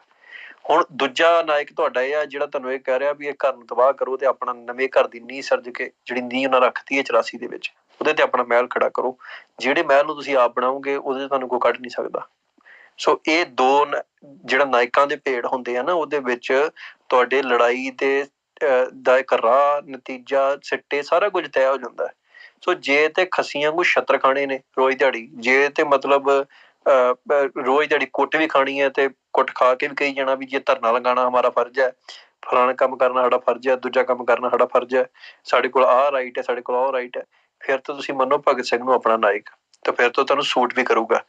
ਜੇ ਤੁਸੀਂ ਹਕੂਮਤ ਦੀ ਅੱਖ 'ਚ ਅੱਖ ਪਾ ਕੇ ਦੇਖਣਾ, ਜੇ ਤੁਸੀਂ ਹਕੂਮਤ ਦੇ ਅੱਖ 'ਚ ਅੱਖ ਪਾ ਕੇ ਇਹ ਗੱਲ ਕਹਿਣੀ ਹੈ ਵੀ ਭਾਈ ਇਹ ਹਿਸਾਬ ਹੋਊਗਾ ਜਿਹੜਾ ਕੁਛ ਦੀ ਸਾਡੇ ਨਾਲ ਕੀਤਾ, ਇਹ ਏਦਾਂ ਅਜਾਈ ਨਹੀਂ ਜਾਂਦਾ, ਫਿਰ ਤੁਹਾਨੂੰ ਪਤਾ ਹੈ ਕਿਹਨੂੰ ਨਾਇਕ ਚੁਣਨਾ। ਫਿਰ ਜਿਹੜੇ ਬੰਦੇ ਨੇ ਕੀਤੀ ਹੈ ਕੰਮ ਉਹਨੂੰ ਹੀ ਚੁਣੋਗੇ ਨਾ। ਜੇ ਤੇ ਜਿਹੜਾ ਸੰਤ ਭਿੰਡਰਾਂਵਾਲਿਆਂ ਨੇ, ਹੁਣ ਅਸੀਂ ਮੌਜੂਦਾ ਹਕੂਮਤ ਦੇ ਗੁਲਾਮ ਆ, ਅਸੀਂ ਗੋਰਿਆਂ ਦੇ ਤੇ ਗੁਲਾਮ ਨਹੀਂ ਹੈਗੇ ਅੱਜ ਦੀ ਡੇਟ ਦੇ ਵਿੱਚ, ਮੌਜੂਦਾ ਹਕੂਮਤ ਦੇ ਗੁਲਾਮ ਆ। ਤੇ ਜਿਹੜੇ ਬੰਦੇ ਨੇ ਮੌਜੂਦਾ ਹਕੂਮਤ ਕਿੰਨੇ, ਜੇ ਇੱਕ ਸਿੰਪਲ ਫਾਰਮੂਲਾ ਹੈ, ਮੌਜੂਦਾ ਹਕੂਮਤ ਜਿਹੜੀ ਉਹ ਭਗਤ ਸਿੰਘ ਨੂੰ ਆਪਣਾ ਨਾਇਕ ਮੰਨਦੀ ਹੈ, ਠੀਕ ਹੈ। ਹੁਣ ਜਦੋਂ ਭਗਤ ਸਿੰਘ ਜਦੋਂ ਲੜਿਆ ਉਦੋਂ ਗੋਰੇ ਰਾਜ ਸੀ, ਜਦੋਂ ਰਾਜ ਗੋਰਿਆਂ ਕੋਲ ਆ ਕੇ ਹਿੰਦੂ ਕੋਲ ਆ ਗਿਆ, ਭਗਤ ਸਿੰਘ ਨੂੰ ਉਹਨਾਂ ਨਾਇਕ ਬਣਾ ਲਿਆ। ਹੁਣ ਜਦੋਂ ਹਿੰਦੂਆਂ ਨੇ ਸਾਡੇ ਤੇ ਜ਼ੁਲਮ ਕੀਤਾ, ਹਿੰਦੂ ਰਾਜ ਨੇ ਸਾਡੇ ਤੇ ਜ਼ੁਲਮ ਕਰਨਾ ਸ਼ੁਰੂ ਕੀਤਾ ਹੈ, ਉਹਦੇ ਜ਼ੁਲਮ ਦੇ ਖਿਲਾਫ ਉੱਠ ਕੇ ਸੰਤ ਭਿੰਡਰਾਂਵਾਲਿਆਂ ਨੇ ਸਾਨੂੰ ਲੜਨਾ ਸਿਖਾਇਆ। ਸੋ ਭਗਤ ਸਿੰਘ ਤੇ ਸਾਡੀਆਂ ਪੈਰਾਂ 'ਚ ਬੇੜੀਆਂ ਬਣੂਗਾ, ਸਾਡੇ ਹੱਥਾਂ 'ਚ ਹੱਥਕੜੀਆਂ ਲਾਊਗਾ, ਕਾਨੂੰਨ ਦੀਆਂ ਹੱਥਕੜੀਆਂ, ਦੂਜੀਆਂ ਹੱਥਕੜੀਆਂ, ਸੰਵਿਧਾਨ ਦੀਆਂ ਹੱਥਕੜੀਆਂ, ਕਈ ਤਰ੍ਹਾਂ ਦੀਆਂ ਬੇੜੀਆਂ ਸਾਡੇ ਪੈਰਾਂ 'ਚ ਬਣੂਗਾ। ਸਾਨੂੰ ਬੇੜੀਆਂ ਤੋਂ ਮੁਕਤ ਕਰਕੇ ਲੜਨ ਲਈ ਇੱਕੋ ਬੰਦਾ ਪ੍ਰੇਰਿਤ ਕਰ ਸਕਦਾ, ਉਹ ਸੰਤ ਭਿੰਡਰਾਂਵਾਲੇ ਆ। ਸਾਨੂੰ ਇਹੋ ਜਿਹੇ ਮਤਲਬ ਪਹਿਲੀ ਗੱਲ ਤੇ ਨਾਇਕ ਵੀ ਕੋਈ ਚੱਜ ਦਾ ਹੋਵੇ, ਜਿਹਨੂੰ ਕੋਈ ਜੇ ਫਰਜ਼ ਕਰੋ ਕਿਸੇ ਨੂੰ ਮਜਬੂਰੀ 'ਚ ਵੀ ਕਹਿਣਾ ਪਵੇ ਵੀ ਬੰਦਾ ਬੜਾ ਤਕੜਾ, ਦੁਸ਼ਮਣਾਂ ਨੂੰ ਵੀ ਕਹਿਣਾ ਪੈ ਜਾਂਦਾ। ਕਈ ਵੇਲੇ ਆਪਾਂ ਦੁਸ਼ਮਣ ਨੂੰ ਵੀ ਐਪਰੀਸ਼ੀਏਟ ਕਰਦੇ ਹਾਂ ਵੀ ਠੀਕ ਆ, ਬੜਾ ਸੂਰਮਾ ਸੀ, ਬੇਸ਼ੱਕ ਸਾਡਾ ਦੁਸ਼ਮਣ ਹੈ ਪਰ ਬੜਾ ਸੂਰਮਾ ਸੀ। ਜਿਵੇਂ ਗੁਰੂ ਸਾਹਿਬ ਦੀਆਂ ਜੰਗਾਂ ਵੇਲੇ ਉਹਨਾਂ ਨੇ ਪੈਂਦੇ ਖਾਨ ਨੂੰ ਜਦੋਂ ਸੋਧਿਆ ਵੀ ਹੈ, ਉਹ ਆਪਣਾ ਉਹਨਾਂ ਨੂੰ ਹੱਥੀ ਪਾਲਿਆ ਸੀ, ਹੱਥੀ ਸੋਧਿਆ, ਤੇ ਫਿਰ ਵੀ ਉਹਨਾਂ ਨੇ ਦੀ ਸਿਫਤ ਵੀ ਕੀਤੀ ਵੀ ਬੜਾ ਤਗੜਾ ਸੂਰਮਾ ਸੀ। ਕਰਨੀ ਪੈ ਜਾਂਦੀ ਸਿਫਤ ਜਦੋਂ ਕੋਈ ਦੁਸ਼ਮਣ ਵੀ ਤੁਹਾਡਾ ਬੜਾ ਤਗੜਾ ਹੋਵੇ, ਐਥੀਕਲ ਹੋਵੇ, ਘੱਟੋ ਘੱਟ ਉਸ ਲੈਵਲ ਦਾ ਤੇ ਬੰਦਾ ਹੋਵੇ ਜਿਹਦੀ ਸਿਫਤ ਕਰਨ ਨੂੰ ਜੀ ਕਰੇ ਬੰਦੇ ਦਾ। ਬੇਸ਼ੱਕ ਸਾਡੇ ਵਿਚਾਰ ਨਾ ਮਿਲਦੇ ਹੋਣ, ਸਾਡਾ ਸਿਧਾਂਤ ਨਾ ਮਿਲਦਾ ਹੋਵੇ, ਪਰ ਉਹਦੀ ਸਿਫਤ ਕਰਨ ਨੂੰ ਜੀ ਕਰੇ, ਏਦਾਂ ਦਾ ਬੰਦਾ ਹੋਵੇ। ਭਗਤ ਸਿੰਘ ਉਸ ਕੈਟਾਗਰੀ 'ਚ ਵੀ ਨਹੀਂ ਆਉਂਦਾ। ਸੋ ਅਸੀਂ ਆਪਣਾ ਨਾਇਕ ਉਹਨੂੰ ਮੰਨੀਏ ਜਿਹੜਾ ਸਾਡਾ ਨਾਇਕ ਹੈਗਾ, ਜਿਹਨੇ ਸਾਡੇ ਲਈ ਆਪਣਾ ਲਹੂ ਡੋਲਿਆ। ਅਸੀਂ ਉਹਨੂੰ ਆਪਣਾ ਨਾਇਕ ਨਹੀਂ ਮੰਨ ਸਕਦੇ ਜਿਹਨੇ ਇਸ ਢਾਂਚਾ ਖੜਾ ਕਰਨ ਦਾ ਸੁਪਨਾ ਲਿਆ ਸੀ, ਜਿਸ ਢਾਂਚੇ ਦੇ ਅੰਦਰ ਸਾਡੀਆਂ ਬੇਪਤੀਆਂ ਹੋਈਆਂ ਨੇ। ਅਸੀਂ ਉਹਨੂੰ ਆਪਣਾ ਨਾਇਕ ਕਦੇ ਨਹੀਂ ਮੰਨਦੇ। ਮੰਨਾਂਗੇ ਤੇ ਉਹੀ ਗੱਲ ਹੈ, ਫਿਰ ਨੌਕਰ ਦੀ ਬਿਰਤੀ ਜਿਹੜੀ ਹੈ, ਉਹ ਇੱਕ ਅੰਗਰੇਜ਼ੀ ਦੀ ਕਹਾਵਤ ਹੈ, beggars can't be choosers। ਤੁਸੀਂ ਜਦੋਂ ਭਗਤ ਸਿੰਘ ਦੀ ਫੋਟੋ ਪੜ੍ਹਦੇ ਹੋ, ਤੁਸੀਂ ਮੰਗਤੇ ਜੋ, ਉਦੋਂ ਤੁਸੀਂ ਹਕੂਮਤ ਦੇ ਮੰਗਤੇ ਜੋ, ਫਿਰ ਤੁਸੀਂ ਹਕੂਮਤ ਜੋ ਤੁਹਾਨੂੰ ਖਰਾਤ ਪਾਉਂਦੀ ਤੁਹਾਨੂੰ ਲੈਣੀ ਪੈਂਦੀ ਹੈ। ਜਦੋਂ ਤੁਸੀਂ ਸੰਤ ਭਿੰਡਰਾਂਵਾਲੇ ਦੀ ਤਸਵੀਰ ਰੱਖਦੇ ਜੋ, ਜਦੋਂ ਤੁਸੀਂ ਸਿੱਖ ਸ਼ਹੀਦਾਂ ਦੀ ਤਸਵੀਰ ਰੱਖਦੇ ਜੋ, ਫਿਰ ਤੁਸੀਂ ਮੰਗਤੇ ਨਹੀਂ, ਫਿਰ ਤੁਸੀਂ ਰਾਜੇ ਜੋ। ਠੀਕ ਹੈ, ਰਾਜੇ ਵੀ ਕਿਸੇ ਵੇਲੇ ਰਾਜਗੱਦੀ ਤੇ ਬਹਿਣ ਦੀ ਲੜਾਈ ਕਰਦੇ ਆ। ਫਿਰ ਸਾਡੇ ਸਿਧਾਂਤ ਹੈ ਜਾਂ ਰਾਜ ਕਰੇ ਜਾਂ ਨਹੀਂ ਲੜ ਮਰੇ ਹੈ, ਦੋ ਸਿਧਾਂਤ ਹੈ ਸਾਡੇ ਕੋਲ, ਜਾਂ ਸਿੱਖ ਬਾਦਸ਼ਾਹ ਜਾਂ ਬਾਗੀ ਹੈ। ਹੁਣ ਜਿਹੜਾ ਬਾਦਸ਼ਾਹ ਤੇ ਬਗਾਵਤ ਵਾਲੀ, ਜੇ ਅੱਜ ਅਸੀਂ ਬਾਦਸ਼ਾਹ ਨਹੀਂ ਹੈਗੇ ਤੇ ਫਿਰ ਬਾਗੀ ਬਣੀ ਹੈ ਨਾ। ਫਿਰ ਜੇ ਬਾਦਸ਼ਾਹ ਨਹੀਂ ਹੈਗੇ ਤੇ ਬਾਗੀ ਵੀ ਨਹੀਂ ਬਣਨਾ। ਵਿਚਾਰ ਇਹ ਜੇ ਭਗਤ ਸਿੰਘ ਲੱਭ ਲਿਆ ਕੋਈ ਤੇ ਫਿਰ ਤਾਂ ਛਿੱਤਰ ਖਾਣੇ ਨੇ ਖਾਈ, ਚਲੋ ਆਪਾਂ ਵੀ ਖਾਵਾਂਗੇ, ਆਪਣੀਆਂ ਆਉਣ ਵਾਲੀਆਂ ਨਸਲਾਂ ਵੀ ਖਾਣਗੀਆਂ। ਇਹ ਸਿਲਸਿਲਾ ਚੱਲਦਾ ਰਹੂਗਾ ਉਹਨਾਂ ਚਿਰ ਜਿੰਨਾ ਚਿਰ ਕੋਈ ਭਿੰਡਰਾਂਵਾਲੇ ਸੰਤਾਂ ਨੂੰ ਆਪਣਾ ਨਾਇਕ ਮੰਨ ਕੇ ਤੇ ਇਸ ਗੁਲਾਮੀ ਦੇ ਸੰਗਲ ਨਹੀਂ ਤੋੜਦਾ, ਉਹਨਾਂ ਚਿਰ ਇਹ ਸਿਲਸਿਲਾ ਚੱਲੀ ਜਾਣਾ। ਸੋ ਨੌਜਵਾਨਾਂ ਨੂੰ ਤੇ ਇਹੋ ਅਪੀਲ ਹੈ, ਗਿਲਟ ਨਾ ਲਓ। ਕੋਈ ਨਹੀਂ, ਭਗਤ ਸਿੰਘ ਬਹੁਤ ਐਸੇ ਨਾਇਕ ਹੈ ਜਿਨ੍ਹਾਂ ਨੂੰ ਛੱਡਣ ਲੱਗਿਆ ਤੁਹਾਨੂੰ ਦੁੱਖ ਹੋਣਾ, ਕਿਉਂਕਿ ਉਹ ਸਾਡੇ ਖੂਨ 'ਚ ਉਹਨਾਂ ਨੇ ਪਾ ਦਿੱਤੇ ਹੌਲੀ ਹੌਲੀ, ਕਿਤਾਬਾਂ 'ਚ, ਫਿਲਮਾਂ ਦੇ ਥਰੂ, ਸਾਰੇ ਹਨਾ। ਜਿਵੇਂ ਆਮ ਛੋਟੇ ਹੁੰਦਿਆਂ ਤੁਸੀਂ ਵੇਖਿਆ ਹੋਣਾ ਵੀ ਜਦੋਂ ਫਿਲਮਾਂ ਆਉਂਦੀਆਂ ਨੇ ਸੰਨੀ ਦਿਓਲ ਦੀਆਂ ਬੜੀਆਂ ਨੈਸ਼ਨਲਿਸਟਿਕ ਮੂਵੀਆਂ, ਤੇ ਉਹਦੇ 'ਚ ਸੰਨੀ ਦਿਓਲ ਨੇ ਜਦੋਂ ਇੱਕ ਫਿਲਮ ਸੀ, ਮੈਨੂੰ ਵੀ ਯਾਦ ਹੈ, ਮਾਂ ਤੁਝੇ ਸਲਾਮ, ਵੀ ਕੀ ਨਾਂ ਸੀ ਉਹਦਾ, ਉਹ ਸੰਨੀ ਦਿਓਲ ਨੂੰ ਗੋਲੀਆਂ ਵੱਜਦੀਆਂ, ਤੁਹਾਨੂੰ ਦੁੱਖ ਹੋਣ ਲੱਗ ਪੈਂਦਾ, ਤੁਹਾਨੂੰ ਐਂ ਲੱਗਦਾ ਵੀ ਇੰਡੀਆ ਝੰਡਾ ਝੂਲਣਾ ਚਾਹੀਦਾ। ਉਹ ਹੁੰਦਾ ਹੈ ਤੁਹਾਨੂੰ, ਤੁਹਾਡੀ ਕੰਡੀਸ਼ਨਿੰਗ ਹੋ ਰਹੀ ਹੈ ਮੌਕੇ ਦੇ ਉੱਤੇ, ਤੁਹਾਡਾ ਮੈਂਟਲ ਜੈਨੋਸਾਈਡ ਕੀਤਾ ਜਾ ਰਿਹਾ। ਸੋ ਉਹ ਕਈ ਵਾਰ ਨਾ ਇਹ ਇੱਕ ਫਨੋਮਨਾ ਵਾ ਸਾਈਕੋਲੋਜੀਕਲੀ, ਇਹਦੀ ਇੱਕ ਟਰਮ ਵੀ ਹੈਗੀ ਆ, ਉਹ ਮੈਨੂੰ ਯਾਦ ਨਹੀਂ ਹੁਣ। ਉਹ ਕਹਿੰਦੇ ਵੀ ਜੇ ਫਰਜ਼ ਕਰੋ ਤੁਹਾਨੂੰ ਕੋਈ ਕਿਡਨੈਪ ਕਰ ਲੇ ਤੇ ਉਹ ਕਈ ਵਾਰ ਲੋਕਾਂ ਨੂੰ ਆਪਣੇ ਜਿਹੜਾ ਕਿਡਨੈਪਰ ਹੈ ਜਾਂ ਆਪਣਾ ਅਪਰੈਸਰ ਹੈ ਜਿਹੜਾ ਤੁਹਾਨੂੰ ਤੁਹਾਡੇ ਤੇ ਜ਼ੁਲਮ ਕਰ ਰਿਹਾ, ਉਹਦੇ ਨਾਲ ਵੀ ਸਿੰਪਥੀ ਹੋਣ ਲੱਗ ਪੈਂਦੀ ਹੈ। ਇੱਕ ਐਸਾ ਮੌਕਾ ਆਉਂਦਾ। ਸੋ ਸਾਡੇ ਉਹਨੂੰ ਛੱਡਣ ਨੂੰ ਵੀ ਜਿਹੜੀ ਆ ਇੱਕ ਉਹਨੂੰ ਗਿਲਟ ਆਉਣ ਲੱਗ ਪੈਂਦੀ ਵੀ ਯਾਰ ਫਿਰ ਵੀ ਮੈਨੂੰ ਰੋਟੀ ਦਿੰਦਾ ਹੈ ਨਾ, ਮਾਰਦਾ ਕੁੱਟਦਾ, ਚਲੋ ਕੋਈ ਗੱਲ ਨਹੀਂ, ਫਿਰ ਵੀ ਇੱਦਾਂ ਉੱਦਾਂ। ਸੋ ਆਪਾਂ ਉਹ ਗਿਲਟ ਚੋਂ ਨਿਕਲੀਏ ਬਾਹਰ। ਇਹ ਸਾਨੂੰ ਬਚਪਨ ਤੋਂ ਪੈਦਾਇਸ਼ ਤੋਂ ਲੈ ਕੇ ਹੁਣ ਤੱਕ ਜੋ ਸਿਖਾਇਆ ਜਾ ਰਿਹਾ, ਇਹਨੂੰ ਧੋਣਾ ਪੈਣਾ। ਅਸੀਂ ਬਗਾਵਤ ਤੇ ਕਿਣਕੇ ਲੱਭਣੇ ਨੇ ਸਮਾਜ ਦੇ ਵਿੱਚੋਂ, ਉਹ ਸਾਨੂੰ ਦੱਸਣੇ ਨਹੀਂ ਕਿਸੇ ਨੇ ਆਣ ਕੇ। ਕਿਉਂਕਿ ਉਹ ਕਿਉਂ ਨਹੀਂ ਦੱਸਣੇ? ਕਿਉਂਕਿ ਜਿੱਦਣ ਬਗਾਵਤ ਦੇ ਕਿਣਕੇ ਤੁਹਾਡੀਆਂ ਕਿਤਾਬਾਂ 'ਚ ਆ ਗਏ, ਉਦੋਂ ਉਹ ਕਿਤਾਬਾਂ ਨਹੀਂ, ਉਹ ਤੇ ਬਰੂਦ ਬਣ ਜਾਂਦਾ। ਇਸੇ ਕਰਕੇ ਤਾਂ ਤੁਹਾਨੂੰ ਉਹਨਾਂ ਨੂੰ ਰੱਖਣ ਤੇ ਸਜ਼ਾ ਮਿਲਦੀ ਹੈ ਨਾ। ਹੋਰ ਕਿਤਾਬਾਂ ਕੀ ਹੈ? ਕਿਤਾਬ ਤੇ ਉਹ ਵੀ ਹੈਗੀ ਹੈ ਜਿਹੜੀ ਕਿਤਾਬ ਦੀ ਸੰਵਿਧਾਨ ਵਾਲੇ ਦਿਹਾੜੀ ਖੰਡ 'ਚ ਪੂਜਾ ਕਰਦੇ ਨੇ, ਰੋਜ਼ ਦਿਹਾੜੀ ਮੱਥੇ ਟੇਕਦੇ ਨੇ ਉਹਨੂੰ, ਹੈਂ। ਕਿਤਾਬਾਂ ਉਹ ਵੀ ਹੈਗੀਆਂ ਨੇ ਜਿਹੜੀਆਂ RSS ਆਪ ਪੈਸੇ ਦੇ ਕੇ ਲਿਖਾ ਰਿਹਾ, ਜਿਹੜੀ ਸਟੇਟ ਆਪ ਪ੍ਰਮੋਟ ਕਰਦੀ ਹੈ, ਜਿਨ੍ਹਾਂ ਨੂੰ ਲਿਖਣ ਦੇ ਉੱਤੇ ਪਦਮ ਸ਼੍ਰੀ ਦੇ ਅਵਾਰਡ ਮਿਲਦੇ ਨੇ। ਤੇ ਕਿਤਾਬਾਂ ਉਹ ਵੀ ਹੈਗੀਆਂ ਜਿਹੜੀਆਂ ਬੈਨ ਹੁੰਦੀਆਂ, ਜਿਹਨੂੰ ਰੱਖਣ ਤੇ ਸਜ਼ਾ। ਤਸਵੀਰਾਂ ਉਹ ਵੀ ਨੇ ਜਿਹੜੀਆਂ ਹਕੂਮਤਾਂ ਦੇ ਦਫ਼ਤਰਾਂ 'ਚ ਲੱਗਦੀਆਂ ਨੇ, ਜਿਹੜੀਆਂ ਲਾਉਣ ਦੇ ਉਹ ਕਹਿੰਦੇ ਵੀ ਜਿਹਦੇ ਅੱਗੇ ਬਹਿ ਕੇ ਮੁੱਖ ਮੰਤਰੀ ਸੁਣਾ ਦਿੰਦਾ, ਜਿਹਦੇ ਅੱਗੇ ਬਹਿ ਕੇ ਪ੍ਰਧਾਨ ਮੰਤਰੀ ਅਨਾਊਂਸਮੈਂਟਾਂ ਕਰਦਾ, ਤਸਵੀਰਾਂ ਉਹ ਵੀ ਹੈਗੀਆਂ ਨੇ। ਤਸਵੀਰਾਂ ਉਹ ਵੀ ਨੇ ਜਿਹੜੀਆਂ ਤੁਹਾਡੇ ਕੋਲ ਫੜੀਆਂ ਜਾਣ ਤੇ ਤੁਹਾਨੂੰ ਪੁਲਿਸ ਵਾਲੇ ਗੋਲੀ ਮਾਰਨ ਤੱਕ ਜਾਂਦੇ ਨੇ। ਸੋ ਇਸ ਕਰਕੇ ਬਗਾਵਤ ਕਿੱਥੇ, ਜੇ ਤੇ ਤੁਹਾਨੂੰ ਲੱਗਦਾ ਵੀ ਤੁਸੀਂ ਗੁਲਾਮ ਜੋ, ਤੇ ਫਿਰ ਤੇ ਬਗਾਵਤ ਹੀ ਉਹਦਾ ਇੱਕ ਸੋਲਿਊਸ਼ਨ ਹੁੰਦਾ। ਤੇ ਬਗਾਵਤ ਬਾਗੀਆਂ ਨੇ, ਬਾਗੀਆਂ ਦੇ ਨਾਲ ਕਿੱਥੇ ਸਾਂਝ ਪਾਉਣੀ ਹੈ, ਉਹ ਤੇ ਮੈਨੂੰ ਲੱਗਦਾ ਨਹੀਂ ਵੀ ਕੋਈ ਦੁਨੀਆ ਤੇ ਬੰਦਾ ਡਿਫਾਈਨ ਕਰ ਸਕਦਾ। ਉਹ ਲੋੜ ਕਾਰਡ ਦੀ ਮਾਂ ਹੈ, ਤੁਹਾਨੂੰ ਪਤਾ ਹੈ ਤੁਹਾਡੇ ਕਿਹੜੇ ਨਾਇਕ ਨੇ। ਆਪਾਂ ਸਿਰਫ ਕੇਸ ਵੱਟੀ ਹੈ ਨੌਜਵਾਨਾਂ ਨੇ, ਸਾਨੂੰ ਪਤਾ ਹੈ ਵੀ ਭਗਤ ਸਿੰਘ ਸਾਡਾ ਨਾਇਕ ਨਹੀਂ, ਸਾਨੂੰ ਪਤਾ ਉਹ ਸਾਡੇ ਤੇ ਥੋਪਿਆ ਗਿਆ ਸੀ, ਪਰ ਅਸੀਂ ਇੱਕ ਗਿਲਟ ਲਈ ਬੈਠੇ ਹਾਂ ਵੀ ਜਿਹੜਾ ਸਾਡੇ ਓਪਰੈਸਰ ਨੇ, ਸਾਡੇ ਜਿਹੜਾ ਜ਼ਾਲਮ ਹੈ, ਉਹਨੇ ਸਾਡੇ ਤੇ ਜਿਹੜੀ ਮਿਹਨਤ ਕੀਤੀ ਹੈ, ਸਾਡੀ ਮਾਇੰਡ ਨੂੰ ਕੰਡੀਸ਼ਨ ਕਰ ਲਈ ਉਹਨੇ, ਅਸੀਂ ਉਸ ਮਿਹਨਤ ਨੂੰ ਐਪਰੀਸ਼ੀਏਟ ਕਰੀ ਜਾ ਰਹੇ ਹਾਂ। ਅਸੀਂ ਉਸ ਮਿਹਨਤ ਨੂੰ ਨਿਗਲੈਕਟ ਜਾਂ ਉਸ ਮਿਹਨਤ ਨੂੰ ਰਿਜੈਕਟ ਕਰਨ ਦੇ ਵਿੱਚ ਜਿਹੜੀ ਗਿਲਟ ਮਿਲ ਰਹੀ ਹੈ ਸਾਨੂੰ, ਉਹ ਨਹੀਂ ਲੈਣਾ ਚਾਹੁੰਦੇ। ਸੋ ਗਿਲਟ ਜਿਹੜੀ ਹੈ ਨਾ, ਇਹ ਗਿਲਟ ਟ੍ਰਿਪ 'ਚ ਨਹੀਂ ਪੈਣਾ। ਭਗਤ ਸਿੰਘ ਕੁਛ ਨਹੀਂ ਹੈਗਾ, ਉਹਦੇ ਪਿੱਛੇ ਕੋਈ ਗਿਲਟ ਲੈਣ ਦੀ ਲੋੜ ਨਹੀਂ, ਕੋਈ ਕੁਛ ਨਹੀਂ ਹੈਗਾ ਸਾਡੇ ਲਈ ਅਕਾਲ ਪੁਰਖ ਤੋਂ ਲੈਦਾ ਕੋਈ ਕੁਛ ਨਹੀਂ ਹੈਗਾ। ਜਿਹੜੇ ਮਨੁੱਖ ਅਕਾਲ ਪੁਰਖ ਦੇ ਸਿਧਾਂਤ ਦੇ ਉੱਤੇ ਚੱਲ ਕੇ, ਗੁਰੂ ਸਾਹਿਬ ਦੇ ਸਿਧਾਂਤ ਦੇ ਉੱਤੇ ਚੱਲ ਕੇ ਖਾਲਸੇ ਰਾਜ ਦੀ ਗੱਲ ਕਰਦੇ ਨੇ, ਖਾਲਸਾ ਰਾਜ ਹੀ ਸਰਬੱਤ ਦਾ ਭਲਾ ਹੈ। ਹੋਰ ਕੀ ਸਰਬੱਤ ਦਾ ਭਲਾ ਕੌਣ ਕਰੂਗਾ? ਦੁਨੀਆ ਦੇ ਉੱਤੇ ਬੜੇ ਰਾਜ ਹੈ, ਕਿਹਨਾਂ ਨੇ ਕੀਤਾ ਸਰਬੱਤ ਦਾ ਭਲਾ? ਦੱਸੋ। ਖਾਲਸੇ ਰਾਜ ਨੇ ਕੀਤਾ, ਅਸੀਂ ਉਹਦੀ ਗੱਲ ਕਰਦੇ ਹਾਂ। ਜੇ ਕੋਈ ਸਰਬੱਤ ਦੇ ਭਲੇ ਦੀ ਗੱਲ ਕਰਦਾ, ਉਹਨੂੰ ਕਹੇ ਇਹ ਤੋਂ ਵੱਡਾ ਸਰਬੱਤ ਦਾ ਭਲਾ ਕੀ ਹੈ? ਜੇ ਅੱਜ ਸਾਨੂੰ ਤੁਸੀਂ ਕਹਿੰਦੇ ਜੋ ਵੀ ਤੁਸੀਂ ਸਰਬੱਤ ਦਾ ਭਲਾ ਕਰੋ, ਫਿਰ ਸਾਨੂੰ ਰਾਜ ਕਰਨ ਤੋਂ ਕਿਉਂ ਰੋਕਦੇ? ਜੇ ਅਸੀਂ ਅੱਜ ਬਿਨਾਂ ਰਾਜ ਤੋਂ ਸਰਬੱਤ ਦਾ ਭਲਾ ਕਰਨ ਤੁਹਾਨੂੰ ਲੱਗਦਾ ਅਸੀਂ ਕਰ ਸਕਦੇ ਹਾਂ, ਤੇ ਰਾਜ ਕਰਕੇ ਤੇ ਬਹੁਤ ਜ਼ਿਆਦਾ ਕਰਾਂਗੇ ਨਾ। ਸੋ ਇਹ ਜਿਹੜਾ ਡੀਮੋਟੀਵੇਟ ਕਰਨ ਵਾਲੀ ਸਾਨੂੰ ਗੱਲ ਹੈ ਕੋਈ ਵੀ, ਉਹਨੂੰ ਇਗਨੋਰ ਕਰ ਦਿਓ ਹਾਲ ਦੀ ਘੜੀ। ਉਹਨੂੰ ਅਨਨੈਸੈਸਰੀ ਬੋਝ ਤੇ ਬਿਲਕੁਲ ਨਹੀਂ ਚੁੱਕਣਾ ਨਾ। ਕੋਈ ਕਵੇ ਵੀ ਦੇਖੋ ਜੀ ਭਾਵੇਂ ਹੈ ਭਗਤ ਸਿੰਘ, ਤੁਸੀਂ ਮੰਨੋ ਜਾਂ ਨਾ ਮੰਨੋ ਕੁਰਬਾਨੀ ਤੋਂ, ਉਹਨੂੰ ਕਹੇ ਸਾਡੇ ਲਈ ਕੀਤੀ ਕੁਰਬਾਨੀ। ਸਾਨੂੰ ਇਹ ਸਾਡੇ ਵੱਲੋਂ ਤੇ ਮਤਲਬ ਅਫਰੀਕਾ 'ਚ ਬਹੁਤ ਬੰਦਿਆਂ ਨੇ ਕੁਰਬਾਨੀ ਕੀਤੀ ਹੋ ਸਕਦੀ ਹੈ, ਅਸੀਂ ਹੁਣ ਉਹਨਾਂ ਨੂੰ ਜਾ ਕੇ ਨਾਇਕ ਮੰਨ ਲਈਏ ਸਿਰਫ ਉਹਨੇ ਕੁਰਬਾਨੀ ਕੀਤੀ? ਸਾਡੇ ਨਾਲ ਰੈਲੀਵੈਂਸੀ ਤੇ ਬਣੇ ਕਿਸੇ ਚੀਜ਼ ਦੀ, ਸਾਡੇ ਨਾਲ ਉਹਦੀ ਸੰਘਰਸ਼ ਦੀ ਸਾਂਝ ਤੇ ਹੋਵੇ। ਜਿਹੜੀ ਕੰਧ ਨੂੰ ਅਸੀਂ ਤੋੜਨਾ ਚਾਹੁੰਦੇ ਹਾਂ ਗੁਲਾਮੀ ਦੀ ਨੂੰ, ਪਿੰਜਰੇ ਨੂੰ, ਉਹ ਵੀ ਉਹਨੂੰ ਤੋੜਨ ਲਈ ਇੱਕ ਇੱਟ ਹੀ ਮਾਰੀ ਹੋਵੇ, ਉਹਨੇ ਇੱਕ ਹੀ ਸੱਟ ਮਾਰੀ ਹੋਵੇ ਕਿਤੇ, ਉਹ ਤੇ ਪਿੰਜਰਾ ਬਣਾਉਂਦਾ ਰਿਹਾ, ਵੈਲਡਿੰਗ ਕਰਦਾ ਰਿਹਾ ਉਹਨੂੰ ਆਣ ਕੇ, ਤੇ ਸਾਨੂੰ ਤੁਸੀਂ ਕਹਿੰਦੇ ਉਹਨੂੰ ਨਾਇਕ ਮੰਨ ਲਈ ਆਪਣਾ। ਇਹ ਕਿੱਦਾਂ ਦੀ ਮਤਲਬ ਗੱਲ ਹੈ ਵੀ ਪਿੰਜਰੇ ਦੇ ਅੰਦਰ ਬੈਠੇ ਗੁਲਾਮ ਲੋਕ ਜਿਹੜੇ ਆ ਉਹਨਾਂ ਨੂੰ ਇਹ ਕਿਹਾ ਜਾ ਰਿਹਾ ਵੀ ਜਿਹੜਾ ਪਿੰਜਰਾ ਬਣਾਉਣ 'ਚ ਸਹਾਇਕ ਬੰਦਾ ਸੀ ਉਹਨੂੰ ਆਪਣਾ ਨਾਇਕ ਮੰਨੋ ਤੁਸੀਂ? ਨਹੀਂ, ਸਾਡੇ ਲਈ ਤੇ ਪਿੰਜਰੇ 'ਚ ਪੈਦਾ ਹੋਏ ਜਿਹੜੇ ਆ ਨਾ, ਜਿੰਨਾ ਪਿੰਜਰੇ 'ਚ ਪੈਦਾ ਹੋ ਕੇ ਤੇ ਇਸ ਪਿੰਜਰੇ ਨੂੰ ਪਛਾਣਿਆ ਤੇ ਇਹਨੂੰ ਤੋੜਨ ਦੇ ਯਤਨ ਕੀਤੇ, ਸਾਡੇ ਨਾਇਕ ਉਹ ਨੇ। ਸਾਡਾ ਹੋਰ ਕੋਈ ਦੁੱਖੀ ਤਿੱਖੀ ਬੰਦਾ ਨਾਇਕ ਨਹੀਂ ਹੈਗਾ। ਇਹ ਜੇ ਕਿਸੇ ਨੂੰ ਗੁੱਸਾ ਲੱਗਦਾ ਲੱਗੀ ਜਾਵੇ, ਇਹ 2-4 ਦਿਨ ਗਿਲਟ ਆਉਂਦੀ ਹੁੰਦੀ ਹੈ, ਗਿਲਟ ਤੋਂ ਬਾਅਦ 'ਚ ਫਰੀਡਮ ਹੈ। ਜਿੰਨਾ ਚਿਰ ਗਿਲਟ ਸਾਡੇ ਸਾਹਮਣੇ ਜਿਹੜੀ ਗਿਲਟ ਹੈ ਨਾ, ਇਹ ਬੜੀ ਭੈੜੀ ਚੀਜ਼ ਹੈ। ਜਿੰਨਾ ਚਿਰ ਇਹ ਚੋਂ ਬਾਹਰ ਨਹੀਂ ਆਉਂਦੇ ਇਸ ਗਿਲਟ ਟ੍ਰਿਪ ਚੋਂ, ਉਹਨਾਂ ਚਿਰ ਤੁਹਾਨੂੰ ਆਜ਼ਾਦੀ ਨਹੀਂ ਮਿਲ ਸਕਦੀ। ਆਜ਼ਾਦੀ ਦੀ ਕਿਹਨੇ ਰੋਕਿਆ ਤੁਹਾਨੂੰ? ਹੁਕੂਮਤ ਨੇ ਥੋੜ੍ਹੀ ਹੁਕੂਮਤ ਕਿਹਨੂੰ ਰੋਕ ਸਕਦੀ ਹੈ? 3 ਕਰੋੜ ਲੋਕ ਨੇ ਪੰਜਾਬ ਦੇ ਵਿੱਚ, 2.25 ਕਰੋੜ ਕਰੀਬ ਸਿੱਖ ਨੇ, ਹਨਾ। 1.5-2 ਲੱਖ ਪੁਲਿਸ ਹੋ ਗਈ ਪੰਜਾਬ ਦੇ ਵਿੱਚ। ਫੌਜ ਕਿੰਨੀ ਹੋਊਗੀ? ਕੁੱਲ ਮਿਲਾ ਕੇ 20 ਲੱਖ ਫੌਜ ਸਾਰੀ ਹਿੰਦੁਸਤਾਨ ਦੀ। ਕੀ ਤੁਹਾਨੂੰ ਉਹ ਸਾਰੇ ਜਣੇ ਰਲ ਕੇ ਰੋਕ ਸਕਦੇ? ਨਹੀਂ। ਤੁਹਾਨੂੰ ਕਿਹਨੇ ਰੋਕਿਆ? ਤੁਹਾਨੂੰ ਤੁਹਾਡੀ ਗਿਲਟ ਨੇ ਰੋਕਿਆ। ਤੁਸੀਂ ਆਪਣੇ ਜ਼ਾਲਮ ਦੇ ਨਾਲ ਇੱਕ ਸਨੇਹ ਪਾਲ ਕੇ ਬੈਠੇ ਆ, ਜਿਹੜਾ ਸਨੇਹ ਤੁਹਾਨੂੰ ਲੱਗਦਾ ਵੀ ਜੇ ਤੁਸੀਂ ਤੋੜੋਗੇ ਤਾਂ ਪਤਾ ਨਹੀਂ ਕੀ ਹੋ ਜਾਣਾ। ਤੁਹਾਨੂੰ ਜੇ ਜ਼ਾਲਮ ਨੇ ਪਾਸਪੋਰਟ ਦੇ ਦਿੱਤਾ ਹੈ, ਜੇ ਤੁਹਾਨੂੰ ਉਹਨੇ ਰਹਿਣ ਨੂੰ ਜਿਹੜਾ ਵਾ ਤੁਹਾਨੂੰ ਜੇਲ੍ਹ 'ਚ ਨਹੀਂ ਸੁੱਟਿਆ, ਤਾਂ ਮਤਲਬ ਇਹ ਨਹੀਂ ਤੁਹਾਡਾ ਫਿਕਰਮੰਦ ਹੈ, ਉਹ ਤੁਹਾਡਾ ਭਲਾ ਚਾਹੁੰਦਾ। ਇਹਦਾ ਅਰਥ ਇਹ ਹੈ ਵੀ ਉਹਨੇ ਇੱਕ ਪੂਰੀ ਦੀ ਪੂਰੀ ਕੌਮ ਨੂੰ ਓਪਨ ਜੇਲ੍ਹ 'ਚ ਤਬਦੀਲ ਕੀਤਾ, ਜਿੱਥੇ ਤੁਹਾਨੂੰ ਹੱਕ ਨਹੀਂ ਮਿਲਦੇ, ਜਿੱਥੇ ਤੁਹਾਨੂੰ ਨੱਕ ਰਗੜ ਕੇ ਮਾੜਾ ਮੋਟਾ ਕੋਈ ਹੱਕ ਮਿਲਦਾ, ਤੁਸੀਂ ਉਹਨੂੰ ਐਪਰੀਸ਼ੀਏਟ ਕਰੋ। ਦੇਖੋ ਜੀ ਜੇ ਇੱਥੇ ਆਹ ਮਿਲ ਸਕਦਾ, ਵੀ ਮਿਲ ਸਕਦਾ। ਸੋ ਆਪਾਂ ਇਸ ਤੋਂ ਬਾਹਰ ਆਈਏ। ਕੋਈ 100 ਸਾਡੇ ਨੂੰ ਕਵੇ ਵੀ ਨਹੀਂ ਠੀਕ ਹੈ, ਤੁਸੀਂ ਚੰਗਾ ਨਾ ਕਹੋ, ਮਾੜਾ ਵੀ ਨਾ ਕਹੋ, ਉਹਨੂੰ ਕਿ ਠੀਕ ਹੈ ਮਾੜਾ ਅਸੀਂ ਨਹੀਂ ਕਹਿ ਰਹੇ, ਮਾੜਾ ਘਵਾ ਰਹੇ ਜੋ ਤੁਸੀਂ ਸਾਡੇ ਕੋਲ। ਅਸੀਂ ਨਾਂ ਨਹੀਂ ਲੈਣਾ ਚਾਹੁੰਦੇ ਭਗਤ ਸਿੰਘ ਦਾ, ਗੱਲ ਖਤਮ ਹੈ। ਕੀ ਆ ਸਾਡੇ ਵਾਸਤੇ ਐਗਜ਼ਿਸਟ ਨਹੀਂ ਕਰਦਾ, ਉਹ ਕੁਛ ਕੀਤਾ ਹੋਵੇ ਸਾਨੂੰ ਮਤਲਬ ਨਹੀਂ। ਜੇ ਤੁਸੀਂ ਹੁਣ ਸਾਡੇ ਕਿਸੇ ਬੰਦੇ ਨੂੰ ਸੱਚ ਬੋਲਣ ਦੇ ਉੱਤੇ ਗ੍ਰਿਲ ਕਰਨਾ ਚਾਹੋਗੇ, ਉਹ ਮਾਫੀਆ, ਫਿਰ ਤੇ ਉਹਨੂੰ ਕਹੋ ਵੀ ਤੁਹਾਨੂੰ ਭਗਤ ਸਿੰਘ ਦੀ ਅਸਲੀਅਤ ਦਿਖਾਵਾਂਗੇ। ਫਿਰ ਤੇ ਜਦੋਂ ਤੁਸੀਂ ਮੈਦਾਨ 'ਚ ਆਣ ਕੇ ਨੱਚਣ ਦੀ ਗੱਲ ਕੀਤੀ ਹੈ, ਫਿਰ ਚੰਗੀ ਤਰ੍ਹਾਂ ਨੱਚੋ ਨਾ। ਫਿਰ ਤੁਸੀਂ ਦੱਸੋ ਭਗਤ ਸਿੰਘ ਨੇ ਕੀ ਕੀਤਾ, ਅਸੀਂ ਦੱਸਦੇ ਕੀ ਕੀਤਾ। ਇੰਨੇ ਇੱਕ ਬੇਨਤੀਆਂ। ਬਾਕੀ ਇਹ ਆ ਵੀ ਕੋਈ ਨਹੀਂ, ਜਿਹੜਾ ਵਾ ਗੁਰੂ ਸਾਹਿਬ ਕਿਰਪਾ ਕਰਨ, ਇਹ ਸਾਰਾ ਕੁਝ ਝੜਨਾ ਹੈ। ਇਹ ਸਾਰਾ ਜਿਹੜਾ ਸਾਡੇ ਉੱਤੇ ਥੋਪਿਆ ਗਿਆ ਜੋ ਕੁਛ, ਇਹਨੇ ਹੌਲੀ ਹੌਲੀ ਆਪੇ ਦੀ ਪਾਣ ਲੱਥਣੀ, ਤੇ ਫਿਰ ਸੱਚ ਜਿਹੜਾ ਉਹਨੇ ਪ੍ਰਗਟ ਹੋਣਾ ਹੈ। ਤੇ ਸੱਚ ਜਿਹੜਾ ਮਹਾਰਾਜ ਦਾ ਬਚਨ ਹੈ, ਕੂੜ ਨਖੁੱਟੇ ਨਾਨਕਾ ਓੜਕ ਸੱਚ ਰਹੀ।